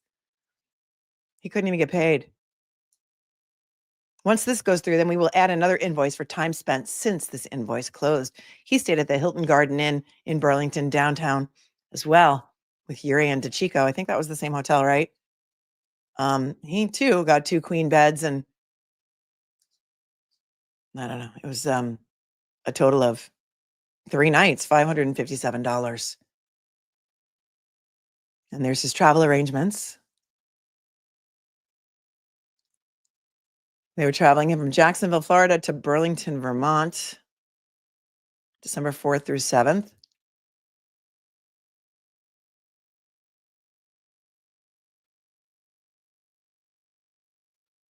Wanted approval for the Hilton Garden Inn, and Michael Marcy signed off on that in November 2024. Oh, maybe Jimmy could come in.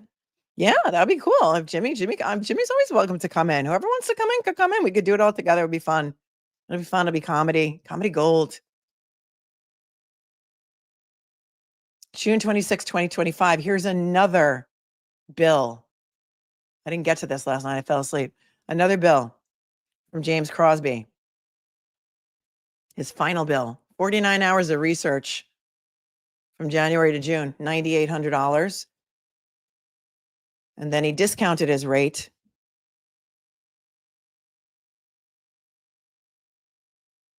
to remain within purchase order requirements, 49 hours, discounted to $100 an hour. Total due at this time, another $4,900.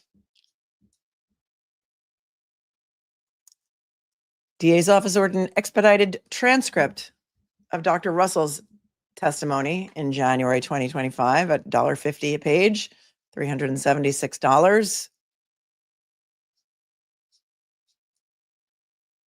for her voir dire testimony. Another court reporter in Foxborough, Christine Blankenship, $3 a page. More transcripts for Hyde, Lucky Loughran, Marie Russell, and Richard Green from trial number 1. $738. $3,000 in more transcripts that the DA's office wanted with sidebars. Well, we know the transcripts exist because they had an outside court reporter. Wait a minute. How would the outside court reporter get a hold of the sidebars? Because they couldn't transcribe them from like YouTube videos or what was public.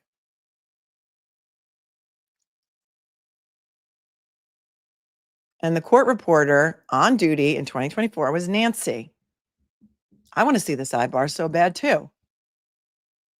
So did she just take, because Nancy was talking into, remember the athletic supporter, it's the FTR system that they use there. She speaks into it. Did she take the recordings and transcribe them at $3 a page? Maybe that's what happened. And so the sidebars were then spoken. So there's another 1,051 pages, $3,000. Proctor's testimony, including sidebars. $1,293 to transcribe Proctor's testimony. All of these transcripts also have sidebars. Can we make a public records request for those? They exist. The transcripts exist. Who's on it? Who's going to do it? They exist and they've already been paid for. Somebody get out there. Corey Hopkins, are you there? Make your public records request for the transcripts with the sidebars of Matthew McCabe, Jennifer McCabe, Carrie Roberts, Laura Sullivan, Marietta Sullivan, Michael Proctor. $1,459.50. Look, you guys are the taxpayers. You paid for these transcripts. You paid for them already. I'll pay the copying charges. How much could they copy? 5 cents a page? How much do they charge? 5 cents a page? 10 cents a page? More expedited transcripts of ARCA and Hyde.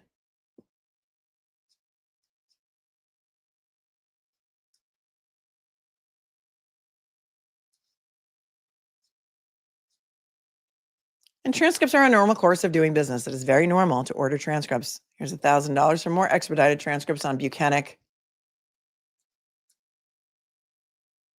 These are all in June 2025. Expedited transcripts on Buchanan.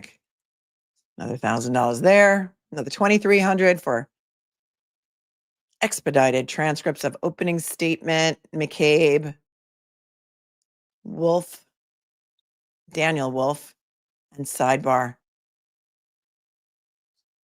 That's a long sidebar, $1.50, $25.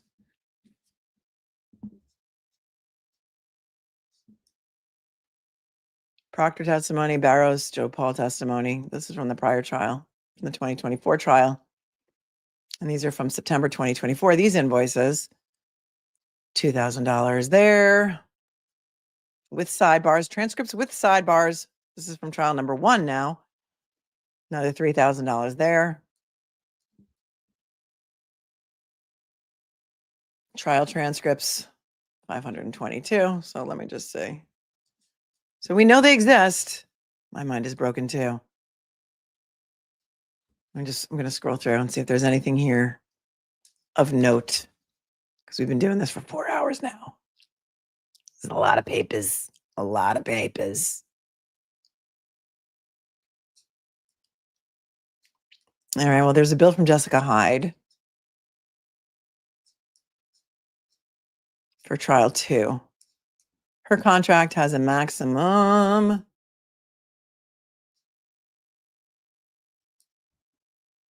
Jessica Hyde's contract was signed April 14th, 2025. This is for trial 2.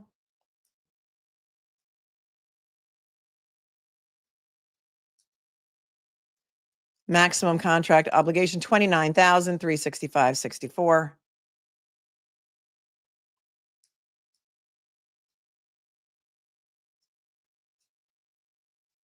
Let's see where Jessica Hyde's final bill is. I'm sure it's probably right around 29,000.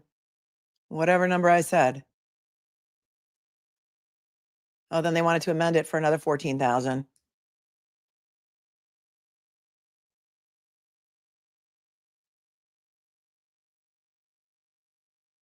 And here, Jessica Hyde's bill from February 2025, this is before her testimony, is $13,622.81 for whoever's keeping track.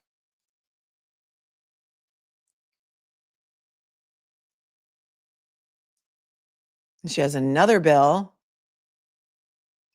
March 1st, 2025, $4,428.19 for all of her analysis. And she's got a squawk to get paid too, it seems. April 1st, she's got a lot more. She's got another $3,898.12, I think. That was for March.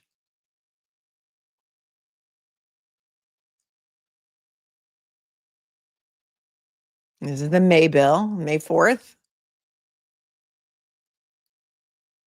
More analysis, more things and stuff.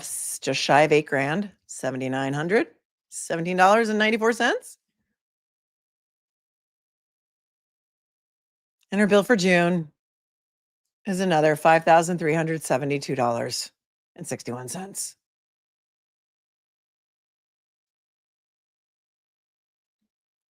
Approved. May the 4th be with you.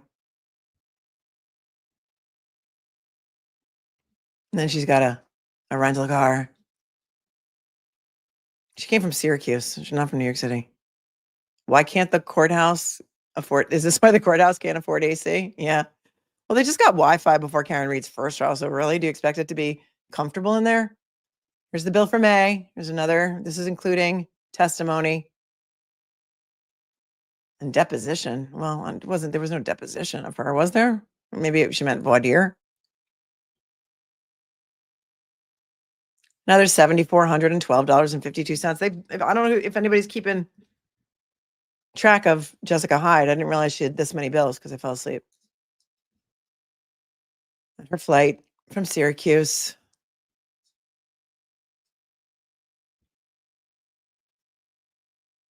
And we're getting towards the end, I think. Why is there anything for Whiffen in here? Because I did not see Whiffen's bills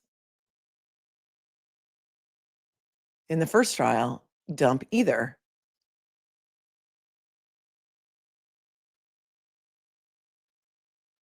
All right, so here's the final Hexordia invoice. That's Jessica Hyde's company. It says this invoice did push us over the contract amount of $26,000. I would also like approval to amend the final contract to her total billings, which is $29,109.64. That's what they did.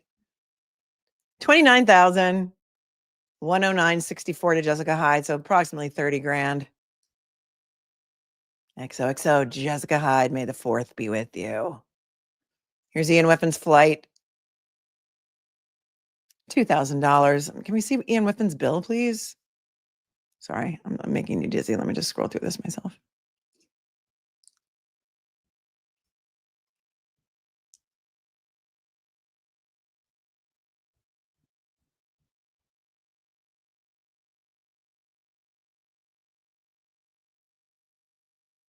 Well, I don't know why this is in the Karen Reed trial public records dump, but John Fanning on May 6th of 2025 asked for $1,400 to law enforcement dimensions for training that they conducted on April 3rd in the town of Dedham. Was that training for crowd control and buffer zone enforcement? Yeah, we could have bought a Birkin, says Tracy. We totally could have bought a Birkin. If you can find one. $30,000 for Jessica Hyde. May the 4th be with you. Whiffen was paid in syrup and Molson, says Detective Snarkasm. Yeah, I guess they had to have training from law enforcement dimensions to control the crowd, right? Thank you, Tina F. Karen Reed Freed. This is great coverage and show. Thank you. Jury security. No, it was training. This training was informative and useful for all participants. This is for trial number 2. I'm going to say maybe they were training them how to do the crowd control outside the court. I don't know. I really don't know. They should have training on something, says Lexi 2-time. You know it. Oh, and here it is. Okay, well, all I need to do is go one more page. Law enforcement dimensions. Training. Trial public safety for the second Karen Reed case. Consulting fee includes tour of the Norfolk Superior Courthouse and surrounding areas with police commanders. Oh my God, that's so Handmaid's Tale-esque. Commanders. Review of court buffer zone orders and related Commonwealth filings and SJC decisions. Legal research on applicable criminal offenses for various types of citizen misbehavior. They were training them how to arrest people and what they could arrest them for. Normal Mom in Shakahara says, so Fanning was in charge for trial 2 as well. Well, that's interesting, isn't it?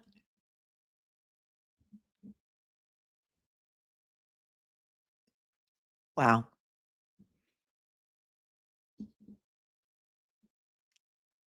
Law Enforcement Dimensions is the name of the company. They're in Arlington, Mass. And John Fanning hired him because he's the contact. Remember how they swore up and down Fanning was not in charge of the first jury, had nothing to do with it. He wasn't even anywhere near the courthouse. Anna said, I thought Fanning was not in charge of security. Well, he's the commander. It's like The Handmaid's Tale. We are in Gilead. He's not getting the consulting fee. He's hiring the consultant.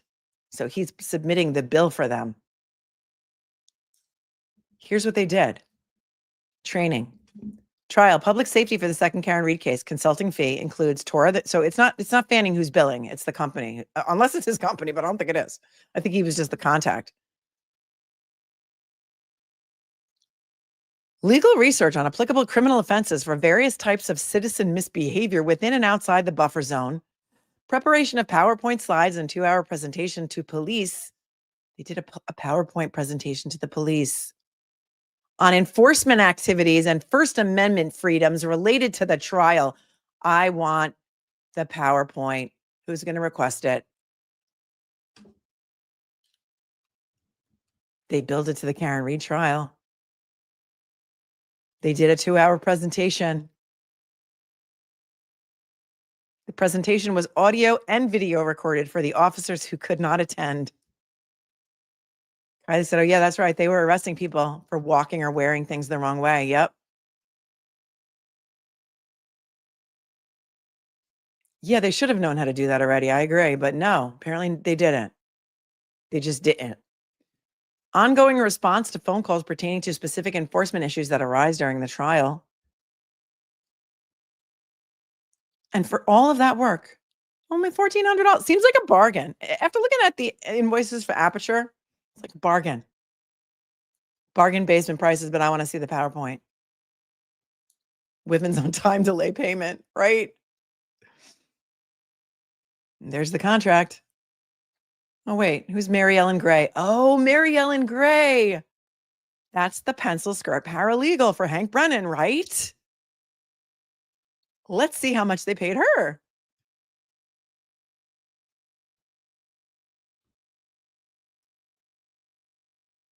$50 an hour. Because, of course, Hank Brennan couldn't use one of the on-staff paralegals.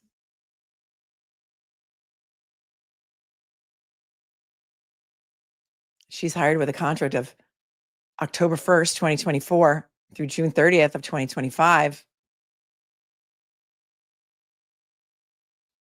at a maximum total of $25,000. I'm pretty sure they paid her more than that. Let's see.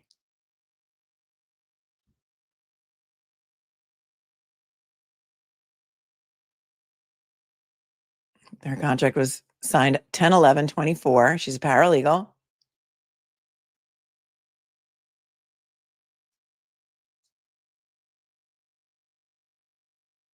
Amendment amount, they want to amend another $25,000. Another $25,000 they wanted for her. $50 an hour. She was in court all the time. Every time there was a court hearing, she was right there next to Hank, sitting to the right of the podium as we looked at it.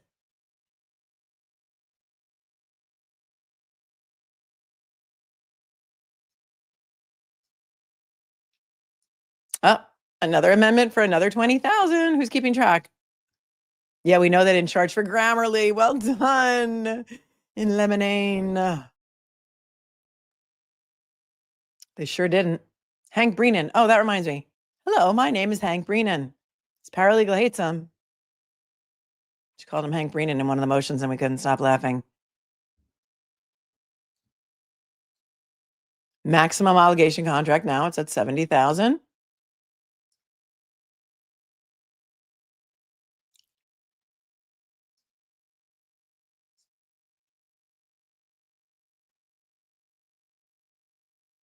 Oh, here's her monthly bills. She had to submit invoices.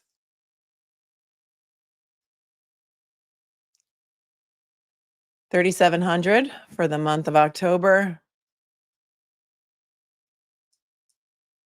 No, that's for just 2 weeks. Another $1,975 for the rest of October. Oh, and Hank Brennan signed off on it too. I guess she submitted her invoices every 2 weeks. $2,900 for the first 2 weeks in November. $2,135 second 2 weeks of November.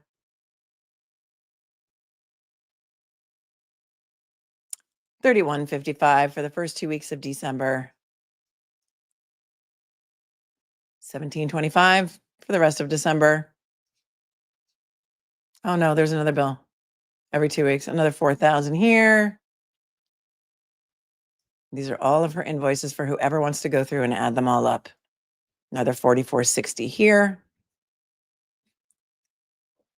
$50 an hour. Another $45.10 here.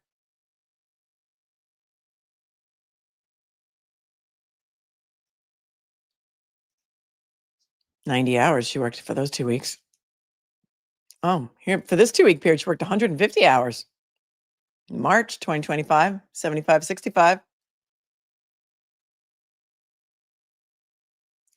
Somebody said 1,000 a week isn't excessive at all, in my opinion, right? But they have paralegals on staff at the Norfolk DA's office, but he insisted on bringing his own. So the question is, I guess, is it another expense that the county should have had to incur. Unbelievable, but believable, says KBD. Next invoice is 155 hours, $77.50.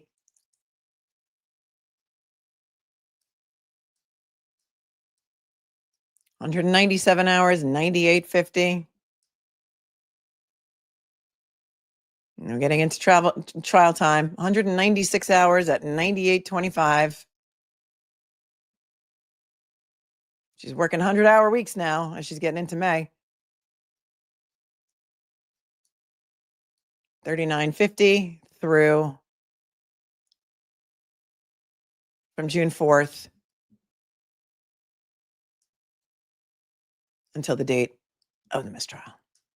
Any more bills after that, or was she done?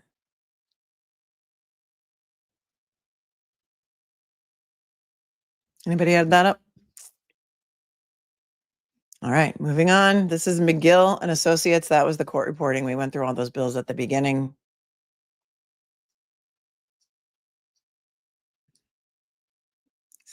Why is there no Ian Whiffen? Where's the Ian Whiffen bills? McGill and Associates, stenographer, did those. That's it. I got nothing for Whiffen on either trial, so it's missing. Whiffen is missing, just like time slips and drifts. How can this not be fraudulent? Iceman's here. Says, sounds like the paralegal made a cool 100K in this Mr. Gossova case. Eileen Brophy Dodd says, Hank's paralegal is repeating dates. Notice 325 was billed twice on the same invoice. Is there no oversight? No, of course. Why would there be oversight? Aperture billed 600 grand. They were billing 24 hours a day. Whiffen is a ghost. And Lemonade says, thanks, Scott McGinnis. And Lemonade says, I think we found some real criminals here. You can't make it up. I didn't scroll past it. I would have seen it. I couldn't have scrolled past it twice in both. Maybe he hasn't billed. Maybe he's free. Maybe you get what you pay for. I don't know. Jody Mitchell, thanks for your 10, says, to quote the great David Yannetti, this is outrageous. We are outraged. Shelley, NCDI, says, Commonwealth had no case. Oh. Thanks for hanging out with me for 7 months. Isn't it fun? Aren't we having a good time? Justice is Not Free became a YouTube member. Welcome. I think you're going to like it here. Donnie says, and they say real life is never like the movies. Lola the Good Dog says, everyone put a 1 in the chat if you want us to review Cardi B. That was earlier. Thank you for your 5. The desire for civil discourse. Thank you for your 10. Says, someone should put the summary on a billboard with the total cost they sunk into persecuting Karen Reed. Keep it there until the next DA election. That's a great idea. You should do that. One of the opponents. I know. Pro Hoc PJ was making me ill too. I had to stop. I was getting very nauseous last night. I had to go to sleep. I couldn't do anymore. We haven't seen none of the bills from Whiffen are in here. That's a great idea. Somebody should tell one of the people who are running against Marcy to itemize that. Proctor got waffled. Thanks for gifting a membership. Awesome username. M169 down for Cardi B. But the funniest was a woman sued Rick Springfield for a brain injury due to being knocked down by his butt. What is that, a recent trial or is that an old one? Jesse's girl. Remember Jesse's girl? Lola said, Jimmy and Nurse Kim are going to be so jealous of Cardi B. Well, they can come with me. They can come in. But they've been covering Donna Adelson, right? They got very invested. Jimmy got very invested in Donna Adelson. And he went to the court. He went to court one day. And then we thought he was in court another day, and we thought he was misdemeanor, but he wasn't misdemeanor. But she was, luckily she was flattered by me thinking that she was Jimmy. But I thought it would be totally on brand for Jimmy to go to the Donna Adelson trial in a wig and ladies' clothing, including like a bedazzled top, and like everything was so on point with misdemeanor. The hair was perfect, the makeup was the lipstick was on point, everything was on point. And they're involved in Adelson, so I don't know if they want to do Cardi B. Shannon Not Burgess says, please look up Ursuline High School football scandal in Youngstown, Ohio, if you have a moment. Catholic Church is at it again. Well, I don't know that they ever stopped being at it. You will find my email in the show notes below. I do read all emails. I cannot respond to all emails. And if you want to email me some information about it with a link to like an article or something, but I don't really click on links, but I'll trust you. I don't have time to research things on my own, but when people send me things to look at, I look at them. Or you can screenshot it and just attach the screenshots to your email, and then it will give me an idea of whether it is something that I would be interested in covering. And thank you very much for your super chat. TT from Canada says, funny, I don't see a Marimar or Michael Dunlap on Aperture's website. Well, it could be a support person. I think it was like a clerk. I mean, it's not an expert for hire. Those could just be clerks who are doing clerical duties and research assistants, and they wouldn't necessarily be listed on the website. And so I don't find that to be unusual. Support staff typically would not be on the website because they're not hired out as experts. Lisa Newman confirmed on Armani's website, Armani has passed away at age 91. Oh, a lot of celebrities are going to be very sad. Thank you, Lisa Newman, for your 5. And Greg said, a $2 million DUI. Yeah. Mm-hmm. Yes. Oh, yeah. Oh,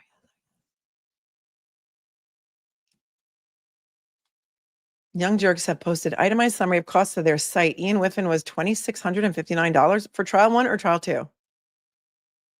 It's interesting, though, that it wasn't in the public request dump. Thank you, Dozing Bev, for pointing that out for me.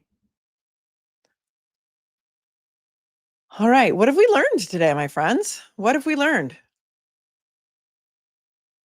Tell me what you've learned today by going through this, if anything. Expert witnesses are paid very handsomely.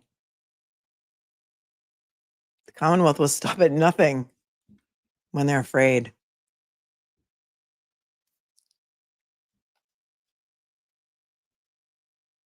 Nunya has learned that his or her math is sketchy.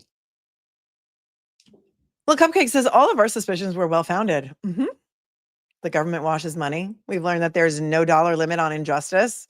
Government wastes money. I got into the wrong line of work, says Mom and me unfiltered. KBD says my head is still spinning. I'll be thinking about this all night. That's the way I was. Like, I can't even digest this fully yet. Jason Smith says I learned why I had a $28 tax return. What, you mean you got a $28 refund? Is that what you're saying? Zambi Mam says they're making me feel math gaslighting. None of this is normal. Some of it's normal, like the Bodie Labs and stuff. That's normal. The Aperture finding their golden goose. That's not normal. That's insane. Insane. Cat Manny wants to do the Cardi B trial. That's awesome. Michael says budget. We don't need no stinking budget. Patty says tax dollars wasted. Yep. And apparently there is no budget for DUI charge, says Jessica. You guys are funny. And thank you to Mass Dad for doing the FOIA request work. We appreciate it oh so much. I hope this met all of your expectations in 4.5 hours that it took to go through 500 pages of invoices. And there's things missing. There's things missing. This is insane. Thank you all for being here. I don't know what's happening with the Donna Adelson trial, but maybe they're back from lunch. What time is it? 1:54. Is there anything that can be done? No, it's too late. Marcy has gravy concerns.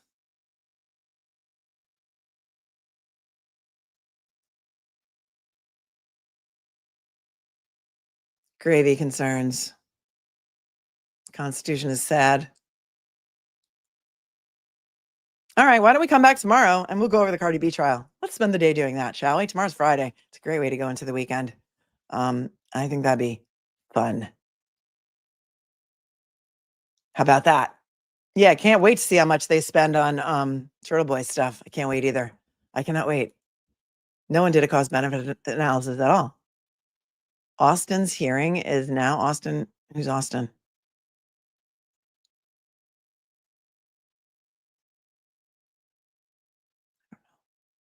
I don't know whose hearing is on right now, but I got to take a break. So I've been doing this for 4.5 hours. This is exhausting. Have a great day, everyone. Everyone smash the like button. If you're on the replay, also please smash the like button. I probably should have said that at the beginning. Share the stream out. Go and do your digging. Go and do your digging, people, because no one's better at it than you guys are. Come back tomorrow. Make sure you're set. Make sure you have your notifications set. I'll see what time we're going to come back tomorrow. Probably 9:30. Let's say 9:30, 10. So plan to come back with me tomorrow, and we'll watch the Cardi B stuff because it's really fun. And we can do that together. All right. Stay cool, stay kind, stay classy. Thanks, moderators, for keeping it classy today. It was a long one. You are all set. I love you with all of my heart. If I don't see you soon, I'm going to die, but I'm going to see you tomorrow. But you're going to want to set your notifications so that you know exactly when that is going to be. Stay cool, stay kind, stay classy. You can do it. I know that you can do it. M169 says the Rick Springfield case happened in 2014. The incident happened in 2004 at the New York State Fair. He refused to settle and he won. Good. You're the best. No, you are. I'll see you guys tomorrow. Peace out.